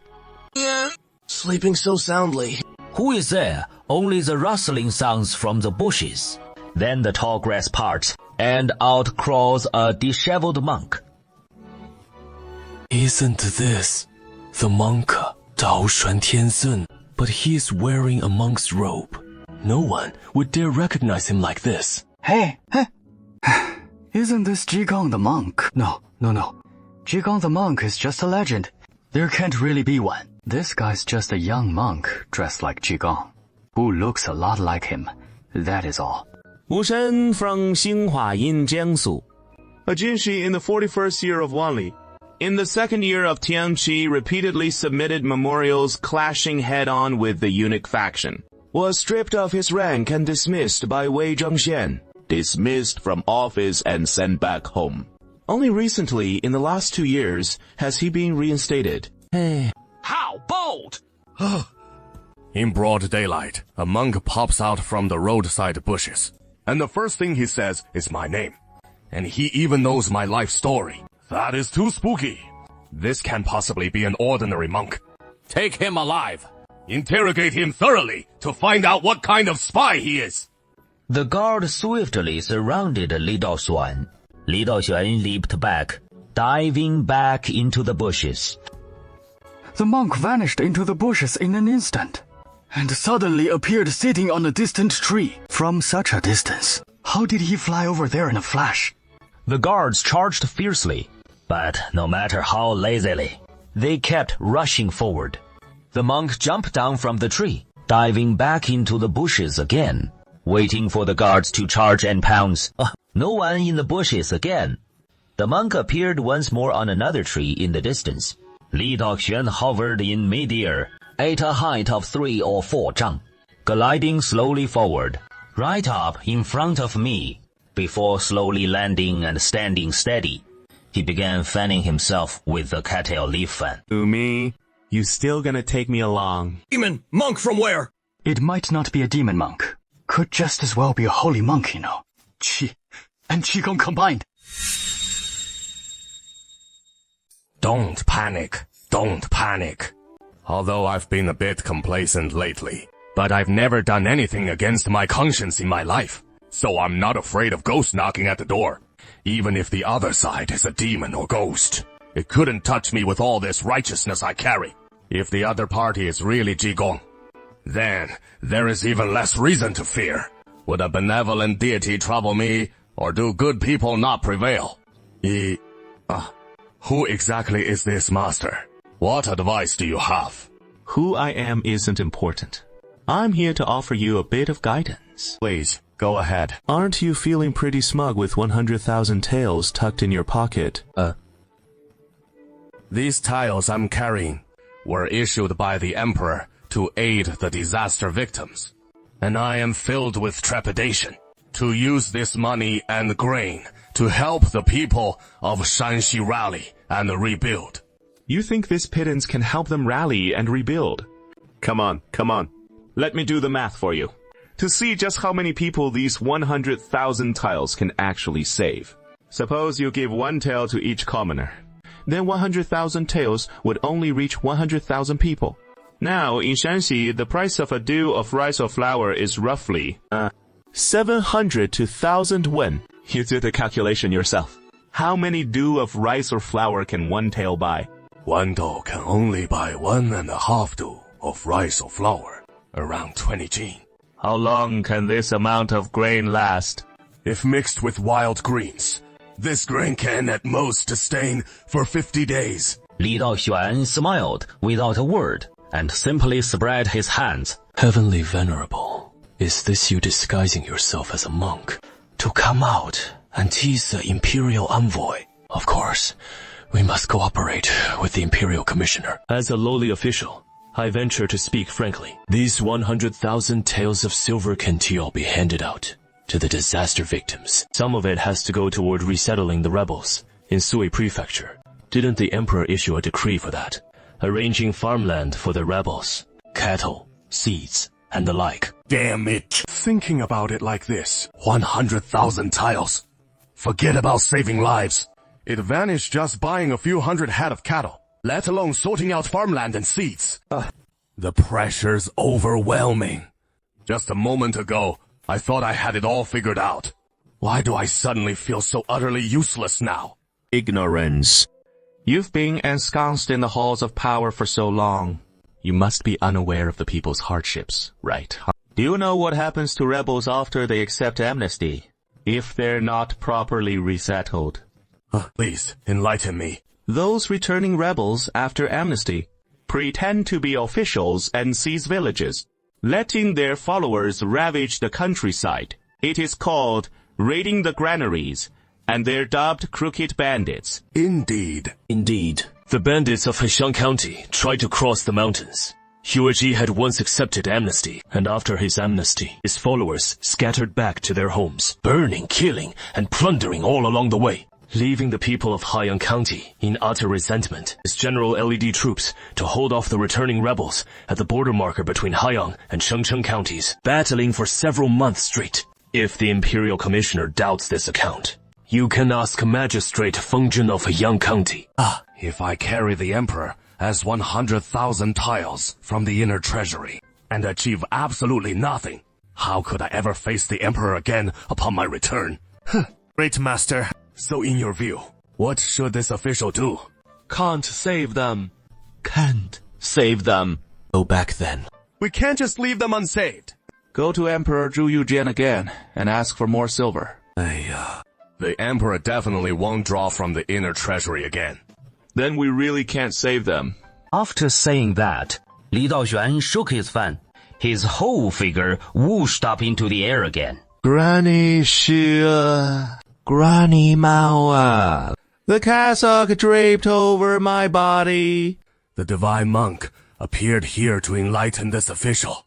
The current disaster relief methods are utterly useless. This official must think of better ways. But what method should I use? Oh, well, never mind. First, write a letter asking the Emperor for funds. Whether he grants it or not is one thing. Whether I request it or not is another matter. If I don't request it, and relief fails later, the blame falls on me. If I do request it, but the Emperor refuses, then the blame for failed relief falls on the Emperor. The Emperor can bear that responsibility, but a minor official like me cannot. Your minister reports 100,000 taels of silver.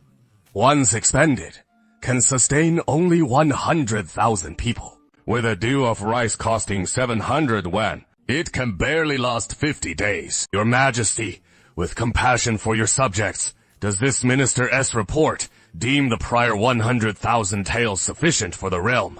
Otherwise, grant more aid without delay, even if it please the inner treasury. Submit it to the capital. Your subordinate receives the order. Lord Cheng. Since your Chengcheng County has escaped disaster, with lush greenery everywhere, it should be able to accommodate some more common folk. Oh, I finally understand the Heavenly Venerable's arrangement. I see. The Heavenly Venerable came out. The half-monk teased the Imperial Envoy a bit, and I hadn't figured out what was really going on earlier. It was all set up for that final stroke, to get Wu Sheng to send the people over. Wu Sheng is no ordinary official. She is the Imperial Envoy, directly in charge of all of Shanxi. She wields tremendous authority, unlike me, who can only sneak a few refugees from neighboring Lan County. But she can invoke the Imperial Envoy's authority to relocate refugees from anywhere in Shanxi to Chengcheng County. This is an absolute windfall of fortune. If Prime Minister Cheng doesn't seize this opportunity, he is a fool. Prime Minister Cheng still has the capacity to assist the Imperial Envoy in receiving and aiding these refugees. This humble official is also ready to give his all for the refugees. The Imperial Envoy need only make the arrangements. In that case, I can be more frugal with the funds and grain on hand. Just cover a small amount for travel expenses. Settle the refugees in Chengcheng County, where there is land to farm, food to eat, and it will ease a great deal of pressure on this official.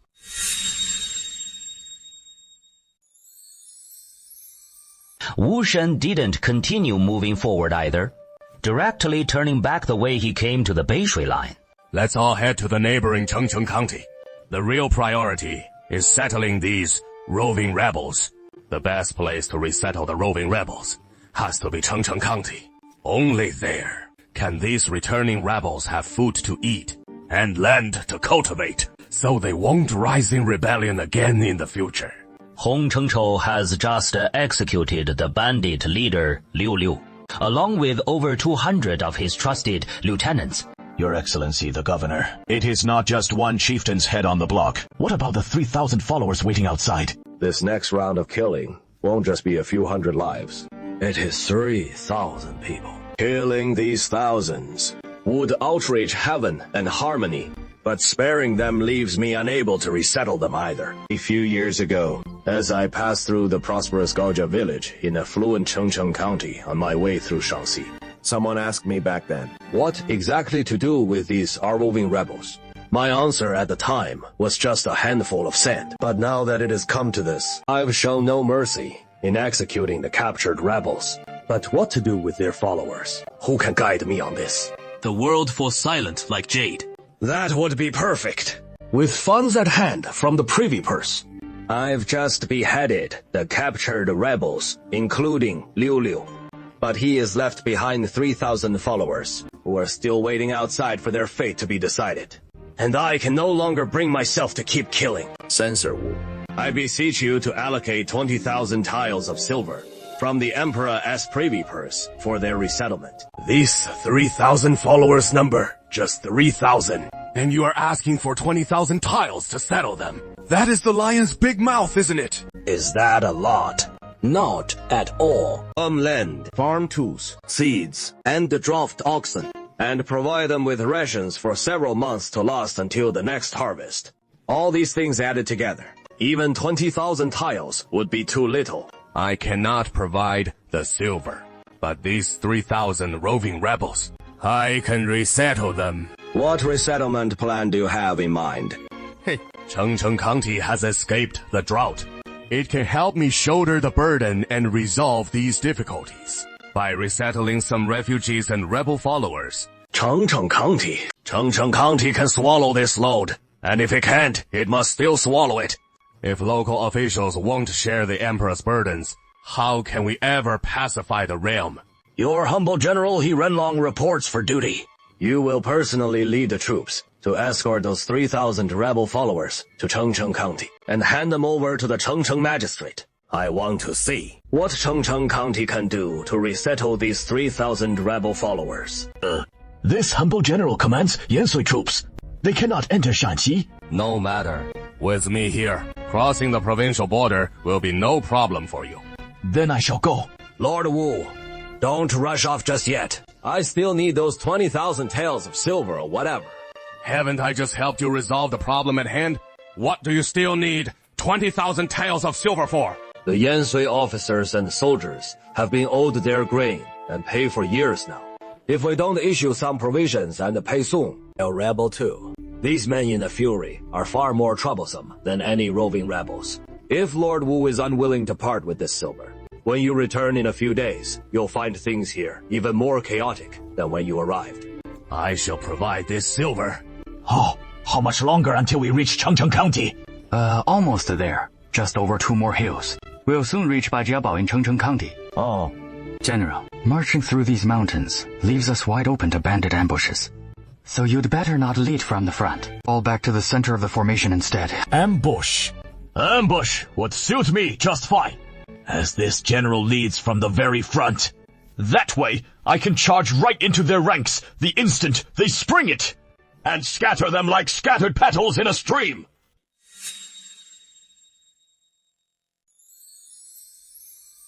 Seeing the officers and the soldiers up ahead, Cheng Xu was just about to chat with them. But the commanding general opposite didn't say a word, and with a furious roar, charged straight at them on horseback. Where the hell did this idiot come from? I'm so done with these fools. In this messed up world, no clue why, but I run into idiots everywhere I go. It is driving me insane. Cheng Xu didn't even have time to explain that he was from the militia when the madman's spear was already thrusting toward him. What tremendous power in that thrust! Such intricate variations! With one spear thrust, he conjured up over a dozen spear flowers. As if a dozen old grannies were floating in, whistling through the air. Who knew these roving bandits had such a skilled fighter? Whoa, he is so damn fierce. I can't hold off more than a few moves from him. Which rebel are you? State your name! Rebel, you son of a bitch! I'm a law-abiding citizen. How the hell do you look like a law-abiding citizen? From head to toe, you look like a bandit head to toe. All I see is idiot! Written all over you! Misunderstanding! Misunderstanding! Don't fight! Fang Wushang, the Chengcheng inspector, has been ordered to escort the 3,000 surrendered soldiers. These are the militia from our Chengcheng County. You inspectors showed up way too late. Actually letting the militia go in first. General He, it was clearly your guy who started it. Attacked without saying a single word. How can you blame this humble general? In these war-torn times, encountering ambushes in the mountains and forests, if I don't strike first, should I just go over and kowtow twice? At least, ask a couple of questions first, right? Look at this hothead, squaring off with a bigwig. This Fang Wushang really doesn't fear anyone, huh? These 3,000 little bandits, I'm leaving them in your hands. Figure out a way to handle it yourselves. Do it right. If they rebel again, that is on you. Don't try to shift the blame onto us Yansui troops. They won't rebel. Once it is in our hands, General He, you can rest easy. How are these guys supposed to take care of all these little bandits? I might as well tag along and check it out. The soldiers herded those 3,000 surrendered bandits into the valley. The 3,000 surrendered bandits were panicking badly inside, but their bandit chieftain was already dead, leaderless. They didn't dare resist for the moment. They had no choice but to obediently file into the valley. Is this for real? Huanggelong Mountain actually has a place like this. With this level of tight guarding, could they have turned the entire valley into a huge prison? Yes, this is the prison. It is a special spot in our Chengcheng County for locking up the bad guys. Currently, more than 7,000 people are locked up inside. Most of them are roaming bandits, plus the 3,000 who showed up today. That'll push the numbers over 10,000. Oh, man. So many bandits all crammed together. Aren't you afraid they'll rebel again? 10,000 people. All busting out of the prison together. That'd be downright scary. The best strategy would be to manage them separately. Rest assured, anyone who comes in here rarely thinks about rebelling again. Now they're all meekly learning how to become decent folks again. Xicheng, what are you doing here? Weren't you running with Wang Suogua? Yeah. Chen Ergong. Weren't you with Liu Liao? Oh, Wang Suogua got taken down. I got captured too. And I've been doing labor reform here ever since. Since you've ended up here too. That must mean Liu Liu got taken out too.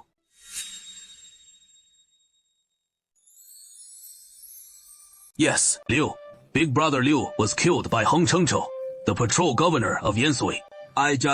Yeah, what did you just say? What do you mean by labor reform? Weren't we settled here to farm the fields and start a new life? We haven't even paid off our past crimes of burning, killing, and looting yet. So how could we just easily farm the fields and become new people? We all made huge mistakes back then. Now we have to repay the boundless Buddha with our labor. Xicheng was a fierce bandit, you know. Always charging bravely in battles against the troops, right at the front lines. But now you're talking like this, and topping it off with some boundless beast talisman. Nonsense. What the hell is that? Is this Taoism just fooling us? We've been tricked. The officials aren't really resettling us. They've just locked us up here, right? This place is one huge prison. Yes. The officials threw a banquet. First killed our big brother Liu Liu, under the pretext of recruitment. Disarmed us brothers. And now they won't even resettle us. Just throw us in jail instead. That is too despicable. Boundless blessings to you. 2 dog brothers. Don't get so mad.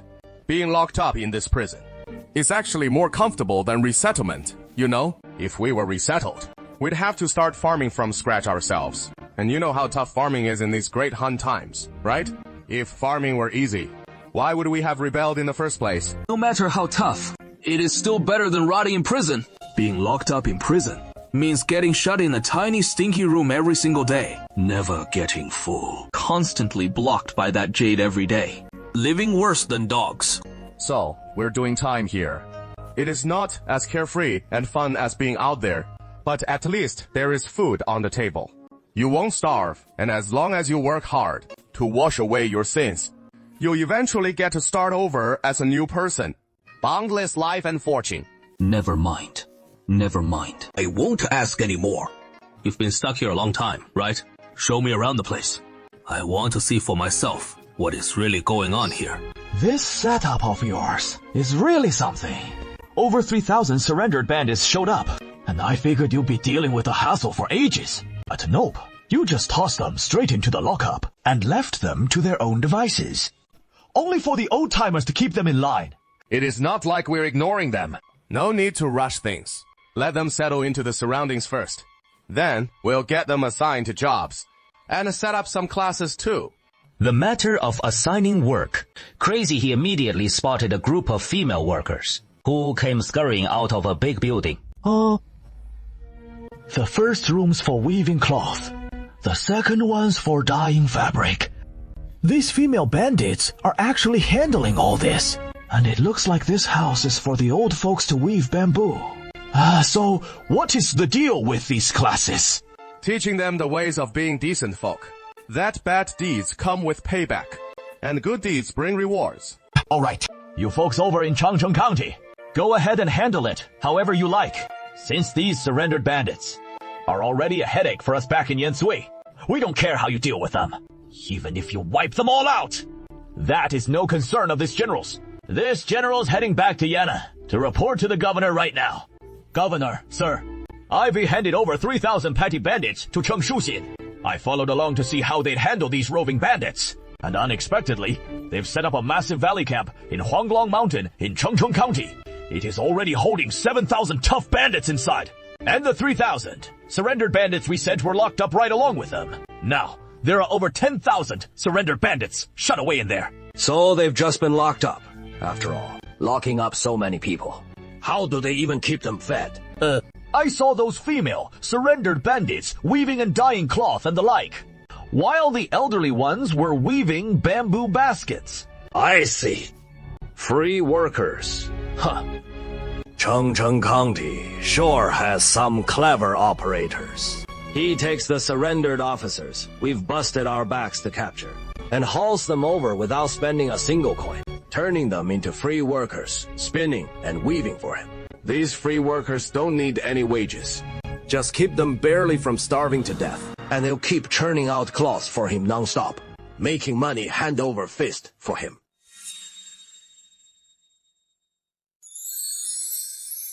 The living conditions here aren't bad at all. Damn it. Simply put, even farmers in a normal year can only afford rough cloth like ants weave, can't afford cotton padded clothes at all. Even the whole family might only have one decent set of hemp clothes. Whoever goes out gets to wear it. So how come prisoners here get cotton clothes, even 2 sets to swap? What the hell? Is this for real? Where on earth did you get these cotton clothes? It was given to us by the Heavenly Venerable. Brother Seven turned around toward the Heavenly Venerable, bowing down to the paper image pasted on the wall. This is Dao Shuan Tianzhen. He is a deity who punishes evil and promotes good, who brings heavenly punishment upon the wicked, and bestows blessings on the kind. Everything we eat and wear now is given by Dao Shuan Tianzhen. Brother Seven, his eyeballs just rolled. The eyeballs rolled infinite, Lesser Buddha. What is so strange about that? Back when my sins were heavy, the Heavenly Venerable's eyes wouldn't even move. But lately, with all my hard labor for reform, my sins have lightened up more and more.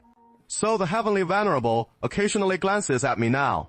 This means the Heavenly Venerable sees all my changes. You don't have to believe in gods and Buddhas. But how can you not respect them? You've really pissed him off now. Yeah. Hey, time to eat. Come on, let's go grab some food. All right. I am feeling pretty hungry. After surrendering to the authorities in Yan'an, the officials handed out just a couple bites of dry rations as a token, then marched us through Huanglong Mountain to this place. All along the way, we chewed on those few bites. To say we weren't hungry would just be lying. They actually give us food here. Of course they do, or I'd have starved to death by now. Okay. Yeah, that is true. At worst, just a few sips of that thin gruel. Even if it is not filling, it won't starve us to death, right? I could guess without even looking. That big basin would be full of snot, like slop. Not enough to fill you up. Definitely not enough at all. But that big basin is actually full of white flour steamed buns. A whole basin packed with white flour steamed buns. Yeah, this is the kind of thing only a landlord's young master could afford to eat. Ordinary folks eat coarse-grained steamed buns. Nothing this refined for us. Looks like we've got some heavy labor today. So they're feeding us well for it. Makes sense, right? I overheard the old man earlier. All the men are heading out for heavy work today. Something about laying railroad tracks. Heard we gotta haul heavy logs and iron rails. That is why they're giving us a good meal to build up our strength. Hey, come get your steamed buns. What are you standing there for? Here, take one to eat. Can't be fake, can it? Heard 3,000 new guys arrived today, and you're one of them. Newbies don't know the rules yet. These steamed buns aren't just real. They won't even fill you up, so you can come back for more. But no wasting. Don't take extra. If they catch you wasting food, you'll go hungry tomorrow. Thanks, big sis. 2 aren't enough. Give me 1 more. Don't know why, but I feel like crying a bit. Eat up, eat up. Everyone, hurry and eat. Finish within the time it takes for 1 incense stick to burn. Then all able-bodied men assemble at the prison gate. Your job today is laying railroad tracks.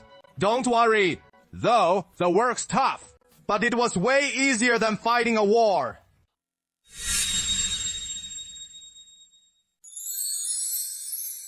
Although the new prison originally held 7,000 people, but only a little over 2,000 able-bodied young men. In other words, the other 5,000 are the elderly, weak, women, and children, while the newly arrived surrendered bandits number only 3,000. Half of them are able-bodied young men. That is 1,500 people. This means those original 7,000 lost the battle and got captured. A large number of their able-bodied young men died in battle, which is why the ratio is so skewed.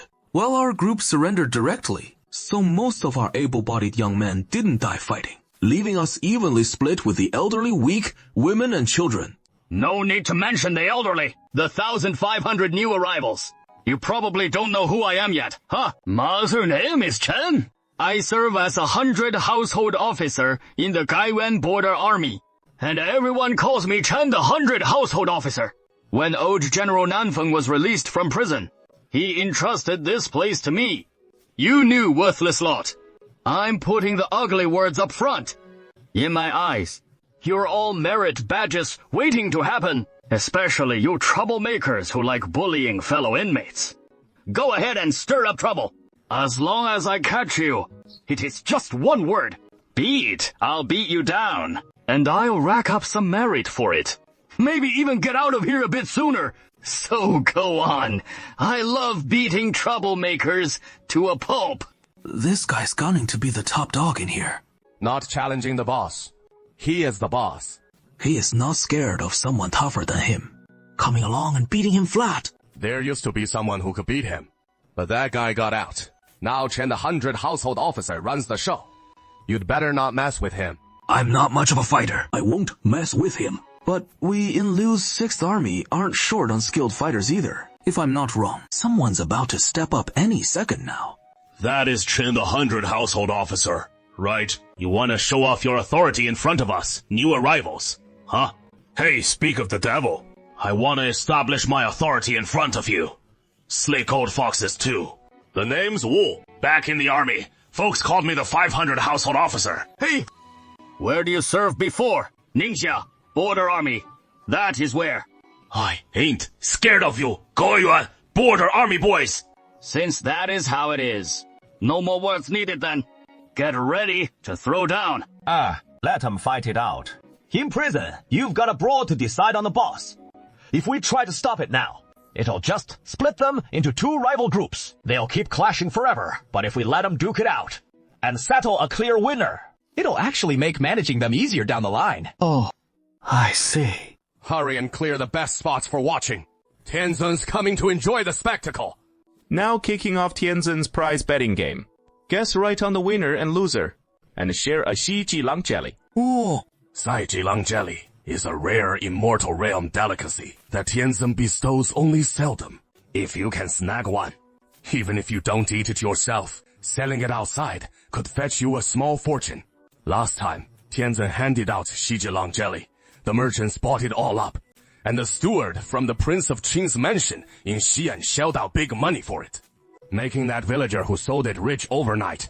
Of course, a treasure like this is definitely worth scrambling for. Then, I'll bet on Gaiyuan's Chen, the 100 household officer, to beat Ningxia's 500 household officer. All on Chen something. You're all betting on Chen the 100 household officer. Even if we win, there won't be much left to split. There are too many people to split up. In times like this, you gotta pull off a surprise to win. Only after winning can you hog all the spoils for yourself. I'm the Ningxia 500 household officer. Once I guess, right? The whole batch of Joylang jelly is mine. Okay. That is how you play to make it fun. Putting all the bets on one side. That is no fun at all. Chen the 100 household officer disarmed half of them. The 500 household officer hit the dirt. beaten by Chen's barrage of old-school punches until his face swelled up like a pig's head. Yeah, I'm done for. No more tasty treats. At this point, the labor reform prisoners have sorted out who is the boss. The sorghum growers over there jump into action right away, as the jailers and militia escort the 4,000 labor reform prisoners out of Labor Reform Valley. Your job is to build a railway from Baijie Fort to Gaojie Village. The new labor reform prisoners spot this massive electric little train, hauling carload after carload of road building materials as it roars past. This terrifying colorful beast of a cart, leaving them scared speechless. Heikou County has become an isolated city. This is the result of proclaiming himself king. Wang Jiayin is proud, boasting an army of 350,000, but right now only about 100,000 are still willing to stick by his side. After all, the roving bandits are just roving bandits. Ask them to talk about the code of the rivers and lakes, or the power of unity, or how a bundle of chopsticks is harder to break than one alone. That is just nonsense to them. If they actually understood those principles, they wouldn't be mere roving bandits. Tianzi, not long ago, Brother Wanger and I were still following Wang Jiayin. We were all in the same crew. And now, seeing them surrounded on all sides by government troops, deep down, there is still a little sigh. This guy's like a former triad boss who is gone legit, washing his hands of the life, now watching the street punks from his wild youth, who used to blow up the block with him about to get busted by the cops. Huimin feels a touch of nostalgia. I had you build those shield carts, remember? How many do we have? We've got 5 already. When those 5 shield carts push forward, side by side, they'll protect soldiers within a radius of several zhang all around. If I were the ones defending, seeing these massive shield carts charging in, I'd have no idea what to do. Tianzi, these shield carts really counter our matchlock troops. What about the cannons? Something the matchlocks can touch. Can the cannons blast through it? One cannon shot, slamming into that thick wooden wall, and it'll crumble in an instant. Last time, Shanxi Commander Wang Guoliang lost to Wang Jiayin, who seized 2 western cannons from him. Now, he is trapped in Heikou County, and shield carts alone won't get them past. But Wang Jiayin has cannons too. So what do we do then? Cannon against cannon. Where is the cannon I asked you to requisition from the local officials? Has it arrived? It'll be here any moment. The governor of Shanxi has dispatched 4 western cannons our way, which can go toe-to-toe with the rebels' cannons. Perfect. We'll use the cannons to shield our shield carts and vanguard troops. Oh. Tianzi, it looks like in battle, we also have to think about circling around to the enemy's rear to wreck their artillery positions. At this stage, deploy the cavalry. Right. Li Daoxuan nodded his ragdoll-like head ever so slightly. I'm starting to really get the hang of how to wage war. Station a few rows of heavy cavalry here, to guard the left and right flanks, with archers and crossbowmen holding position behind the heavy cavalry, and set the western cannons dispatched to us right between those 2 rows of steeds. Yeah, this scrap of military insight I've got. The official troops probably figured out and perfected ages ago. So what now? That is why. Wars aren't won with petty cleverness, but with sheer wealth and resources. If the enemy has an artillery line of just 4 cannons, and you can't crack it, don't sweat it. Line up 50 cannons of your own and pound them into oblivion. Grand strategies and tactics are just the icing on the cake. True victory or defeat boils down to national power in the end, which stems from scientists' inventions, from the toil of the common folk, not from some bandit's looting spree. Tianzi is scorning those who only know how to rob and can't create anything. Tianzi, Wang Jiayin, is he doomed this time? The originally spherical cloth hand has no fingers, can't even pinch a piece of paper. Alas, can't even clench a fist for the tough guy pose. Sai, whatever. Drop the act and just say it. He won't die this time. Yeah, although the officers and soldiers have the advantage, but they only have a little over 20,000 men. With this force, defeating Wang Jiayin will be easy, but completely encircling and wiping him out, no way. Stretching those 20,000 plus into a ring to surround the county town. It is spread thin everywhere, riddled with gaps everywhere. As long as Wang Jiayin isn't a fool, he'll all concentrate his 100,000 troops on one point and break the encirclement anywhere. This guy's getting smarter. Good his hardcore bandits can break out. But the old, weak women and children are stuck. Get ready to take in another batch of surrendered rebels. Yes, sir. Oh, and? Try to rack up some merit, huh? Get you bumped up a rank, then infiltrate the Ming army and see if you can snag an official post. If I really become an official... And actually land a high position, then I can raise private troops. Raising private troops? Isn't that just turning the Gaojia village militia into one? This way, the Gaojia village militia can legitimately slip into the ranks of the officers and soldiers. Tianzhen's toying with us mortals again. Well, so as a mere mortal wanting to achieve great merit, how should I go about it? General Nan, your subordinate wants to head south and scout. This guy's just scared of dying and wants to dodge the fight. He is a total slacker, afraid to die, shirking battle. Not that I'm surprised. People recommended by Liang Shixian. Guess I have to put up with it. Head south and lay low for now. Go quietly. Don't stir up too much noise. The camp's in chaos. He grabbed a white banner and saluted, slipping out of the camp alone, reaching a valley to the south, where he found a key pass and hid. Then pulled out a bird gun. This musket looks exactly like the bird guns used by the officers and the soldiers, but inside it features rifling, making it far more powerful than the bird guns used by the officers and soldiers.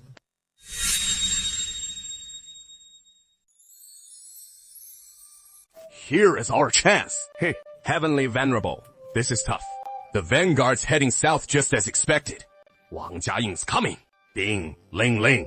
Earth spirits.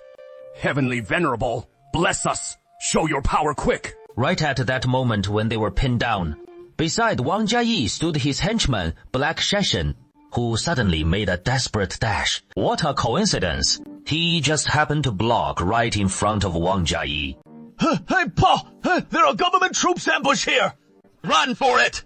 Wang Jiayin's left and right subordinates rushed to protect him. Surrounding him in the middle, the bandit troops desperately charged south, breaking out of the valley, vanishing into the distance. Oh man, they just escaped like that. Just some lowly bandit prisoner. Calls himself a king. Take a look at this so-called palace of his. Looks just like a nouveau rich's tacky house. No different at all. His lackeys. Wang Jiayin. Had he been caught yet? Wang Jiayin escaped. Couldn't stop him? What about Zijin Liang? Escaped. Ban Youzhu escaped. What about the Chuang Wang? Escaped too. Oh no. Oh no. Oh no. Why did they all get away? Didn't catch a single important figure. How am I supposed to explain this to the higher-ups? Our fire troops total just over 20,000. Surrounding hundreds of thousands of bandits is already a stretch. And if they break out, we just can't hold them back. I'm so furious. Infuriating report! The Shanxi Commander-in-Chief Wang Chenggen has arrived. Good news? What good news is there? All I've been hearing around here is bad news. Wang Chenggen took out the rebel General Yuan. Let him in. He is a trusted henchman under the Black Evil God Wang Jiayin. This way, we've got the Black Evil God. Now we've got something to report to the higher-ups. Good. Not bad at all. Wang Cheng, you've done great this time. The Black Fiend said it was this young officer under his command who took him down. He was wearing proper armor, and there was a rag doll perched on his shoulder. This doll only had one face. Embroidery was decent, but the body was made very sloppily. And the hands were just cloth balls. Who are you? State your name. I hate reporting my name the most, but I have to at a time like this. And I absolutely can use the bandit as your humble general. Your humble general, Wang Xiaohua, from Chengcheng, Shanxi, serving as white captain under General Wang. Wang Xiaohua? How did your parents come up with that name for you? No wonder you like playing with dolls. Oh man, a name that fits perfectly. Just like the name. He is a guy you just want to poke fun at. But hey, he did make a big contribution. We can't just not reward that merit. Wang Xiaohua, you've captured an important rebel prisoner. A great achievement. This general will report to the court, promoting you to battalion commander. From now on, keep up the good work and serve the court diligently. At it. As a battalion commander, you LL command 440 soldiers. I can recruit 440 men from the Gaojia village militia. Your humble general obeys the order.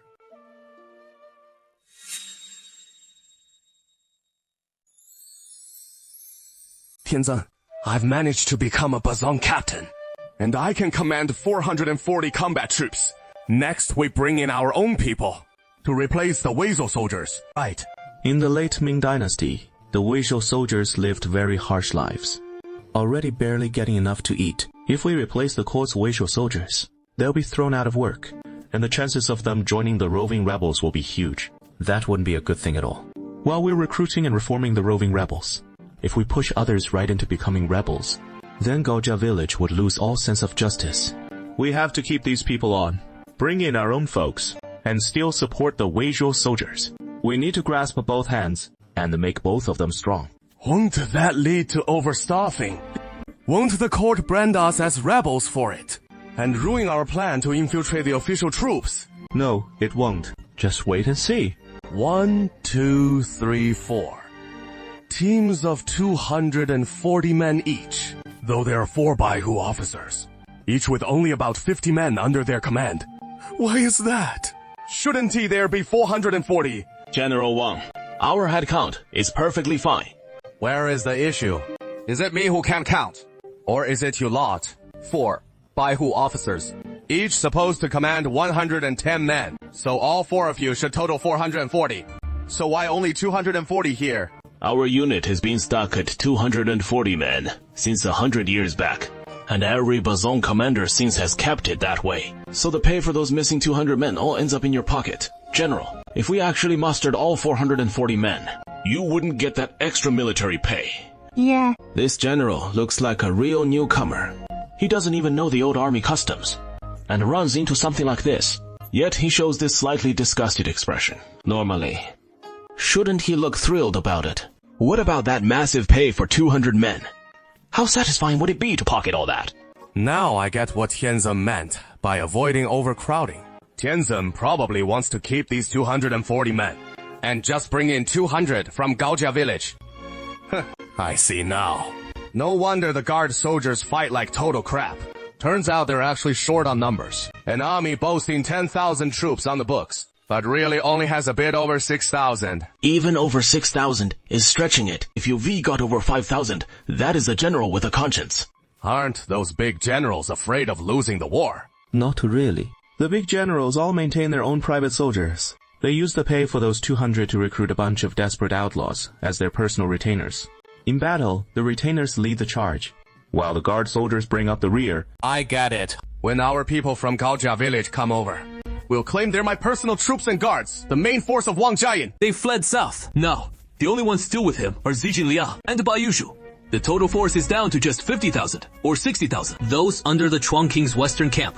The 8 great kings, Old Huihui, Silko, and the others have already broken away from Wang Jiayin's main unit. They're scattering in all directions. Our forces aren't sufficient to split up and chase down individual bandit groups.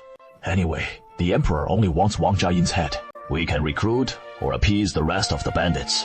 For now, we just focus on taking down Wang Jiayin. Yes, sir. Anyway, let's chase them south. We'll pretend we didn't see anything else. When Wang Jiayin and his gang broke through, more than 30,000 old, weak, women and children from the roving bandits were left behind in Hikua County. They couldn't escape with the able-bodied roving bandits. And now, these people are stuck in the city. What on earth should we do with them? This is giving me a real headache. As soldiers, we all pretty much think the same thing. It is just one word, kill. But we're not idiots. So if someone is the first to say kill out loud, and the others go along with it, then afterward, the civil officials sent by the higher authorities will surely pour all the dirty water onto the one who spoke up first. They'll drown you in their spittle. This matter is really tricky. Even for civil officials, it is hard to handle, let alone a bunch of military officers whose administrative skills are questionable. Hand it over to Imperial Censor Wu Shen. This humble officer has a solution. Eden to Imperial Censor. Wu Shen bring 100,000 taels of silver to pacify the roving bandits. These 30,000 family members of the roving bandits we V-captured should naturally be turned over to him for handling.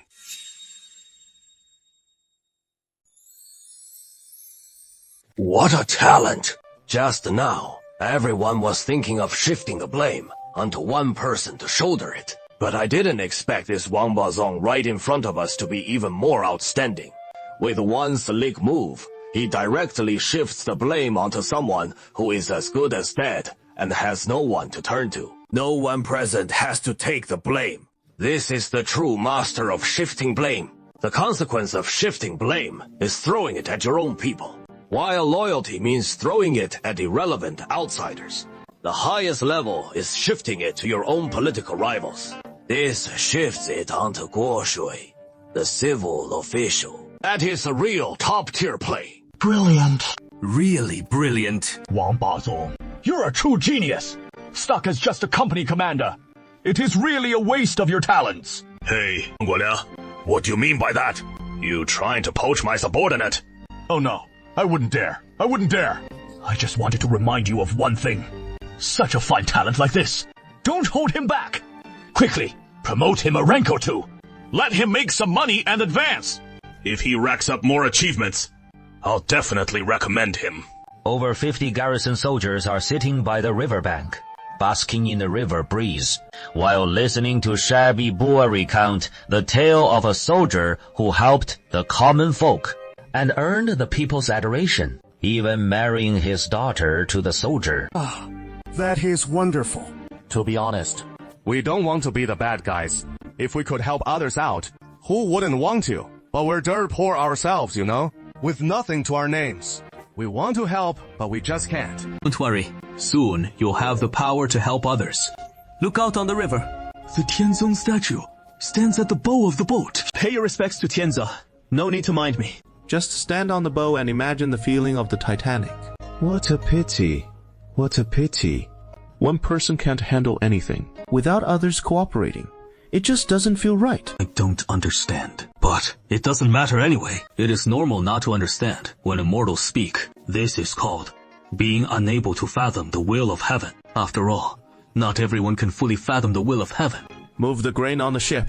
Rescue the people of Heijin County as soon as possible. Yes, sir. Come on, move the grain. Send the Shualo to Heijin County Town. Call the refugees in the city to come help. Tell them we'll provide meals and pay them 3 pounds of flour per day. Captain Shibai, do we get wages like the refugees? I haven't received my military pay in a long time. My family can't even put food on the table. I want to earn those 3 pounds of flour too. When the refugees arrive, you all need to maintain order. How can you join in moving the grain? Don't worry. Maintaining order will earn you wages too. Wang Jiayin's forces have broken through the encirclement by the officers and soldiers in Hikati and are heading south. In just a few days, they'll reach Pingyao Prefecture. Pingyang Prefecture? That means they're very close to Heijin County, right? Once the bandits attack Pingyang Prefecture, you don't need brains to know they'll come back to Heijin again. Not long ago, they were burned and looted by Bushani. The city walls were torn down, and the people suffered heavy losses. If Liu Kong strikes again, that would be disastrous. That depends on your skills. Whether you evacuate them with incentives, or with deception, or even hold knives to their necks. Just get the people out of Heijin County town. It'd be best to lead it to the area near the ancient capital of Longmen, just like the Xuanhuang and Guodong wharves, and establish a tomb fortress here. That way, if Liu Ku heads to Heijin County again, he'll find it completely empty. And with the official troops on my side, building the water fortress will be entirely legitimate. Compared to those fake wolves, we'll face far less resistance in setting up the outpost. This guy's pretty clever. That is good. Then we can hand the matters here over to him. Tianzun, back to the heavens you go.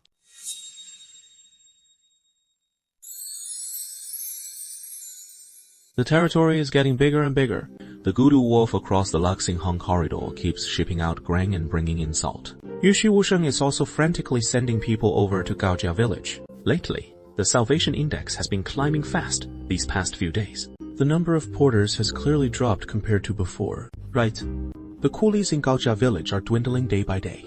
Large numbers of ordinary folks are starting to transition into skilled workers. They no longer want to do mindless manual labor. This is dealing another blow to Gaojia village's logistics system. The pressure is overwhelming. What is all this chaos? Why the commotion? Is this some kind of mistake? I'm teaming up with Dr. Xu. And we've finally developed the Scythia pullback, breech loading musket.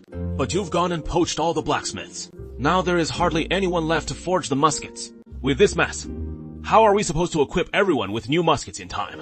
We're building a massive steam locomotive over here, and laying down the iron rails.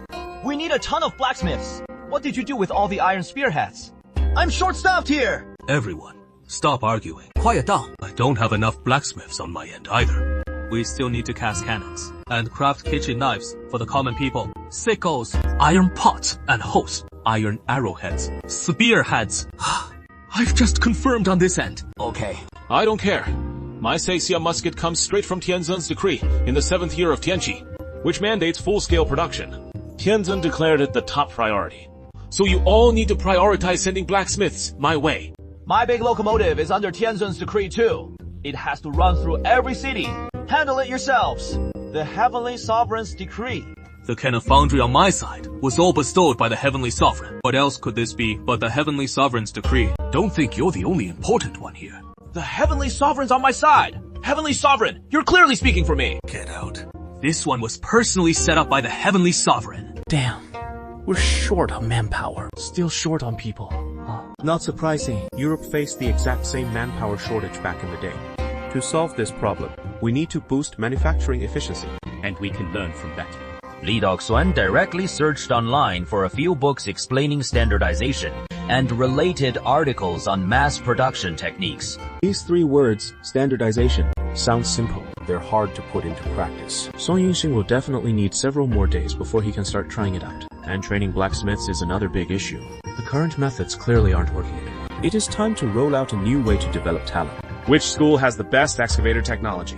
Head to Langxiang in Junan, Shandong. I almost forgot about the military academy. Right now, there is no suitable candidate in the village to serve as principal of the military academy. That is the supreme approach. Old Southerners can't even fight their own battles, let alone systematically teach others the knowledge of marching and fighting. I'm afraid they lack any real command experience. Find someone from a military general's family, well-versed in military classics, with rich battlefield knowledge, to be the military academy principal. That is the proper way. But where on earth do we find such a person?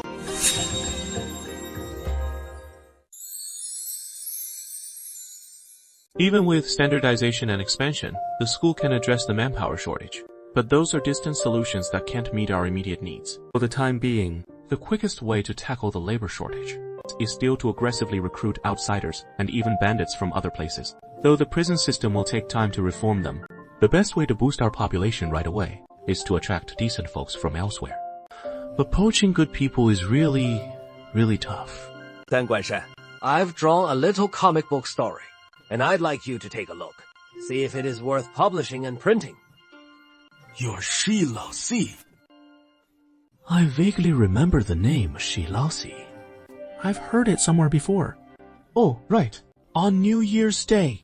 It was this Shi Laosi carrying New Year's gifts, heading to Jiangjing to apprentice under a master, only to get knocked out by 5 guys on the road, who robbed him of everything. Palitiu took men and captured those thugs. And I figured the guy ended up as a blacksmith. Who knew he'd turn to drawing? Shi Laosi himself. What on earth have you been up to all these years? One day I'd see you learning blacksmithing. The next you'd be picking up carpentry. Then suddenly you're trying your hand at cooking. And now here you are, drawing pictures again. That is what they call being fickle-minded. I don't know what is wrong with me. I just can't seem to master any skill. No job ever sticks with me for long. A few days ago, I heard Gao Sanwa made a comic book that sold like hotcakes. And he struck it rich overnight. So I figured I'd give drawing another shot. Anyway, drawing seems like something even an illiterate like me could handle. Sure, illiterates can draw. But coming up with a story, that is no easy feat. The story's opening, turns, varying pace, build tension and release. There is so much know-how everywhere. An illiterate like me trying to handle all this, that is like climbing to heaven. Anyway, I've only ever dealt with petty household stuff. Never mind. Let me take a look first. What does Gao Piao mean?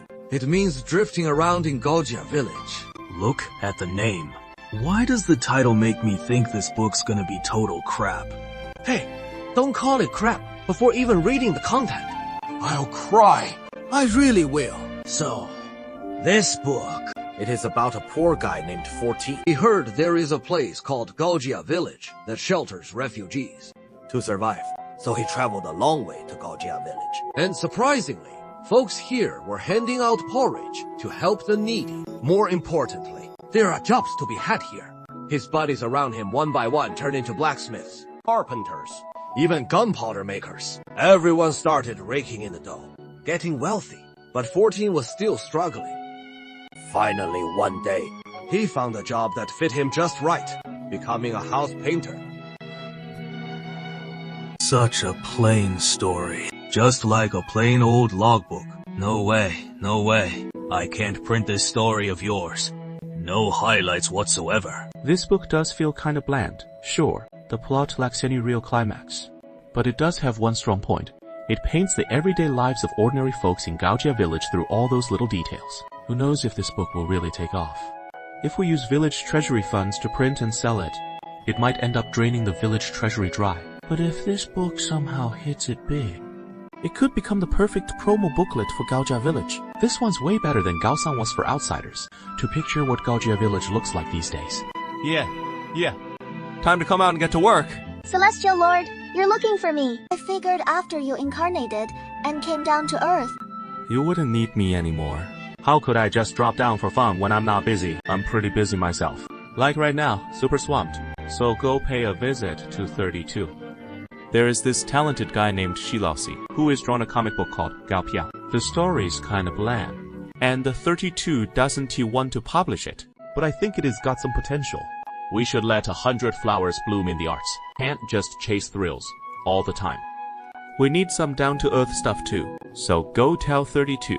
No need for the village fund to cover printing this one. You, the spinster, foot the bill yourself and handle your own profits and losses. Gao Yi does have experience with self-financing printing. The inverted heavenly venerable's demon eradication tale is one he self-financed, and it unexpectedly sold like hotcakes, so he ended up with a fortune. His house piled high with cash. But money's useless anyway, and it just takes up space. That is why, for the longest time, I had to stand out on the balcony just to escape that stinky money smell. Turns out the Heavenly Venerable still needs me after all. The book I illustrated. The third steward looks down on it. No chance of getting published. And now it is scattered all over the floor. Who do you say I've offended here? Shilaosi, good thing I got here quick. You haven't wandered off too far yet. Come with me. I'll handle the publishing for you. This happiness hit me out of nowhere. If anyone else said it, I might not buy it. But when the saintess says it, it is totally credible. For real. For real. The Heavenly Venerable himself issued a decree for me to help you out. Thanks to the Heavenly Venerable. Hurry and gather up those manuscripts. Okay. Third steward, I'm here. Saintess. Shilaosi, you haven't left yet. I'm not going anywhere. The saintess said she'd help me publish the book. I heard the third steward isn't too fond of Shilaosi's book, but you don't like it. I actually do. So, I want to give it a shot. I'll cover the costs for printing this book, including paper, the engraver's fees, and the printer's wages all on me. For the later sales, any shipping expenses that come up, I'll handle those too. And whatever profits come in, I'll split them 50-50 with Shilaosi, so the village treasury won't lose a single coin. Why's that? Saintess, have you read his book? It is really quite a plain book, with no fights or killings inside. No tales of love, hate, or rivalry. No villains popping up to slap the hero around. And the protagonist doesn't unleash power to smack the villain's back. In short, doesn't it just scream mundane from start to finish, as the saying goes? Words that gaze upon mountains scorn the ordinary. A story this flat is bound not to sell. I know that much, but for culture and arts to flourish healthily, 100 flowers must bloom. For the sake of our Gaojia village's culture and arts, I've decided to fund it. The young lady has always been mischievous and prankish. She wants to put up the money. I'm new to this. But grand principles, like developing culture and arts, the young lady surely doesn't grasp them. Then, how did she come up with that line? All right. I get it now. This must be the Heavenly Venerable's guidance. Now I understand. Since the scientist is funding it, then we'll go ahead and print this book. No risk involved, after all. Not just printing it. Next, we'll distribute it for free far and wide to Bashui County, Dali County, Fancheng, Longmen Ancient Ferry Wharf, Yongji, Ancient Ferry Wharf, anywhere our transport can reach right now. We'll send this book to all those places, right alongside the Inverted Heavenly Venerable's Demon Exorcism Saga. To make it a hit, half given away into the hands of the common folk. The Inverted Heavenly Venerable's Demon Exorcism Chronicles is meant to introduce the Heavenly Venerable to outsiders. I get the half sell, half giveaway for that book. But Gao Piao is all about family squabbles and village trivia. Everyday, ordinary life. Why does it need to be half bought, half given too? What is the point in promoting something like that? Third steward, it seems you don't quite get it. Heavenly Venerable, this humble one truly doesn't understand. It doesn't matter if you don't understand. The Heavenly Venerable says that is what they call the limitations of the era. You'll understand soon enough. I don't get this limitations of the era thing either. You know. Okay. Hurry up and get to it. Anyway, this book is really important. Half sell, half giveaway. So its importance is on par with the Inverted Heavenly Venerable's Demon Exorcism Chronicles. Then we gotta start work right away. Engrave the plates immediately. Print them right away. And get it all done pronto. Its priority even tops all the textbooks. Hire more engravers right away to carve over 12 pages at once. Li Qiu will wrap it up as fast as possible. Not long ago, a grain transport team came from Haiyang County. They laid out heaps of grain for sale at bargain prices. Oh, wait. No. It is books on display for low price sales with grain thrown in. Of course, the folks in Hancheng snapped them up in a flash. Every household was hooked on the Inverted Heavenly Venerable's Demon Exorcism Chronicles. What is this latest stunt from the transport team's booksellers today? Yeah? They've hauled in a new book called Gao Piao. Same deal as before. Buy the book, get the grain. Whether the book's any good doesn't even matter anymore. Just buy it. This story feels kinda off this time, doesn't it? What is the appeal in such a plain everyday life tale? What do you all think? The moment the little figure's protagonist arrives in Gaojia village, he has got food to eat, a place to crash, even if it is 8 to a room. But that is way better than roughing it in the wind and rain. He heads off to fix the road and bags a small sack of flour in just one day. And Gaojia village even has these huge carts you can ride on. Ordinary folks can ride it too. 14 buddies became blacksmiths and struck it rich in no time. I'm a blacksmith too. If I head to Gaojia village, could I strike it rich as well?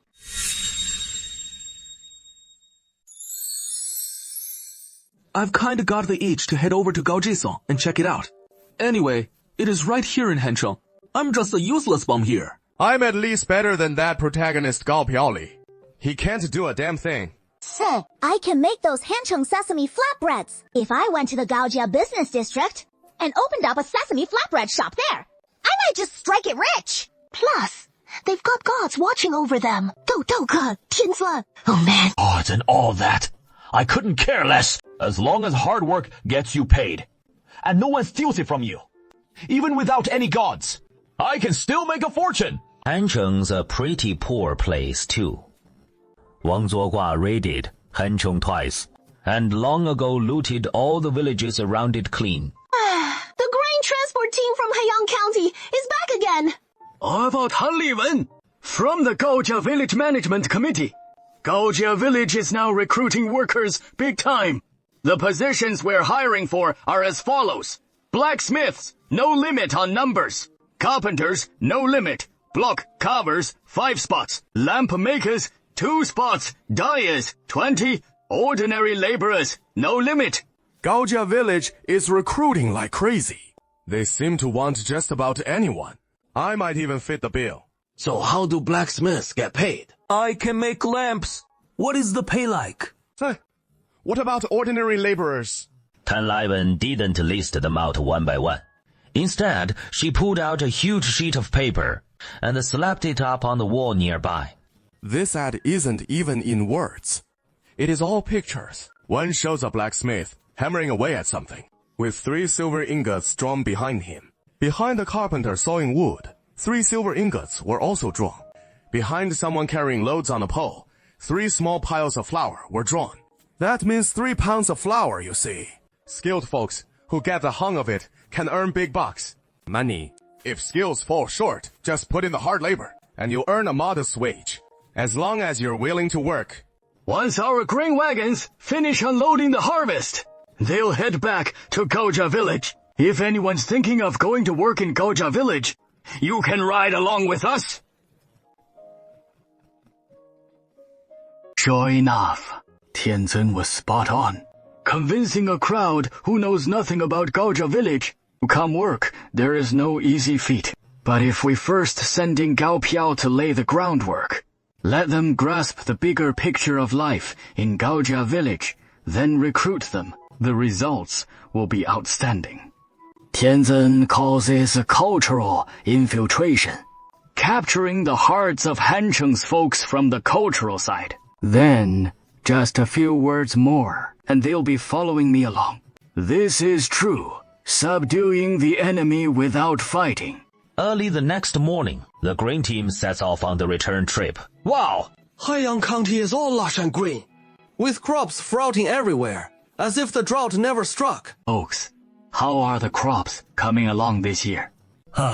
It is all thanks to your Gaoja Village for supplying us with that fertilizer and sending Mr. Zhao to show us how to use it. Last year, we had a bumper crop thanks to the organic fertilizer. And this year, we're even more confident. Hey, check this out. I've got the organic fertilizer mixing method memorized inside and out. Come to think of it, it has been ages since we last saw Mr. Zhao. How is he doing these days? Mr. Zhao's off in Shanxi now. Went to help the folks over there. This Mr. Zhao. He is such a good man. After helping Haiyang, now he is off to Shanxi. I really hope good things come to Mr. Zhao, and he recovers from his asthma soon. When you brew this medicine in the morning, can't you add a little more sugar? Too much sugar isn't good. You'll gain weight, and that extra weight strains your respiratory system, making your asthma worse. This is the decree from this heavenly venerable himself, so I can't let you have too much syrup. Heavenly venerable. I'm truly touched by your care for a humble mortal like me, but such immense kindness I could never repay. So please, let me add some sugar to the medicine.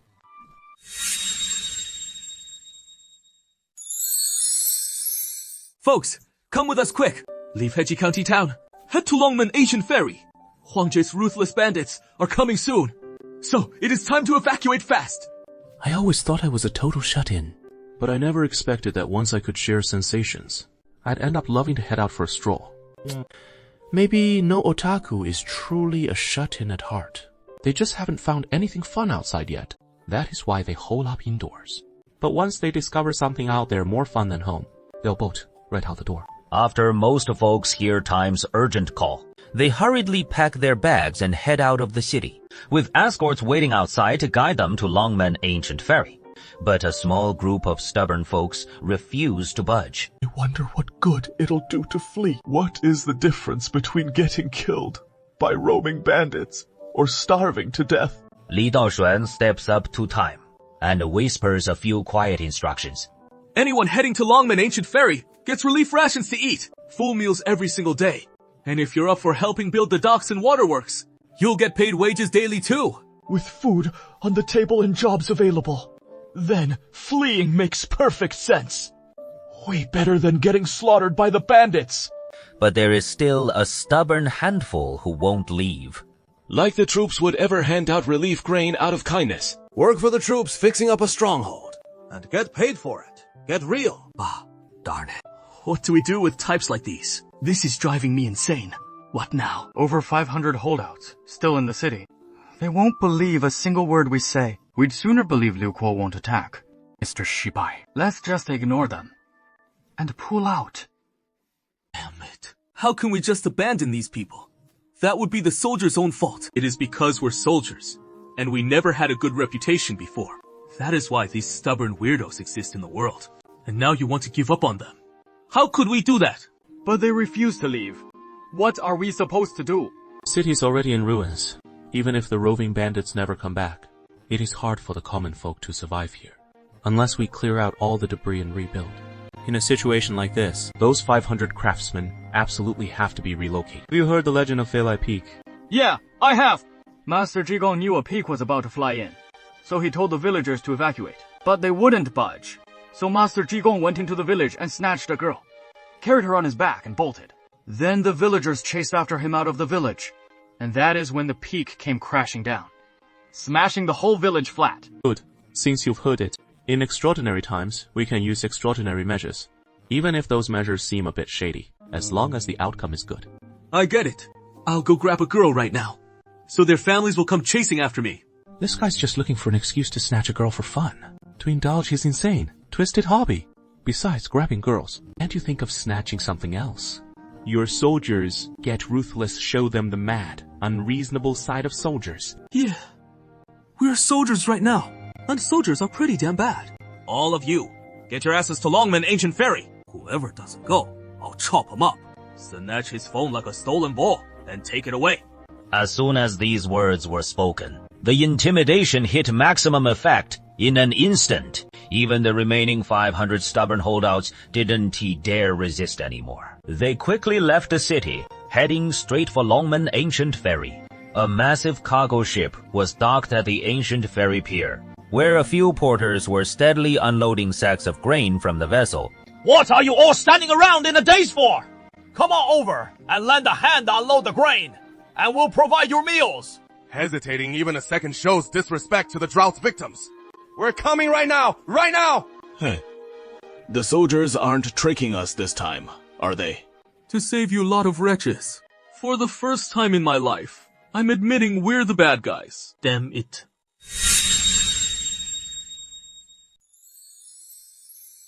Yo, this Heijin County is totally deserted. No one's around. It feels just like a ghost town. So I've long known about the Heijin restrictions. The county yamen, runners and officials were all wiped out by Bujani. I never thought it'd end up as a complete empty shell like this. Not even a single civilian in sight. I'm kinda baffled here. Whatever. No big deal. Let's just keep marching forward. So many folks around. Up on the stronghold, a big flag with a cross is fluttering. Is this the spot occupied by Shi Yaoyu, the bandit chief under Wang Zhayin?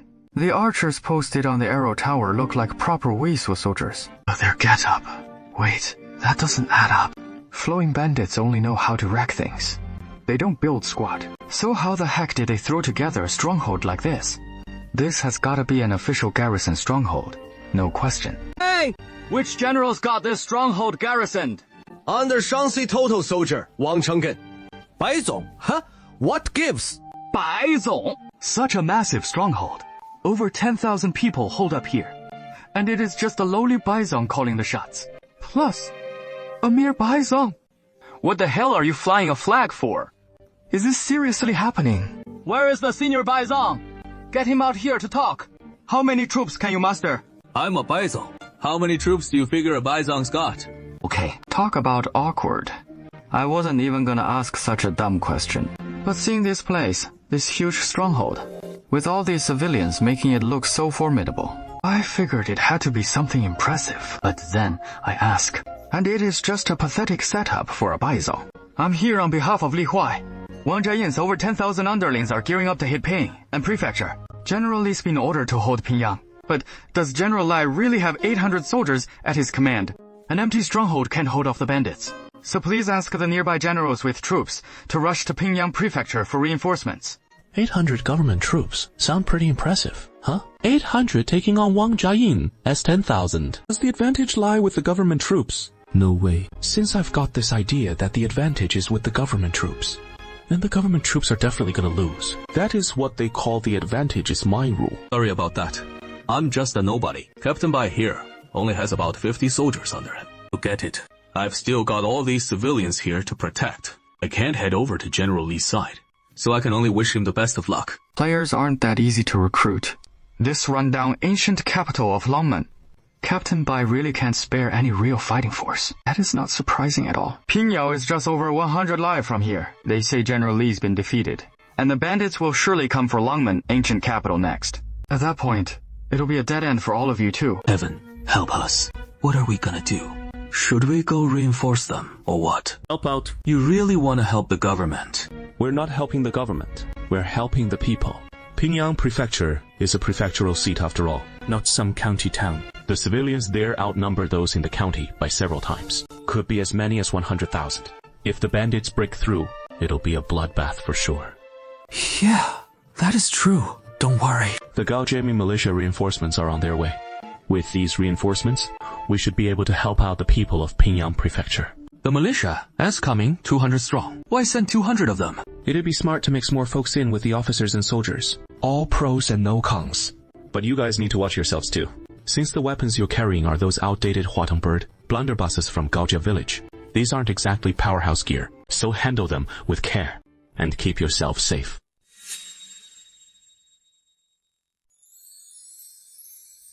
Through Sanjiagou! Run another 20 li and I'll be back in Pingyang Prefecture! Run! Hurry! At the northern exit of Sanjiagou, Wang Ershijian had already set up an ambush there with 200 militia soldiers. Ha! You dog-legged cowardly officers! Don't try! Turn around and fight! Ha ha! Once I catch you, we'll breach Pingyang Prefecture again and slaughter every one of you dog-legged scum! What rotten luck, cursed for 8 generations. Only 800 men under my command, and that is short of quota. Facing a monster like the 8 great kings of the southern camp. Damn it. We've been ambushed by Liu Ku. This time we're done for. General Li, don't panic. I'm with the official army, here to reinforce you. They're all dressed like proper officers and soldiers. Their uniforms and banners sharp and distinct.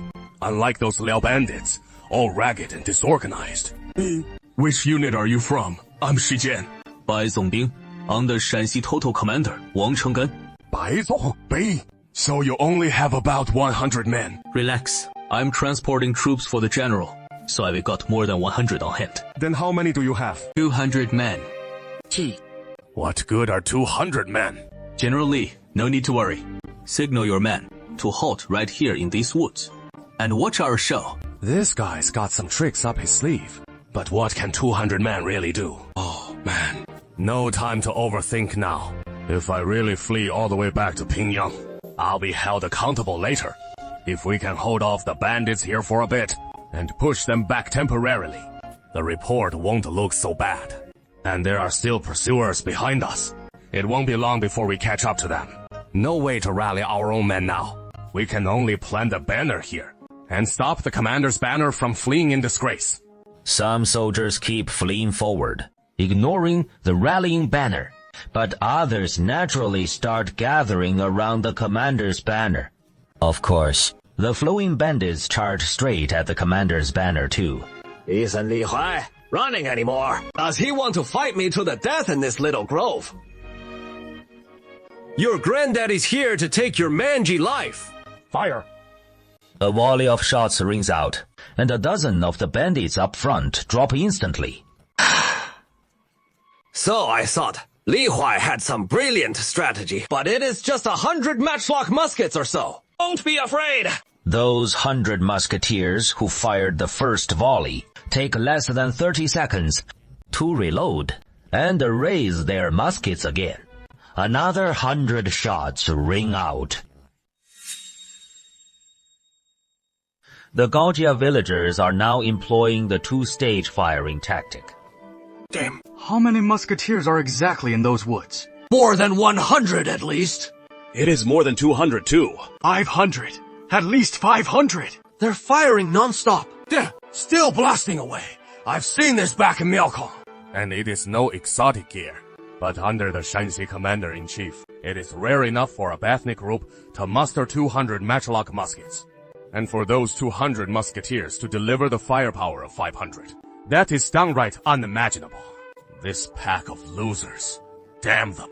Even if they rally now, they can't fight back. Where are your helmets? And the spears. Did you drop them all? Damn. A bunch of crap under General Li. Where is your helmet? Yeah. Okay then. I've already lost enough face, so I don't mind losing a bit more. You too. Keep an eye on Pingyang Prefecture for me. If this prefectural city falls, the people will suffer terribly. I'm afraid what you're really worried about isn't the people suffering, but losing your official hat, right? You rascal. A mere foot soldier, daring to sass this general repeatedly. What the hell do you even do in the army? The chief complainer! Forget my current role and duties. I won't stoop to his level. Good night. Why does the embroidery on this guy's chest look like it is smirking? The embroidery isn't laughing. Was that just this general's imagination? General Li, though your men fled in disarray, ditching their gear, they still have mouth, which can still be useful. What good's a mouth, everyone? Shout with me! You stupid bandits! You've fallen right into this general's trap. With my ambush troops charging out, I'll make sure you all die without a burial place. You stupid bandits! You've fallen for the general's trap! The ambush springs! And you'll all perish without even a grave! Die. So Li Huai deliberately let us win, pretending to flee, luring us straight into this ambush. We've been tricked by the Imperial troops! Retreat! Retreat! Retreat now! In no time, the bandits fled clean away, bolting out the southern mouth of Senjia Valley and dashing off into the distance. We're safe now. I can't run anymore. No more running. No more running. Li Huai went limp all over, slumping to the ground, and the hundreds of ragged soldiers under him all collapsed there too. The army should be a nation's backbone. Just to look, what a pathetic state the Ming Dynasty's backbone is in now. The heavenly powers have possessed me. These Ming officers and soldiers are rotten to the core. Winger, now compare those bandits to the officers and soldiers. The bandits aren't even as good as the officers and soldiers. So neither of them can protect this world. I get it. This world, it still comes down to us.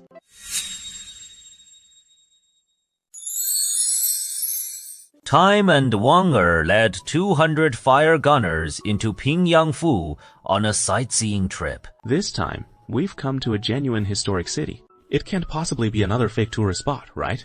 Pingyang-fu doesn't have any attractions at all. Nothing about its storied past. You can't see any sign of it. All you see are rows of rundown houses. General Li, how is the battle going? It is done for. It is over?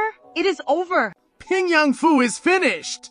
It looks like this official's about to become a prisoner of the rebels. This is a fierce general under Shangxi's commander-in-chief Wang Changgen. Time, the left 100 household. This battle was all thanks to Shi Baizong. It was he who fought fiercely and repelled the Liu rebel horde. Ha! Baizong. One Baizong defeated 10,000 flow bandits. How could that even be possible? Could it be that this Li Huai guy's trying to fool me?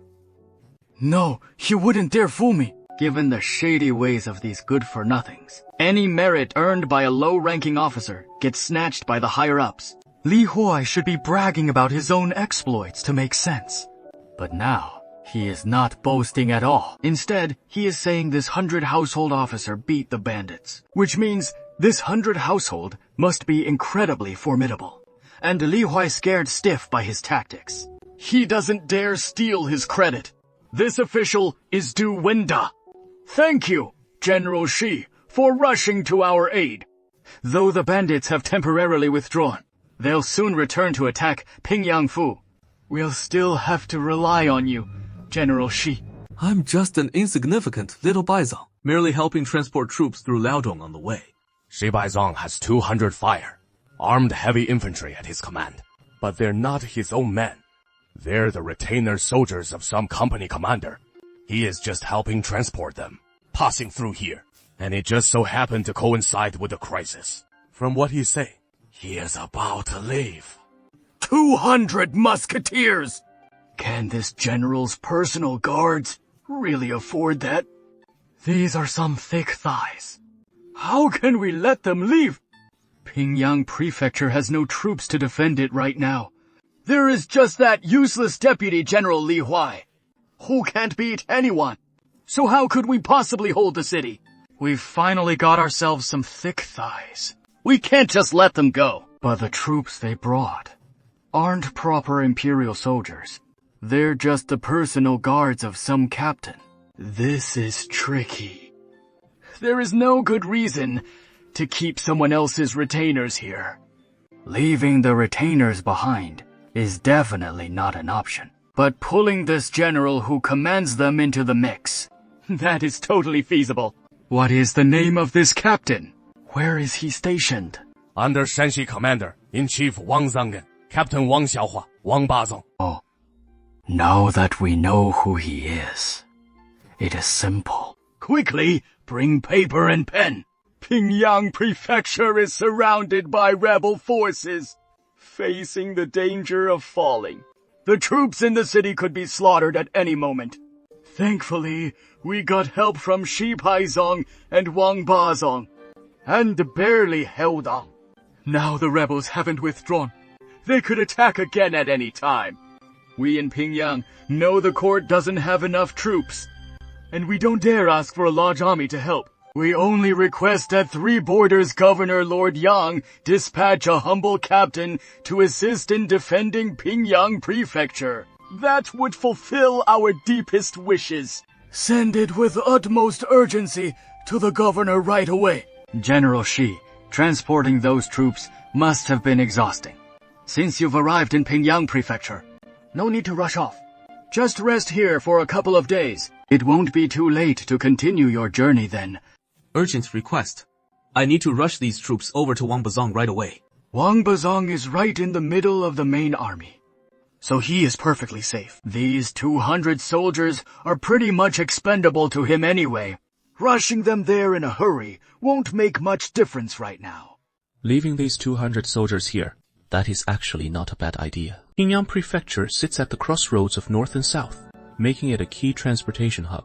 If I station some men here, they might come in handy down the line. Anyway, looking at history, the campaign to encircle and wipe out Wang Jiayin is about to wrap up soon. If the White Cat sticks around with Wang Zhengen, he won't rack up any more merits. The Heavenly Lord decrees. Since that is the case, then I'll impose on Pingyang Prefecture and stay here for a bit. Pingyang's prefect only asked for one Bazong to bring 400 men to garrison the place. And that is hardly an unreasonable request.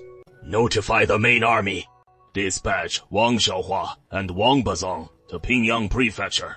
A few days later, Bai Mao arrived at Pingyang Prefecture with his 240 guards. Rendezvousing with Time, Time handed over the 200 arquebusiers to the White Cat. Hey, that is unusual. Other troops often pull some shady stuff, like bullying the locals. But the men under Wang Bazong are remarkably disciplined, especially those 200 retainers. They're not just well-behaved. They never harass the common folk, and they even pitch in to help the locals with chores now and then.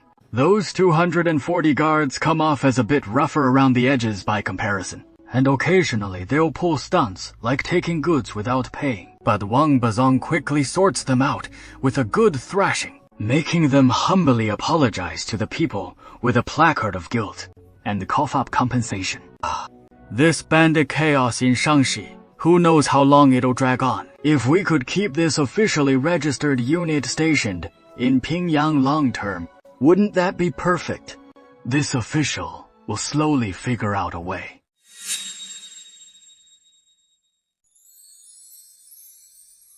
Governor, please take all the Shanxi troops away with you.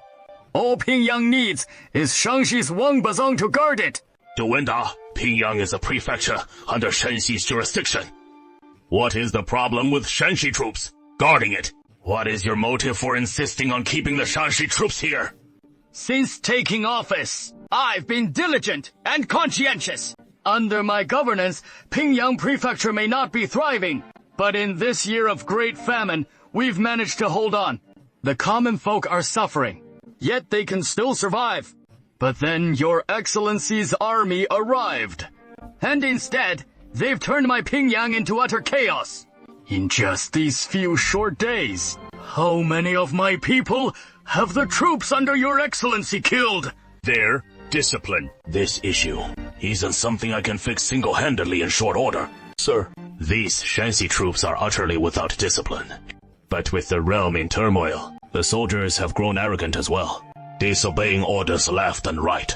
Refusing commands, there is nothing I can do about them. We can only wait until the rebels are subdued, before the Ministry of War punishes these lawless rogues.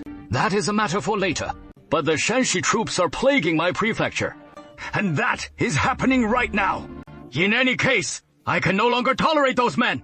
They must be driven out. Do the Shanxi troops have no such problems? Wang Bezeng's men, they're models of discipline. Look, see for yourself. Du Wenda pulls open the window. The two peer out from the second-floor window of the prefect's yamen, spotting a soldier from the Gao family village militia. He is helping an old man carry the load. This is how true soldiers ought to behave. How could this even be possible? An illusion. It must be an illusion. Your Excellency, were you once a prefect yourself, the way this humble official feels right now, you should be able to understand as well. I beg your Excellency to put yourself in my shoes. Alas, very well. Very well. This official will take all the Shanxi troops away, and I'll take Li Huai with them too. Let Pingyang Prefecture be guarded by these 400 Shanxi soldiers alone. Thank you, Your Excellency. This face is carved quite nicely. But why is a mouth just a little square block? It is so the mouth can move. That is why it is a movable little block. Look here. Just pull this string, and the mouth opens and closes. Hey, now we can play with this side again. So precise. Everyone, be careful, watch out for Wang Jiayin.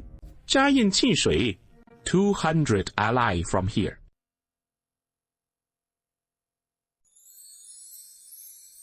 Wang Jiayin's main force has already reached Qinshui County.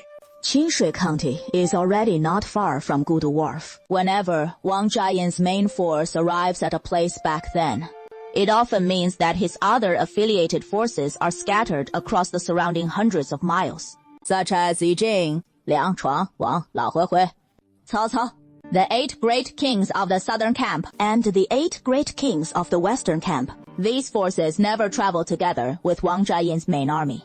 But they never stray too far from him either. Hundreds of thousands of roving bandits are scattered across a radius of hundreds of miles. And our Shaoqi is in danger. Shaoqi has no garrison troops, only a large group of Yan workers who have secretly built a Yan village there to produce salt by evaporation. Because of Shaoqi's remote location, the government has never paid any attention to it. So there is no worry about the authorities discovering it. But it is a different story if the roving bandits show up. The bandits love to slip into desolate, uninhabited areas to hide, and the officers and soldiers could easily spot Shaoqi village. The Yan workers there would be far from safe. We can't pull the Yan workers out. Right now, the salt works in Gaojia village has an enormous demand for salt, and we can't afford any interruption in the salt supply. So the Yan workers can't be withdrawn. But in such a dire situation, if we leave the Yan workers behind in Shaoqi, they'll be way too vulnerable to trouble. I'll take my team there first. Have the Qi Battalion temporarily garrison Yan village to protect the Yan workers. If it is just a small band of bandits, I can take them out. If it is a larger force, I'll get the Yan workers on horseback and make a run for it. What about Siji Dashan? I'll leave that to you then. I'll lead the infantry squad to follow right behind. The salt that the Yan workers are producing by evaporation right now, all of it is collected by Gaojia village at the price of 10 wen per catty, compared to the 10,000 wen per catty from the government. The price is 5 times higher. If you don't want cash, you can pay directly with grain. This arrangement has the salt workers full of enthusiasm for their labor. The Stove Chief is here again! Greetings, Stove Chief. Why have you come this time, with so many cavalry? Has something happened? Is the government on its way? As long as you're all safe. Wang Jiayin's main army has already reached Qinshui County, just 200 lai from here. Chief Xing is worried about your safety, so he sent me here to look after you. With Chief Xing watching over us, It is a blessing accumulated over several lifetimes. Here in our village, with your protection, we'll surely be fine. The ones we really need to worry about are the salt worker brothers still stuck in Jiechi, who haven't made it over yet. That Jiechi is a prime target.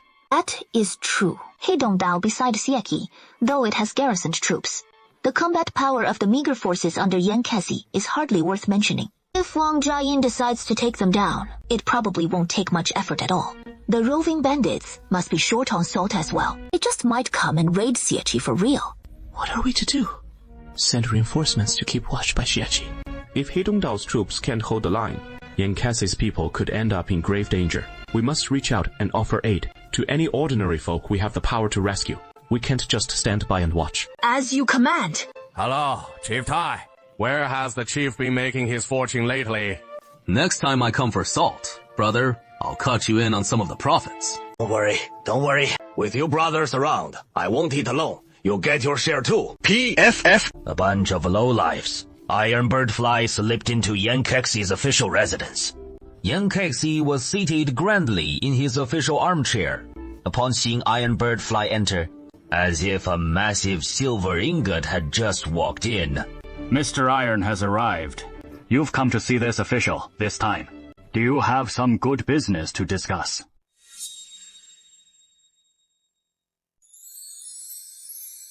That is at least 50 taels of silver. Not a small meeting gift. Looks like you're after something big. This time, out with it. What do you want? I've come this time to request that you grant me the salt quota from another village. Last time I sold you the salt from one village, and you came out just fine, fattening up on the rock salt profits. These folks got money in their pockets, stopped following my orders, and all snuck away in the dead of night, leaving the villages as empty shells, which has slashed my output over here. General Yan was tricked away by us. Just bidding farewell to Yanqing. You thought they just up and left. But this time, I'm here to lure away another village's rock salt overseer from you. You figured I was just buying folks to run off with. But I'm no fool, sir. The wages you're paying them are way too low. I've checked around, and they're only getting 2 coppers per catty in hand, while I'm paying you 20 coppers per catty. So if you just skim off a few extra coppers and share with them, they wouldn't bolt. You think I'm some merchant? Do I have to pay to keep my underlings fed? These craftsmen aren't even my direct subordinates. They're just my dogs. And it is already generous giving them a bone to gnaw. Now they want meat. Fine. Whatever. These craftsmen aren't the issue anyway. Sir, I really need your help here. How about granting me one more village? Mr. Tai, I'd love to hand over another village's quota to you, but not this time. A big merchant's already hounding me for his shipment. We've been mining too much rock salt, and my supplies are starting to run short. I have to take care of his order first. I can pay extra. Sir, name your price. Even paying more won't cut it. This merchant is no ordinary trader. He is a court-approved supplier for the border troops. They hold salt permits. Their salt has to go to the Shanxi merchants first. Damn it. Why do these Shanxi merchants have to show up now and snatch my goods? I won't be able to carry out the Tianzong's decree. That would anger the immortals. Huang Yongfa, one of Shanxi's famed 8 great merchants. Word is his business is massive. Salt, tea, ironware, all sorts of handicrafts. He deals in all kinds of odds and ends. But the Jianghu whispers that this guy smuggles loads of goods overseas, handing them over to those lowly slaves. Though it is just Jianghu talk. No one's nailed him for it. Xi Fei knew he couldn't take on this man, so he had no choice but to cup his fists toward Yan Kesi and step forward. The roving bandits are coming! The roving bandits are coming! The roving bandits are after the salt! Part of me wants to bolt, but running now means getting 0 intel. Better to stick around here to scout out more details. It is Wang Chong, top general under Wang Jiayin. Among Wang Jiayin's many lieutenants, he is ranked 3rd and incredibly strong. Heidong Circuit is about to face the roving bandits' wrath. Heidong Circuit isn't just any county town. and they dare attack it. Oh, they bring so many men. Can't even count them all. What to do? What to do? Hey, just a ragtag mob. My lord, no need to panic. I'll lead my men out for an initial charge. Then you bring your troops to mop them up. And we win in one battle. Get our guards out there to have some fun with those bandits. All right, the roving bandits have retreated. My lord, let's still discuss the matter at hand. Mr. Huang's men are truly brave beyond compare. The Deng family of Iron Bird. Brothers, how did you end up here? The Son of Heaven has decreed. Let's assist in burning charcoal along the border, if there is a rockfall hazard. We're here to rescue people. You saw what just happened. Saw it. Yeah. Then let's head back together and report to the Heavenly Venerable right away. The scouts left a few units behind, continuing to burn charcoal by Crab Pool, splitting off a few more units to swiftly return to Xiaoji Rock village with Iron Bird Fly. After hearing Iron Bird Fly's account, odd expressions crept across their faces. Huang Yunfa's forces are surprisingly so formidable. Even tougher than the Imperial troops. Yes, especially that vanguard cavalry squad up front. Damn, they're impressive. Proficient in archery and horsemanship. Zhao the big boss. Let me say something. Don't get upset. Huang Yunfa's cavalry outmatches your men. PFFT! My cavalry hail from horse bandits, specializing in preying on merchants. How could they possibly lose to some merchant? Don't spout nonsense. Zhao Da, don't be so defiant about it. Iron Bird Fly isn't exaggerating. Your cavalry won't stand a chance against his. Because those riders are surely sword slaves. Huang Yunfa must be one of the 8 great Jin merchants. Every last one a traitor to the nation. They've long smuggled supplies beyond the pass, replenishing those vile slaves, while also feeding intelligence from inside the pass. Even the officers' and soldiers' arrangements are being handed over to those sword slaves. So it is no surprise that sword slave cavalry are mixed in among Huang Yunfa's men. This cavalry might have been specially dispatched by the sword slaves to protect Huang Yunfa, to ensure he can deliver the supplies and intelligence right into the sword slaves' hands. Or perhaps he hired them with money beyond the pass. Anyway, their origins are shady, that is for sure. These Jin merchants ultimately succeeded in selling out the Great Ming. After the Manchus breached the pass, they involved the 8 great Jin merchants as the 8 imperial merchants. And these 8 imperial merchants flourished for a full 200 years, only to decline along with the fall of the Manchu chain. Everyone, we're going to kill him. With those words spoken, everyone is stunned. Don't let Huang Yunfa leave Heidong Road alive, and don't give him another chance to deliver supplies to the sword slaves. Take him down and lock him up right here. By your decree, I'll head back to Heidong Road, using my connection with Yan Saik to keep an eye on him within Heidong Road and find out where he is headed next. I'll dispatch more scouts as well, to prevent this guy from slipping away. Excellent. Excellent. Kenzun, this humble monk believes killing is not right. It disrupts the harmony of heaven and earth. Even if the other side is a great villain and traitor, we should still try to reason with him first. He might just see the light. Master Lin plans to meet with Huang Yunfa and persuade him to lay down his butcher's knife, turn from evil to righteousness, and stop being a traitor. I think the master's words ring true. For such a traitorous scoundrel, we should try reasoning with him first. And if that fails, then resort to force. If we send in the troops right away and start fighting, that would burden the people and drain resources. It is not a good idea. Iron Bird Fei shoots a knowing glance, even covering his eyes toward Li Daxuan in a subtle signal, first pointing at the warrior monk, then secretly miming a slicing motion. Yo, so that is what you meant.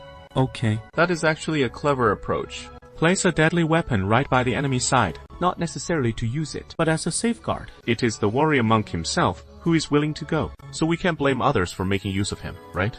This seems like it could be fun. Oh wait, I'm going to the warrior monk's words make sense. We all need to follow the code, so take me along while you're at it, and I'll try to persuade him a bit myself. Okay, then let's have Master Johnson go first to persuade him to turn to the good side. We'll get ready, outside too. If Master Johnson can't persuade him, we'll take him out then. I knew it. Tianzhen and everyone are all merciful people. Master, you are a high monk. I am Yan Xiao, so it is not convenient for us to act together. Lest it tarnish your reputation, we should split into 2 groups to enter the Hidong Dojo. No need to let the enemy know that. I'm with Tai Niao.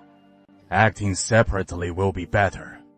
Clearly, a Yanxiao city guard. Yet Tai Niao was welcomed into the city like the god of wealth, without even making him pay the entry tax. Whereas honest folk wanting to enter the city have to pay the full entry tax to feel secure. Great Ming. Oh, great Ming. This is the famous Yuncheng in Shanxi known in later generations. The city teeming with merchants and traders. Countless gin merchants here deal in salt and tea, grain, war horses, and such essentials, transporting them to the border troops up north. Most of these merchants are good people, who ensure the border army's vital supplies. But among them lurk traitors like those infamous 8 great gin merchants. Tai Niao pulls out a handful of silver shards. Slipping through the narrow alleys, he hands them to those desperate folks, placing a small silver ingot in each palm. If you want a chance at survival, flee from Hidong Road. Head west. Someone will meet you there. Your situation right now makes leaving the city feel extremely risky. Though the Chuang bandits have been driven back for the moment, they could strike again any time. The smoky villages are perilous, and Hodong Road is no safer. Heading west. If someone's there to meet us, we might as well give it a shot. This squire seems like a decent fellow, and things look pretty chaotic out there anyway. So the odds of a successful escape are high. Afterward, Yan Kes will just assume we were killed by the rebels, and won't bother chasing us down. This is a perfect chance to slip away. The chance to escape demotion is right now. The Iron family head invites you to rest in the side courtyard. And that Huang Yufa lives right in the yard next to ours. Master Zhang Song got here ahead of us, and he is staying in another commoner's quarters next door. Being a high monk sure has its perks. He can waltz into Yankes' official residence via Hedong Road, or just drop by as a guest without a second thought, while we have to pay to get in. Amitabha. Good, good. If you find being a high monk so convenient, benefactor, why not wash your hands of it all in the Golden Basin and join this poor monk in practicing the Dharma? Even if I were to take the vows, I'd follow Tianzan and become a Taoist. Amitabha, you really don't understand Tianzan's broad mind. He wouldn't mind at all whether we're Buddhist or Taoist. See how he shows no disdain toward this poor monk whatsoever. All right, we've managed to sneak in now. Should I go make contact with Huang Yunfa first? Or should you go first, Master? Of course, this poor monk will go speak with him first, and persuade him to turn toward good. If this poor monk fails to convince him, you can step in afterward. Benefactor, no harm in that. Oh, it'll surely fail. There won't be any danger to your life.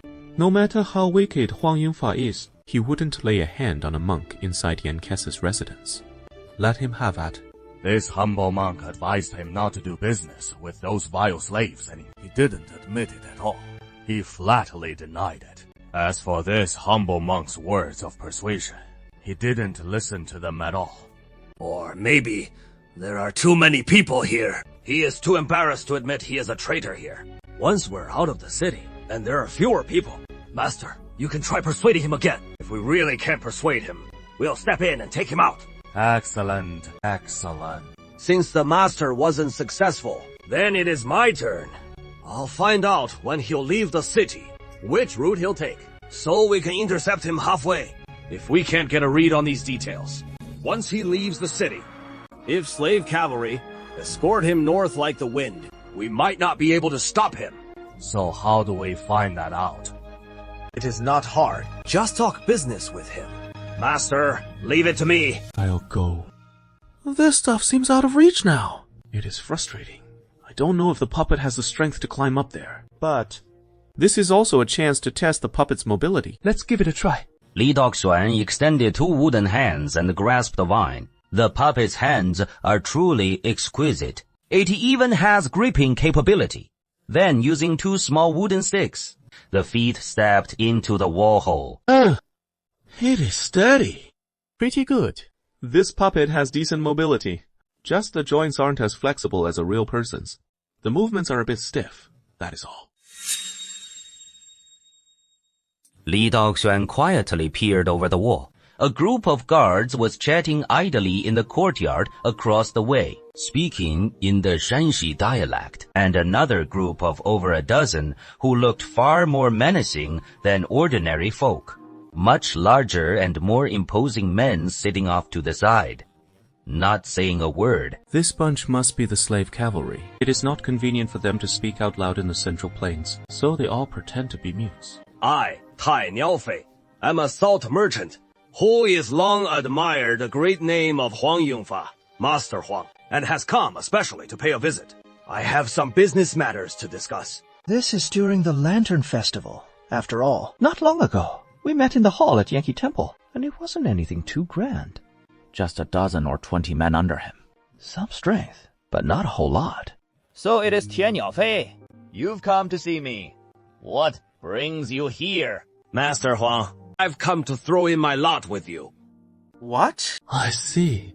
Tai Niaofei's playing a clever hand here. I've been running salt transport routes in the past, but as you know, these salt runs are getting harder and harder to make, with roving bandits all over Shanxi, and even the garrison commanders beaten back and hiding in the cities of Hedong Circuit. This time I've come empty-handed, without buying even a single pound of salt. I'm afraid I can't keep up this salt transport business much longer. So now, I urgently need to find a new line of work. I've heard Master Huang's making a killing with business in Beijing. Deals on a massive scale. And I'd like to tag along and get in on it with you. You want to tag along with me? But why should I let you tag along? Business in Beijing ain't easy, you know. Why would I bring you along for nothing when you've already smoothed the way? The moment you turned away, you ditched me and hogged all the gains for yourself. I have a connection to introduce you to a source for bird guns. Bird guns? If the quantity is too small, it is not worth much. Of course, there'll be plenty. More than enough. Hundreds of them. And a steady supply coming in after that. You know what happens if you're lying to me? No matter where you run, I can still fetch that dog head of yours, you petty private salt peddler! Master Huang, I'm coming to you with the utmost sincerity to join your crew. How could I deceive you? To be honest with you, I've found a remote little village out in Shanxi, full of blacksmiths who fled the government armories, hiding deep in the mountains, barely scraping by. I've supplied them with salt a few times, and that got me in good with them.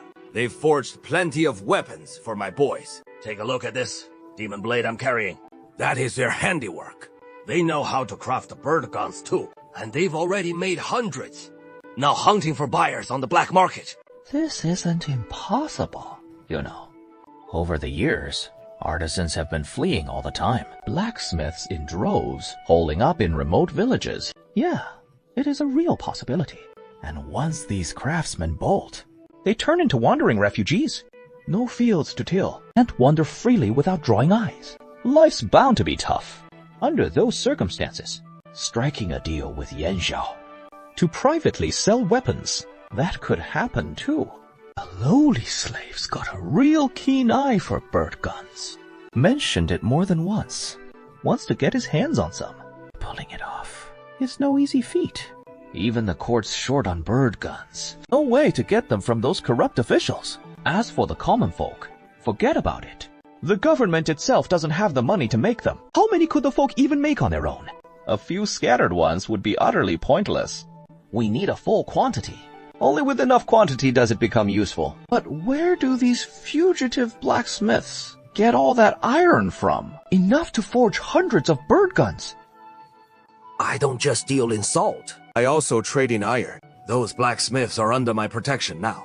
With just a word from me, they can sell the bird guns to you, Huang Yuanwai. My demands aren't much.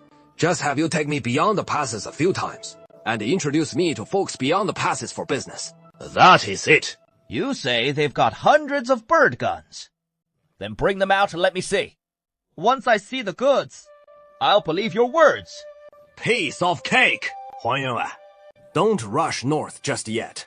Stay here in Hedong Circuit for a few days first. I'll fetch those bird guns for you to see. Hundreds of bird guns? That is not light at all. And you've only got a dozen men. How are you going to transport them here to show me? By boat.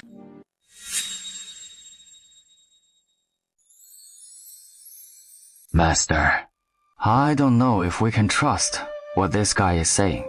As your subordinate, I just feel that hundreds of bird guns for a group of fugitive blacksmiths is something they couldn't possibly produce. I haven't taken him at his word. Let's see what tricks he is up to. Once he brings the bird guns, you go and inspect the goods for me, or before it is verified. I won't trust him easily, to avoid falling for his schemes. This Tian Yaofei is actually quite clever. Alright, this level of scheming for Yan Yao should be standard procedure, right? Yan Yao is a businessman through and through. He knows exactly what the gene merchants desperately need. Of course, he is well aware. You have to dangle some bait to hook the big fish. Father, this ship has plenty of space. Perhaps I can figure out a way to install the steam engine on this ship. That would be perfect. The Heavenly Venerable didn't assign any immortal realm power to this ship. I've been racking my brain over how to power it. We can't just send crew members to row it the whole way. If we can install the steam engine, that would be excellent. Using an ordinary ship, the kind powered by human rowing, to transport 250 smoothbore bird guns to Yongji Ancient Wharf. We shall strictly follow the decree. Why use manpower to row it? Wouldn't immortal teleportation be faster? Is it to boost their combat power up in the highlands? Should we send them some more basic bird guns? Our Drace rifles have now been produced in small quantities and should be supplied to the frontline fighters for their use. No need for those. Just to send the reliable Huatang firelocks over. No need to send ammunition. But rules are rules. Even if you don't get it, you still have to follow it. Luckily, there is this empty hull without a power system yet, a mid-sized ship. So let's just use this ship to transport the goods. 250 matchlock muskets. That is a huge pile. Beiyuan dispatched dozens of sailors onto it, using ancient oars to row it along. This way of operating the ship boils down to just one word. But Tianzan has issued the order. So if that is the case, let's invest a little effort. To escort this ridiculously primitive rowboat powered by manpower, Beiyuan also has to dispatch 3 gunboats, an ultra-luxurious formation boasting 36 cannons, trailing right behind that ship toward the Yongji Wharf district. Master Hua, the firearms you wanted, I've had them delivered. A full 250 of them. But such a massive batch of firearms can't be out in the open. If we transport them to Hedong province, the officers and the soldiers will definitely confiscate them. And I'll end up charged with treason, family raided, and head chopped off. He'll inspect the goods on my behalf. If the goods check out, we'll arrange another spot for the handover. Then, brother, please come with me to Dayu Crossing. Of course, my ship can't dock at Dayu Crossing. It can only anchor far away from Dayu Crossing. We'll board a small boat at Dayu Crossing and head out to the river to inspect my goods. Here. This is something that can't see the light of day. That is exactly how it should be handled. Go take a look. Look closely. Once we're there, then pull alongside. Oh, go. This is getting a bit creepy. But hey, I'm just a small fry. Tian Yaofei wouldn't go to all this trouble just to trick and kill me. So why should someone like me be afraid?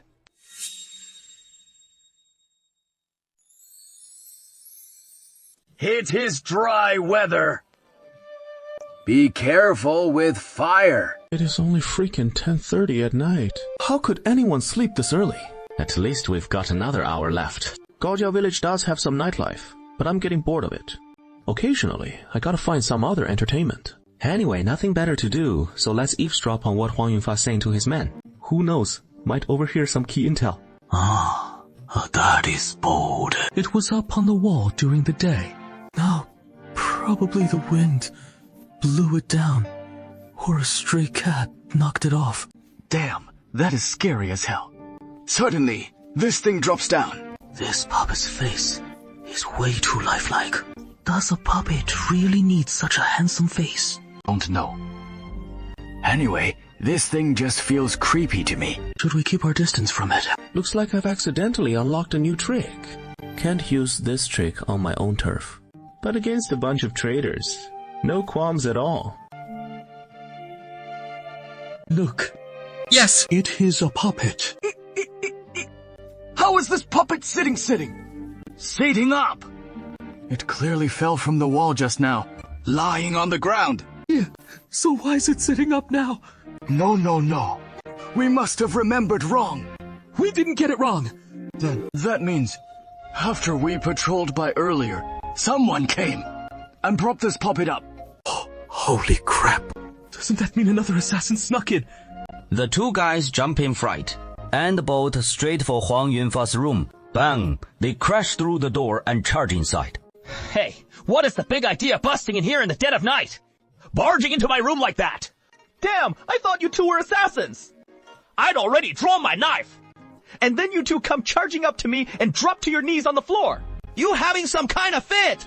We thought an assassin had snuck in and stabbed you. So we checked, and neither of you has come in here. No. Outside. There's a puppet outside.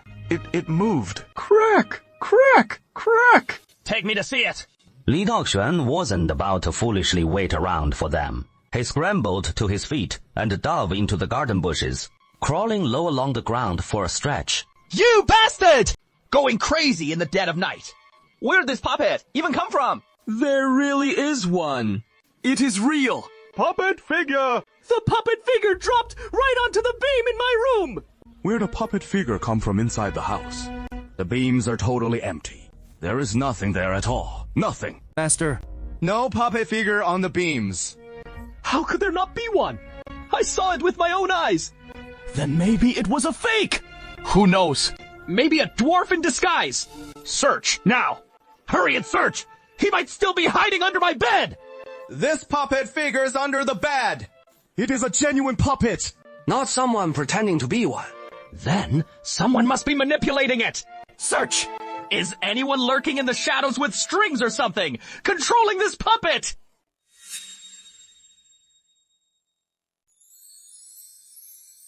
This puppet isn't being controlled by anyone. It doesn't even have any strings attached. It is impossible for anyone to be manipulating it. So how did it get in here? I don't know. I've never seen anything like this before. I saw it during the day. It was perched on the wall over there. That is the courtyard where Tai Niaofei lives, right? Could it be Tai Niaofei controlling this puppet? But Tai Niaofei and his men aren't even here at all. They took our people to check out the goods. They haven't come back yet. It can't be Tai Niaofei. All his men have left too, and somehow controlling this eerie thing from dozens of miles away. So exactly how did it get in? It couldn't have walked in on its own, could it? Should we burn it? No, don't burn it recklessly. Who knows what terrifying changes that might bring. The supernatural is profound. You may doubt it, but it can still come knocking. If you don't burn it, it might not do anything to you. Just tease you a bit. But if you burn it and offend it, it could turn into a real disaster. We can't burn it. As the ancients said, respect the spirits, but keep your distance. Let's escort this puppet out of the city. Far away, dear puppet lord. Please don't think of us anymore. This should scare them out of their wits. Not only assassinating big shots, that is too tough. A little prank will do. Better wait for Tai Niaofei to return at dawn. Thrown into the grove outside the city by someone. Walking back is so exhausting. Li Daoxuan steps forward with his two thin wooden stick legs, clicking away as he heads back toward the Heidong Dao city. The gates and walls are all guarded. I can't get in. Li Daoxuan deliberately swaggered around the edge of the woods outside the city. Soon, a scout under Zhao Ying's command emerged from the woods. Hail, Tianzi! Good timing. Swing me up and hurl me into the city with all your might. Look at that! Wooden puppet we just threw away! It is walking back now! It is haunted?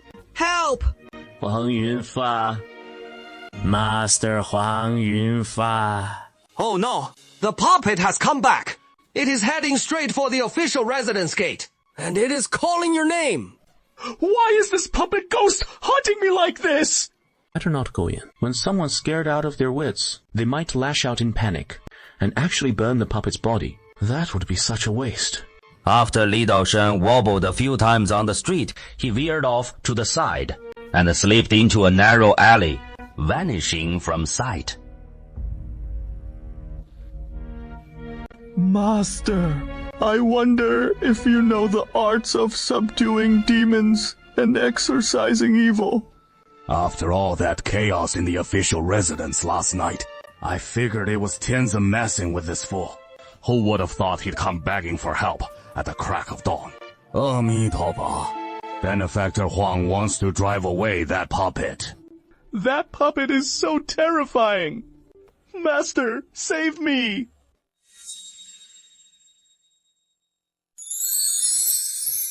When I left last time, Master Zhensen was still down in the dumps, saying Huang Yunfa wouldn't heed his advice. What is going on now? Master, I went with Tian Niaofei to check it out. And he really does have a shipment on the Yellow River. All top-quality bird guns. Hundreds of them. Did you spot anything suspicious? No signs of anything fishy. Those bird guns have no ammunition. It seems just as Tai Niaofei claimed. Just some fugitive blacksmiths crafting fire guns. They can't even get their hands on gunpowder or lead bullets. If we sell this batch to the Jianyu, how much profit would that bring? Most importantly, if we open up this channel, from now on, we'll get a steady supply of bird guns from these fugitive blacksmiths. Resell them to the Jianyu. That'll be a real rolling stream of wealth. Even mountains of gold and silver couldn't match it. What sells better than arms? Nothing! Yan Yaofei, I really like your goods. As long as you like them. So for this batch, what is your price? Aren't you after salt? I'll give you this whole batch of salt. Plus, I can introduce you to my contacts beyond the pass. Thank you, Master Huang, for your support. Where do we make the handover? Not on the river. We can't do the deal on the water. It is too dangerous. Yeah. How about this? 6 lie west of Dayu Ferry. Huang Yunfa in Zhouqing village has Jianyu cavalry guarding him, so he is even more confident in his land forces and refuses to trade out on the river. What a shame. Kachanpia sends 3 cannonballs over. He planned to blast Huang Yunfa right on the river surface, send him to feed the fish in the Yellow River. Strange indeed. But this guy's so vigilant. Looks like those 3 cannonballs won't come in handy. Okay. The handover will be in Zhouqing village. The two agreed on the plan, so Tai Niaofei had to head out of the city once more, and he shot a glance at Master War Monk, paid respects to the heavenly venerable, and the group hurried toward the outskirts of the city, and soon they returned to Xiaoqi. The situation is like this. Okay. Zhouqing village. We'll set up a grand Longmen banquet there, so Huang Yunfa and the Jianyu can really feel our warm hospitality. Zhouqing village is a typical village on the plains, surrounded by vast, open flatlands. Huang Yunfa chose this spot for the handover, because it is flat enough here, and flat terrain favors cavalry maneuvers, but it is no good for ambushes. Okay. We've taken these goods. In that case, I'll take my leave for now. With the visual treat you've given me, first I'll go collect some salt and make a profit. Then come back to see you, Master Huang, and take me to do business beyond the passes. Sure thing. Sure thing. Tai Niaofei tossed down 200 and swaggered off with several bird guns. Looks like this guy didn't pull any tricks. He really sold me these bird guns. This time, we've made a killing. Look, Demand's loading up the goods right away. There is a piece of paper inside the bird gun, and there is writing on the paper. I can't read. Yeah. Bring it here. Let me take a look. Your end is near. We've been tricked. Cavalry's coming. From 3 directions. They're closing in. That damn Tian Niaofei framed me. Where did these cavalry come from? He is just a purple rock trader. How could he possibly have so many cavalry? Maybe it is the officials. The officials have found out we're supplying goods to folks beyond the passes, so they want to take us down. I'll find a way for us to break out. What is there to fear from these elite soft bullet cavalry? One of us can take on 10 of them. Mr. Huang, trust us. We'll pick a direction and just slip straight through their encirclement. That doesn't seem right. I've got the unbeatable iron cavalry from beyond the pass right here with me. These guys grew up on horseback from a young age. They're way more skilled than the cavalry from the Central Plains. Their horsemanship is on a whole different level. Their fighting power on horseback, it is worlds apart. Sure, the enemy's got numbers. They've spread out wide to encircle us, like a gaping mouth. So on my end, I just need to focus all our strength on one spot. Slice through that pocket like a dagger. Break the encirclement and then just keep riding. No stopping. The Central Plains cavalry won't stand a chance of catching us. Okay, don't worry. Prepare to break through. Hey, turns out the enemy's here, and they're not cavalry at all. Just firelock troops riding in on horses, begging for mercy. No way that is happening. Our only play now is to charge straight at them. Arrows like cavalry, roaring wildly as they go, spurring their horses forward. A death charge. Ah, what a waste of good horses. Such a damn shame for those fine steeds. Should have let my cavalry battalion take out those low-born slaves on horseback first. Then we could have claimed those prime horses for ourselves. You saw how those arrow slaves charged us now. Didn't you notice? They're far superior to your cavalry. If we clashed head-on with raw force, they might actually break through our encirclement. We could lose brothers in the fight, so blasting them with firelocks is the safest bet. That is a fair point. Compared to a few dozen horses, our brothers' lives come first. Blast those sword slaves with firelocks. It is the most secure way. The sword slave cavalry holds the line. Good. Huang Yunfa's household guards are pretty much useless now. Don't get too cocky! You think you've won? Not at all! I'm not Huang Yunfa at all! I'm just Huang Yunfa's body, double! You can't kill him! I knew something was fishy about this whole affair. Good thing I had a contingency plan. It is a shame, though. I won't have a body double to use anymore. I'll have to be even more cautious from here on out. Let's move. First, get back to a safe spot. Then rally our forces, pull in the Jin merchant allies, and together we'll capture this iron bird fly. Give him a proper interrogation, and find out exactly what force is scheming against me from the shadows. Amitabha. Good, good. Benefactor Huang, you see, if you commit evil acts, there will always be those who seek to take your life. Though you've escaped this time, what about the next? Or the one after that? Only by living without a guilty conscience will you rest easy at midnight without fearing ghosts at the door. Heed this humble monk's advice. Turn back. If you truly repent and reform, these very people who hunt you now might one day become your allies. Master Jensen, you're actually tailing me. I'm simply following a benefactor who has lost his way. I don't want to kill a holy man. Get lost. Amitabha, turn back. Damn it. Didn't you hear me tell you to scram? Attack! Hack him down! Benefactor, turn back!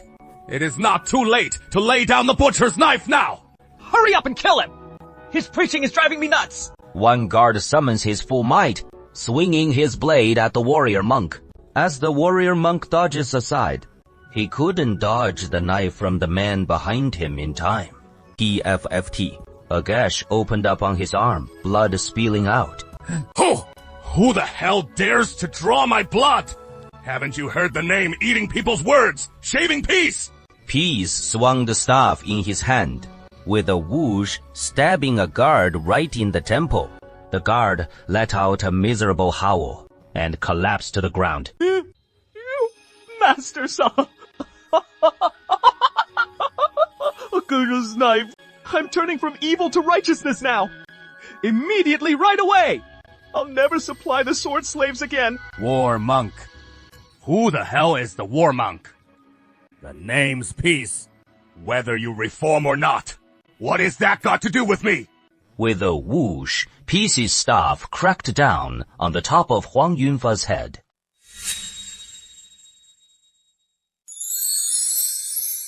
Oh my god. My head's killing me. My head's killing me. 30,000 dependents of the bandits. Now, crammed into the tiny Hiku County town. Wang Jiaying. You turtle bastard. Didn't even take your families when you broke out. What do you plan to do? Dumping them here? The bandits' wives. Am I supposed to raise them for you? Wouldn't it be better to just kill them all? These people have to be resettled. And not in Shaanxi either. These are all Shanxi people. If we settle them in Shanxi, Shanxi Governor Song Tengying definitely won't be happy. If he is unhappy, he won't cooperate properly. Then it'll be a mess. Just toss them in some valley. No food, no farmland. Let them fend for themselves. It won't take more than a few days before this bunch rebels again. Even though these 30,000 are all the elderly, weak, women, and children. But a mob of old folks and women rising up with hoes. Wouldn't that make the court look even more impotent? Then we'd have to come kill them again. Slaughter them till the rivers run red with blood. Send up 30,000 heads of the elderly, weak, women, and children. The emperor would be furious. And the first head, chopped off, would be mine. No choice. We can only send them back to northern Shaanxi. I don't know if these 30,000 elderly, weak, women, and children will even be accepted in Chengcheng County.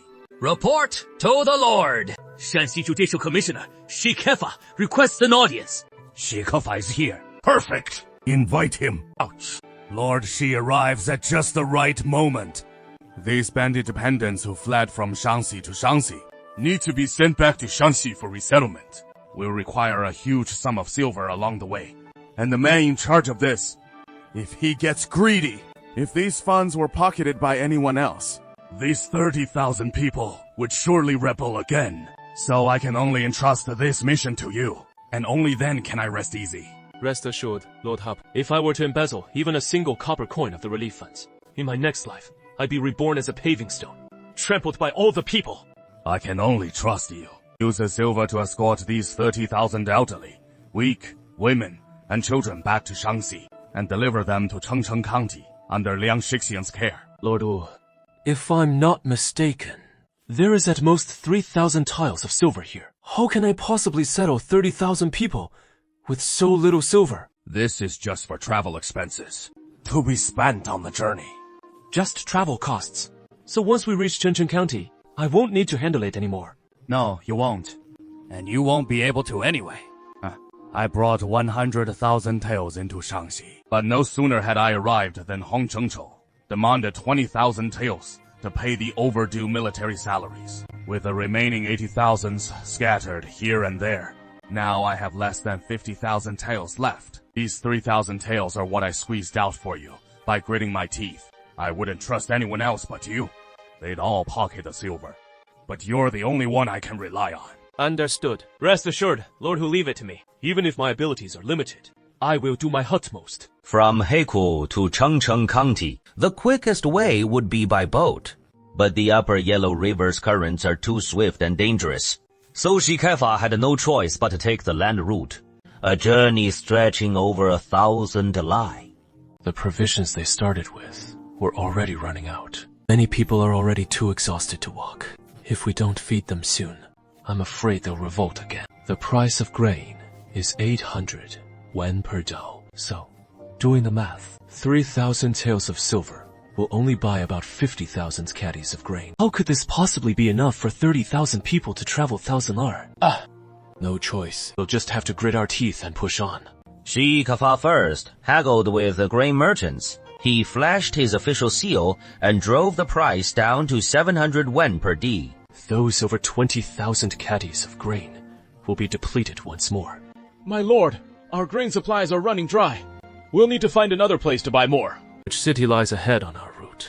Pingyang Prefecture. Pingyang Prefecture. According to the military dispatch, Pingyang Prefecture was attacked by 1,000 rebel troops led by the 8 great kings of the southern camp. Brigade Commander Li Huai was defeated, and the city nearly fell, but later received reinforcements from General Shi Bai under the Shanxi Commander-in-Chief, allowing them to barely hold the line. Shi Bai was promoted to battalion commander for his efforts. Pingyang Prefecture was recently attacked by the rebels, so I'm afraid grain prices There won't be cheap either. What on earth are we going to do?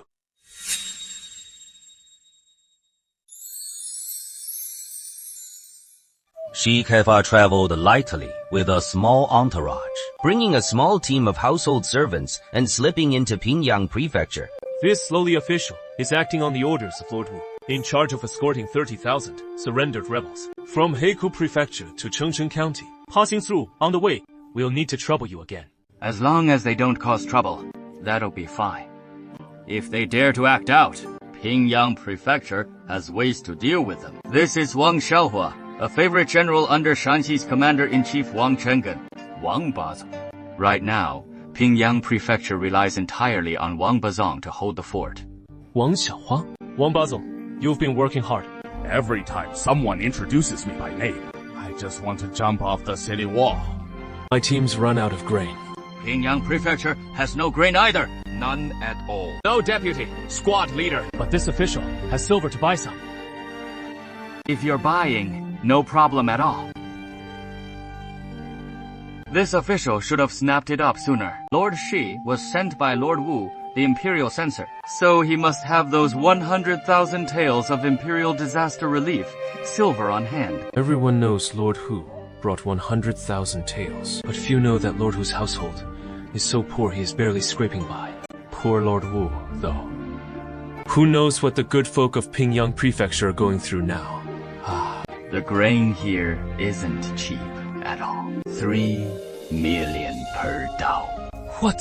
3 million? I just came from Taiyuan. It is 8 million there. I talked my mouth off and even flashed my official status. Barely haggled it down to 7 million. And now Pingyang drops straight to 300. What the hell? Why is it so cheap here, Lord Du? Thanks to Xiaohua. Please call me Wang Bazong. Hurry, hurry, hurry! Bring out all the silver we've got left. Exchange it all for grain.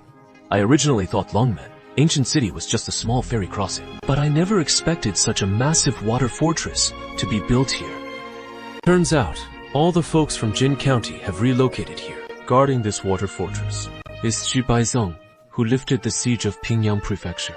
Oh, wait. He is now the 18th Zong, no longer just the 8th. I heard General Shi promoted the 8 great kings of the southern camp, repelling 10,000 bandit raiders with just 200 troops. What heroic feats.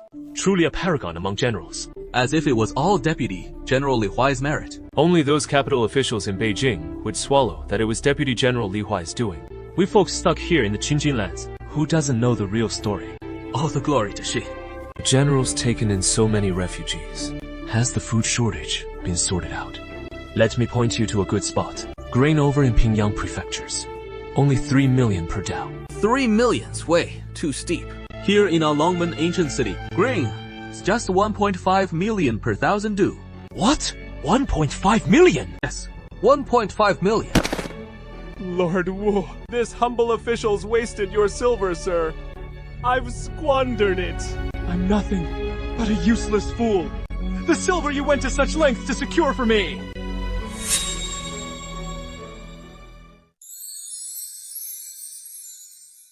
On a large rock beside Longmen Gudu, the titanic celestial venerable is spreading his arms wide, basking in the harmonious sunlight. Just then, the celestial venerable's eyes dart around slyly. I'm alive. I don't know which idiot designed this statue, insisting on posing my arms spread open like this. Aren't I tired? The celestial venerable has descended! I finally witnessed the celestial venerable's descent with my own eyes! Quiet. I'm just taking a casual stroll. Everyone keep it down. Don't scare the new official. Shi Kefa, renowned general who resisted the Jin. National hero, but he barely won any battles. He kept on losing time after time, losing until the end, accompanying the great Ming in its fall. That is the kind of man Shi Kefa was. His abilities were quite limited, but in terms of integrity, he never fell short. The army consists of able-bodied young men. Crossing the river with these marching aids is no problem for them. But these 30,000 refugees are all elderly, weak, women and children. Their mobility is a real concern. Celestial Venerable suddenly descends, and he is sitting here watching the common folk cross the river. What is the point of that? Could it be that the Celestial Venerable plans to lend a hand? This time, Li Daoshuan has come to Longmen, and he really does intend to help. What are your orders now? Tell everyone to stay away from both sides of the riverbank. I'm going to build a bridge over the river. Not a pontoon bridge. A real, solid bridge. Everyone clear away from the riverbank. Get back. The Celestial Venerable is about to cast a spell and summon a great bridge. General Stone, what are you doing? My people just need to cross via the pontoon bridge. Why are you driving them all away? That pontoon bridge is utterly useless. The Heavenly Venerable has issued a decree, and a real bridge is about to be granted right away. Heavenly Venerable? You are the Heavenly Venerable.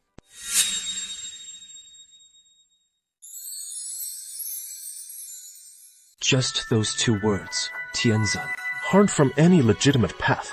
Plus, right in front of me, this guy's dressed like some kind of immortal, with a stiff, bizarre expression, utterly eerie. I can't shake the feeling that it is similar to the tricks pulled by the White Lotus cult, and it is said to be a real cult. This guy's called Time Walker. He must be one of their members too. If we don't see eye to eye, this Longmen ancient ferry might just become my burial ground. 史可法, you're quite well known.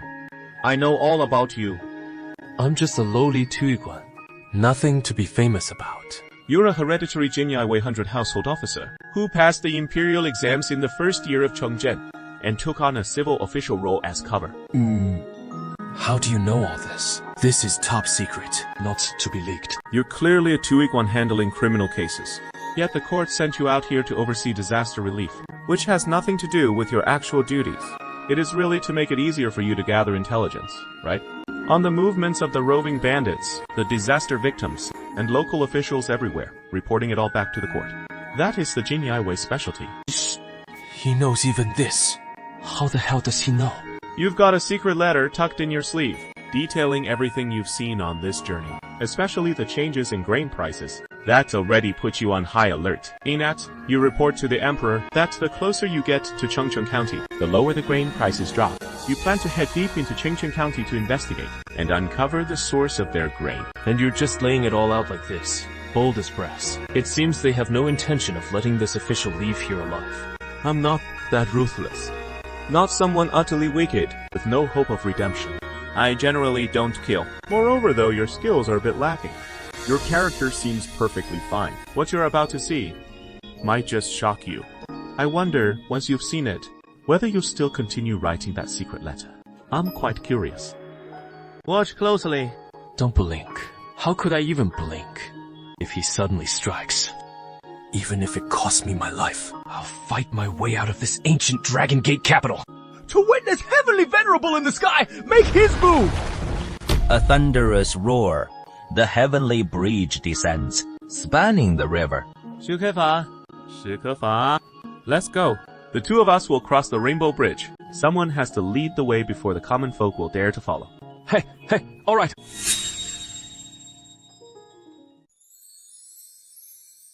Li Daoshuan and Shi Kefa were the first to step onto the Longmen Bridge. What a bridge. What a massive bridge. This bridge is truly magnificent. From this day forward, the impassable chasm has become a thoroughfare. Travel between Shangxi and Shangxi will now be far smoother. You are no ordinary mortal. You are an immortal. In truth, I've always acted in secret, steering clear of the authorities, doing my utmost to keep my existence hidden from them. Then why reveal yourself right in front of me? An officer of the Jinyai Wei. By all rights, upon seeing a Jinyai Wei, you should hide yourself even more carefully. Because these people need to cross the river. They are not sturdy young adults. They are the elderly and the frail. They cannot safely navigate the shaky pontoon bridges over the Yellow River. I'm certain of it. As they crossed from Shanxi towards Shanxi, they have already endured one great ordeal. Countless souls have plummeted into the river and perished. Even now, I cannot bear for them to suffer such hardship again. 天子拿他报愤子, even at the risk of revealing yourself, you cannot bear to witness these elderly, women, and children slip and drown. 天子 is merciful indeed. Heaven extends mercy to humanity. Then, what of humanity can we not show mercy to our own kin? Take good care of these elderly, women and children. Escort them safely to Chengchun County. Then, with your own eyes, behold it all. and perhaps attain immortality.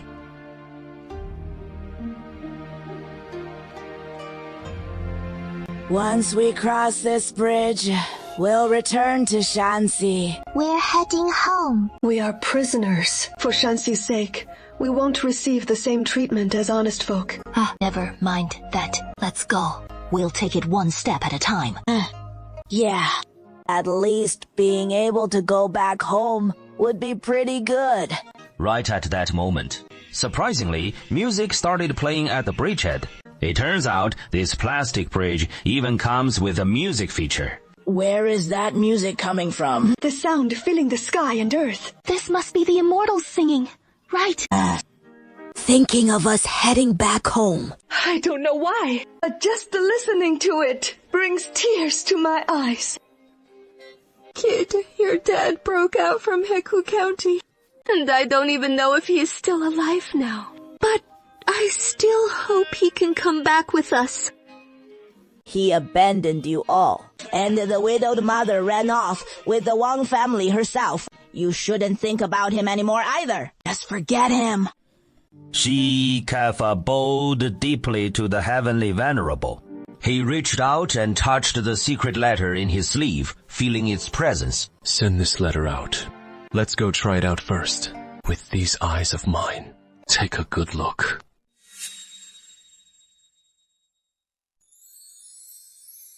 As expected, the closer we get to Chengcheng County, lower the grain prices become. The grain prices here have already dropped to 120,000 per HE, only a tiny bit higher than in years without disasters. Now, speaking of that 14-year-old, he arrived in Gaojia Village, Chengcheng County, worked hard labor for a few days, and earned a bit of hard-earned cash.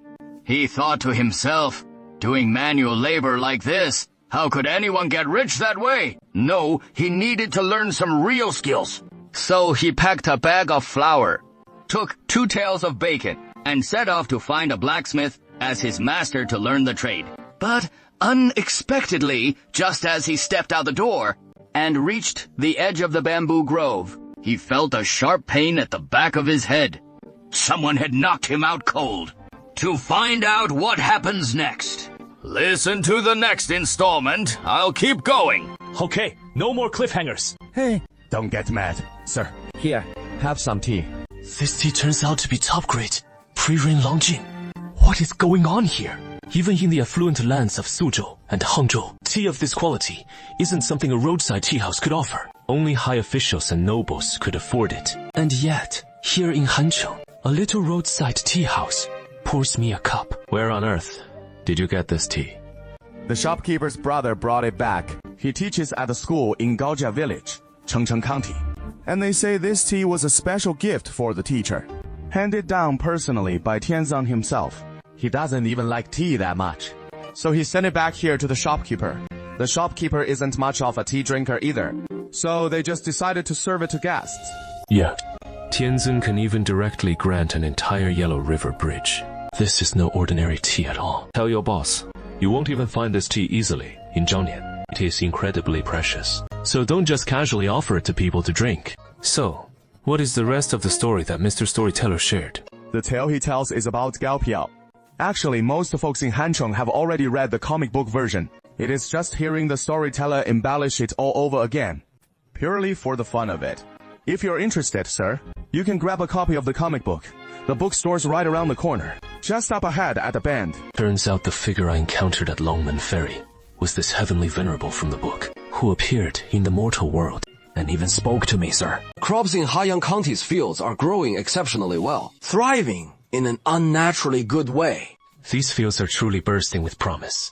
This year is sure to bring a bumper harvest, and one several times greater than in previous years. All thanks to the Heavenly Venerable bestowing this miraculous heart fertilizer on the local farmers.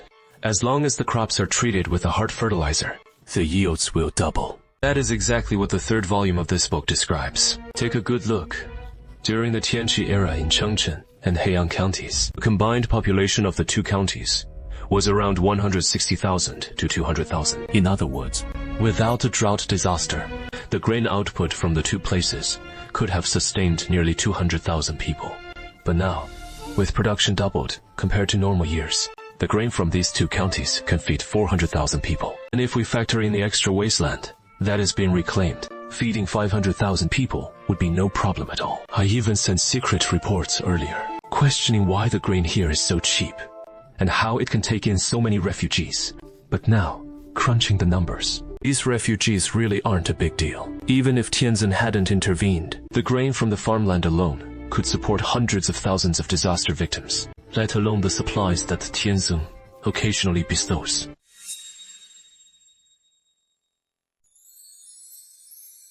How is the grain price around here? 81 per Dao. As expected. It is 800,000 now. This price is just like in normal years. Grain production has doubled, but the grain prices are still the same as in normal years. They haven't plummeted. It is because we've transported and resettled a huge number of refugee groups outward. Right. This investigating official from Xi'an starts talking like he is on an official probe the moment he opens his mouth. Could he already be suspicious of me? This is even worse. I've been barely scraping by deceiving those above and below just to make it this far. If the court launches an uprising and sends troops to suppress it, then I'll... Don't panic. Don't panic. My whole family has already been brought over. Worst case, we hide behind Tianzong's golden hand. Lord Feng, why are you having a nosebleed? Oh, it is nothing. Really nothing. It is just a little childhood ailment of mine. Nothing serious. Just as the 2 of them were chatting about this, the whooshing whistle of steam suddenly rang out. A massive iron vehicle chugged and clattered right up to the gates of Heiyang County. What is that thing? That is the little steam train from Gaojiao village in Chengcheng County to Haoyang County. Oh, you couldn't have timed your arrival better. This train line just opened yesterday. Between our 2 places, building this railway was no easy feat. We mobilized tens of thousands of laborers, and they worked their tails off for months to get the train running. Isn't the railway meant to transport these over 30,000 elderly, weak women and children? From Heiyang County to Gaojia village, over 40 li of road, which isn't all that far. They could walk it, but Lord Shi, why not take the easier route? Just take the train over there. We can also pick from the elderly, women, and children. Select 1,000 who are in poor health, the ones who walk slowly to ride the train over, so they don't hold up the main group or anything like that. It can carry 1,000 people at a time. Is this perhaps the immortal chariot bestowed by Tianze? So you know about it too. Tianze, I was worried that once you found out, you'd see me as one of those White Lotus heretics. But since you already know, I'm even less afraid now. In the past, Tianzin bestowed an immortal chariot. That chariot could travel 240 li in an hour. But later on, young Master Bai from Gaojia village invented the steam train, so us mortals could build them too. But the steam trains made by mortals are a bit slower than the immortal chariot, only covering 60 li per each hour. From here to Gaojia village, it takes over half an hour to arrive. A train carrying 1,000 people, traveling 60 li in an hour. What a terrifying contraption this is! And it is not even bestowed by immortals. Mortals can build it themselves. This official wants to give it a try, to see if it is really that fast. This official will go with the first train to Gaojia village, select another 1,000 slow, walking elderly, women, and children to ride along. The remaining 29,000 will have my soldiers escort them on foot at a leisurely pace.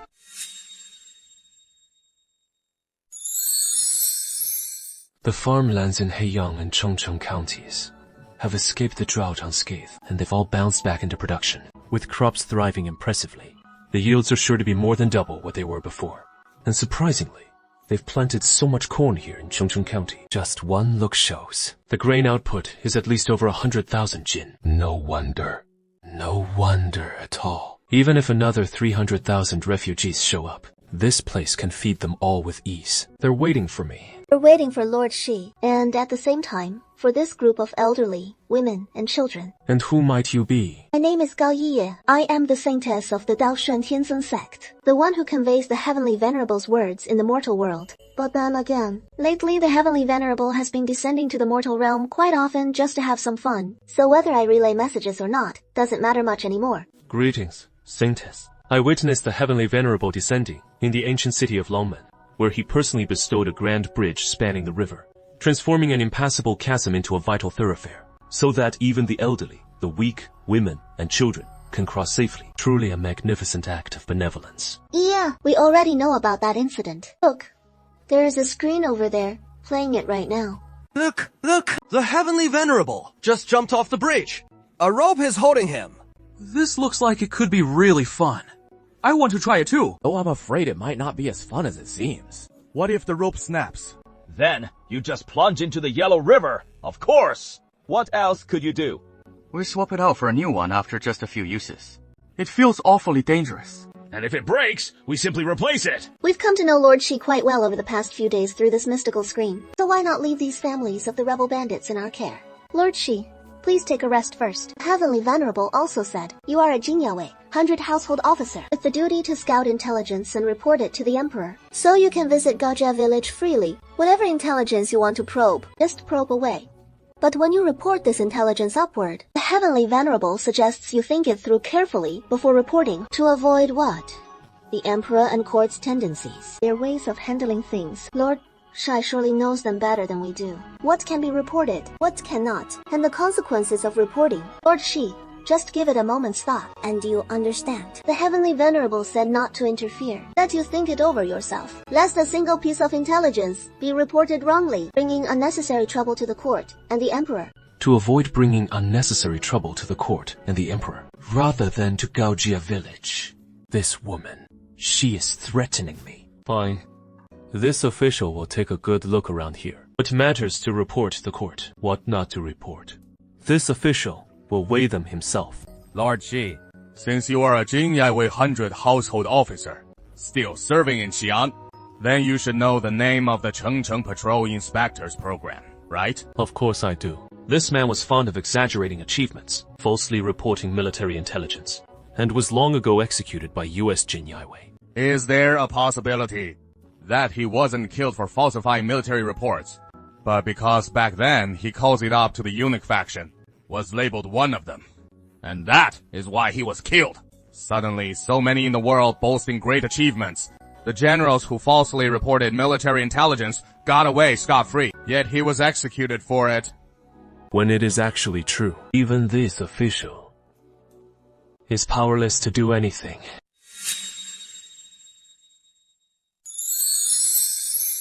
Chaos in the court. Any person with insight can see it, right? But seeing it clearly, yet powerless to change a thing. Here, could this be the Peach Blossom Spring? No. The Peach Blossom Spring is secluded from the world, while this place engages with the world. Everything here is filled with a vibe of everyday street life. It hasn't detached itself from worldly affairs, but rather, it is intimately tied to the lives of the common folk, nor is it hidden away in the mountains. Instead, it stays connected to the surrounding counties. Gaojia Village Vocational Technical School. The teachers and students in this room are all burly, rough and tumble guys. At first glance, they're the kind of illiterate, thick-set brutes. The roughest of the rough. Hey, I've never heard a roughneck give a lecture before, with a bunch of roughnecks down below, listening to the class. This completely upends everything I thought I knew. Everyone, watch closely. The hammering motion goes like this. See? Just a few solid hammers like that. And the rough blade for a kitchen knife takes shape. Next, to rough shape it a bit. Sharpen it up. And it'll be ready to chop vegetables. Be more attentive during class. One by one. You're all so listless, with all sorts of weird looks on your faces.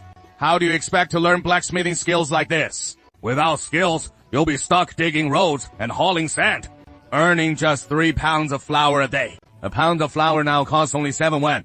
So that is a whopping 21 wen a day.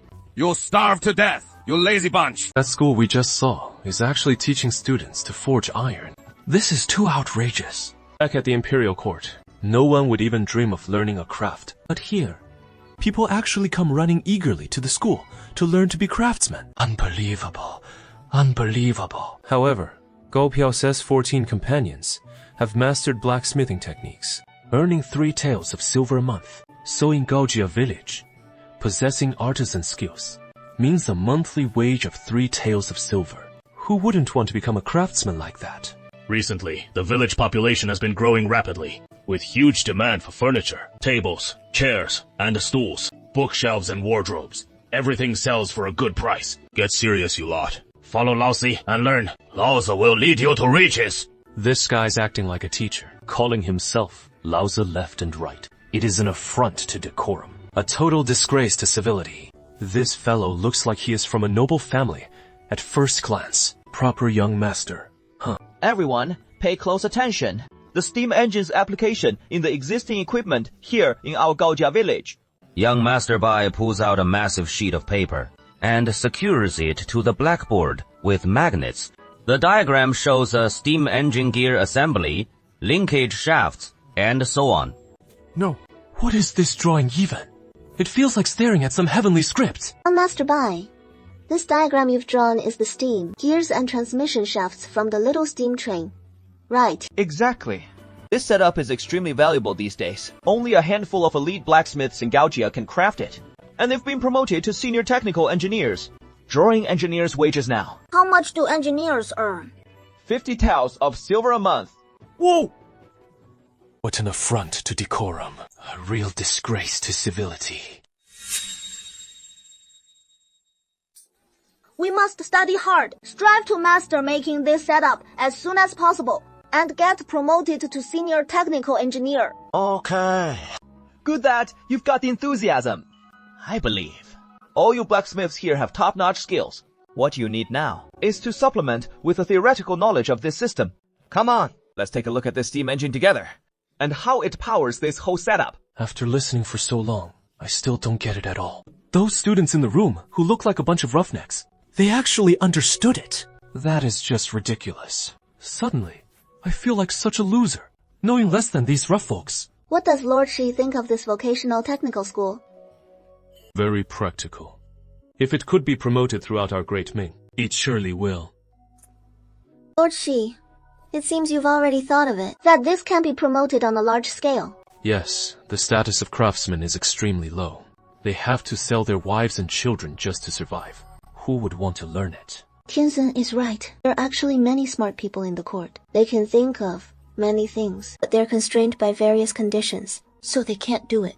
Let's give them a lesson in ideological and political education, just like you teach the kids in class. Lord Shi, have you noticed something? Advanced productive forces must be matched with an advanced political system. If the political system is already decayed and corrupt, it will hold back the productive forces. What do you mean by that? Isn't the craftsman issue we just discussed the explanation? Current Great Ming's craftsman system is already dragging down productivity. The status of craftsmen is low. Low income means no one wants to become a craftsman, so the number of craftsmen won't grow, and technology can't be passed down or advanced. This is how the backward political system restricts productive forces. That is what he is saying right now. We can't even counter that.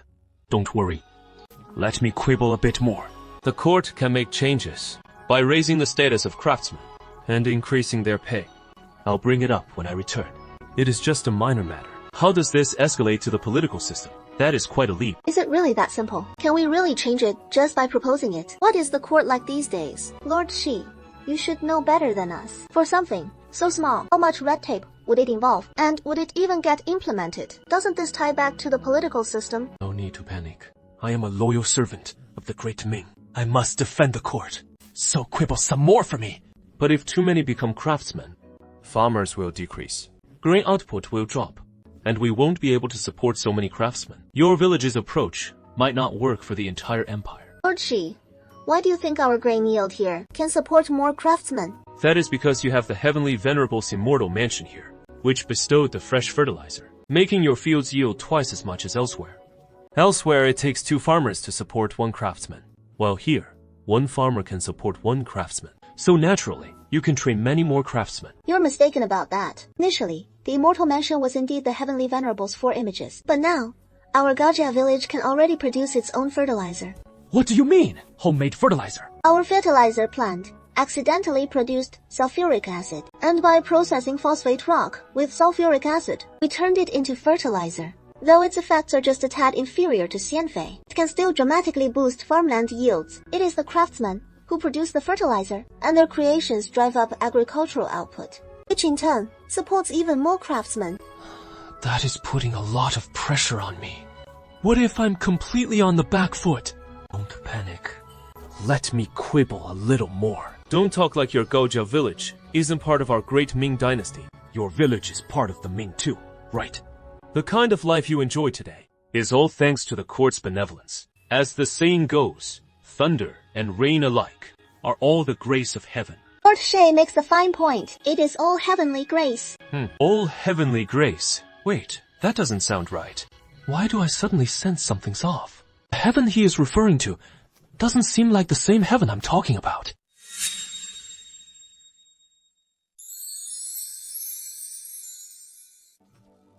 There is a building up ahead that looks like a brothel. Right now, the only option is to find a clean entertainer to sing me a tune. That way, I can soothe my wounded heart. This is a shop specializing in Watertown Hilo cuisine. No. This place seems to offer more than just Narcissus Hilo dishes. They also serve noodles, rice noodles, and stir-fries, along with all sorts of snacks. It is quite a variety. And surprisingly, a woman is the head chef here. Yeah. My wife is pretty amazing, right? What is the story here? We came over from Haiyang County. At first, I was the only one making those Narcissus health specialties. But then my wife went to the women's technical school and learned all about cooking. When she came back, she talked it over with me. Our shop is way too big to just sell water tank boxes. That'd be such a waste. So why not put her skills to use too? We opened up all the rooms upstairs and downstairs. And now we can serve all kinds of dishes. These days, our place has become the biggest eatery in Gaojia village. Having women out in public doing this kind of work, won't that draw some criticism? What kind of nonsense criticism is that? Here in Gaojia village, women can hold up half the sky. Aside from the heavy labor, women are starting to show up in every line of work, especially in the textile industry, which is now completely dominated by women. Man can't even get a foot in the door. I was just debating productivity with that leftover woman earlier. And if Gaojia village mobilizes all its women to join the workforce, throwing women into every industry in large numbers, wouldn't that boost productivity to a whole new level? Oh, right. Those 30,000 elderly, weak women and children sent to Gaojia village, how will they be settled? Saintess, I want to go take a look. The 30,000 family members of the bandit refugees IV brought here. Mr. Shi, you've arrived at just the right time. I was just about to go see them myself. The group of elderly, weak, women and children arrived at the entrance to a valley, and they were stunned by the sight inside the valley. In that small valley, vast factory buildings had actually been constructed. Though they couldn't see inside the buildings, they could see large quantities of cloth being transported back and forth in the open space outside. Vast amounts of freshly dyed cloths were still hanging on racks to dry, turning the entire valley into a sea of fabric. It is impossible to weave cloth like this by hand. Every single stitch and thread is so perfectly even. How on earth is this achieved? Don't go touching it randomly. Have you taken it all in yet? It won't sell well if it gets dirty from your hands. Once you're inside the reform through labor camp, you'll have plenty of chances to touch it. You'll be touching it every single day then. This boat isn't woven by human hands. It is woven by machines. That is why it is woven so uniformly. You'll understand once you go inside. Hey, make way up front. I can't take responsibility if the oxen hit someone. Are we going to be taken into this valley to weave cloth? No. This valley is already full. Tianzong, we'll prepare a new valley for you right away.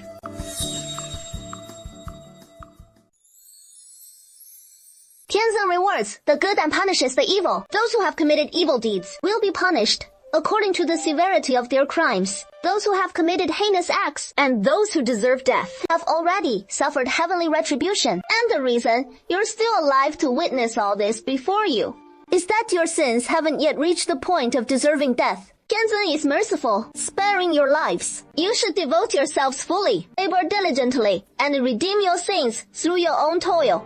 The day your labor reform ends will be the day you are reborn. We will surely reform our ways and start anew. Start anew. Start anew. A new life. With this vivid scene, the 30,000 new arrivals quickly steadied their nerves and obediently followed the militia's arrangements, dividing into 3 groups, each entering a separate valley to settle in. Tianzun fever lava. Of course, Tianzun can't actually fly.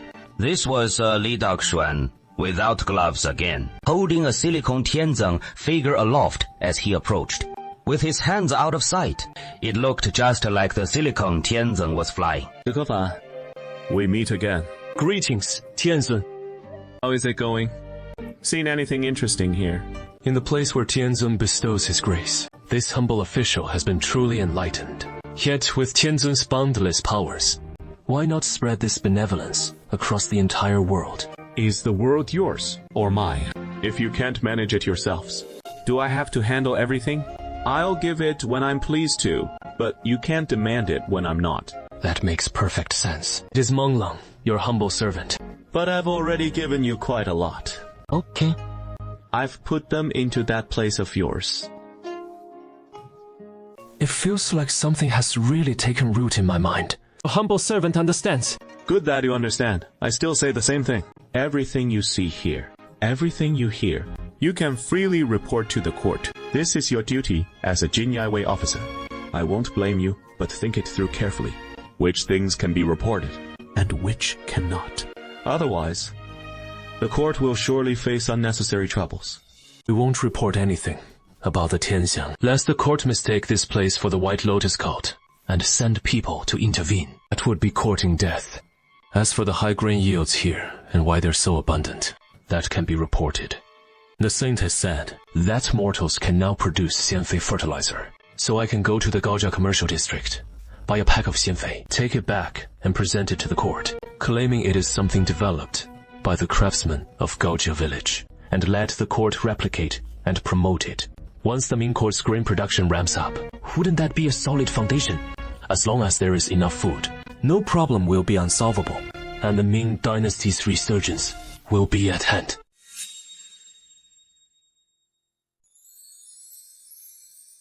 The puppet Tianzun is sitting by the yellow river, kicking up water splashes with his bamboo stick legs for fun. Sitting at home using his empathy to feel the bliss of splashing around by the river. Yeah, this is simply the ultimate otaku pastime. A fast horse is galloping in. I recognize him. He's the historian serving under Wang Jiayin. I've divined it. So that is how it is. The puppet Tianzun strides forward with his wooden stick legs clacking rhythmically, heading toward the council hall. Sure thing, boss. Your Highness, let me pass on the message. He plans to rally forces from all quarters to take Jincheng in one decisive strike, and we've already assembled 160,000 troops. Great leader Xing is part of our forces too. So please bring your troops to join His Highness's main army and siege the city together. Once the city falls, we'll reward based on merit. We won't shortchange great leader Xing. I'm not about to help these bandits siege the city. As breaking, it would only bring suffering to the people of Jincheng. But last time, Tianzun agreed to join Wang Jiayin's forces. So nominally, we're part of the bandits now, saying no and refusing to go. That might just spark some arguments. Oh, alright. Then we'll go too. Please inform His Highness that I'll lead my troops to join soon. Xing Honglang's rebel force has always operated outside His Highness's control, and they've basically never followed any orders, just nominally part of the alliance. Before setting out, I thought it'd be hard to convince them. Didn't expect that as soon as I spoke. They agreed right away. It was quite the surprise. Tianzun, you came up with this plan by pinching your fingers and divining. Form the seal to condense the vital elixir, setting up a chaotic trap where they'll scatter right into the city. Tianzun said Wang Jiayin is doomed to die. He is spilling heaven's secrets just for us. Since that is the case, how do we pretend to head over? Helping Wang Jiayin by leading troops to a spot not too close or too far away to watch the show. After the government troops come out and take him down, when his bandit underlings scatter in panic, we seize the chance to round up a bunch of those bandits, capture them, and turn them into labor reform prisoners. That way, we can protect the local common folk and send a fresh batch of strong young laborers to our reform camps. Send them back to reunite with the elderly, weak, women, and children. Their scattered relatives gathering in the reform camp at Heku County. The whole family turning into labor reform prisoners. Now the family can be all together, neat and tidy. Lao Nanfeng, where'd you pick that up? That whole neat and tidy bit of cheeky talk. Tianzun taught it to me. Anyway, let's set off. Pretend to go help Wang Jiayin and start watching the show. Then round up some strong laborers. It sounds like it'll be a real blast. The village will be guarded by the new recruit battalion we summoned from Shanxi. These recruits are still going through ideological training, so they're armed with standard cold weapons. Not enough for attacks, but defending a big wooden stockade should be no problem. We've also got Xiao Sheng and the warrior monks staying here. If we really hit any trouble, Tianzun can summon the battleship that conveniently sails into the dock. The stockade will be safe and sound,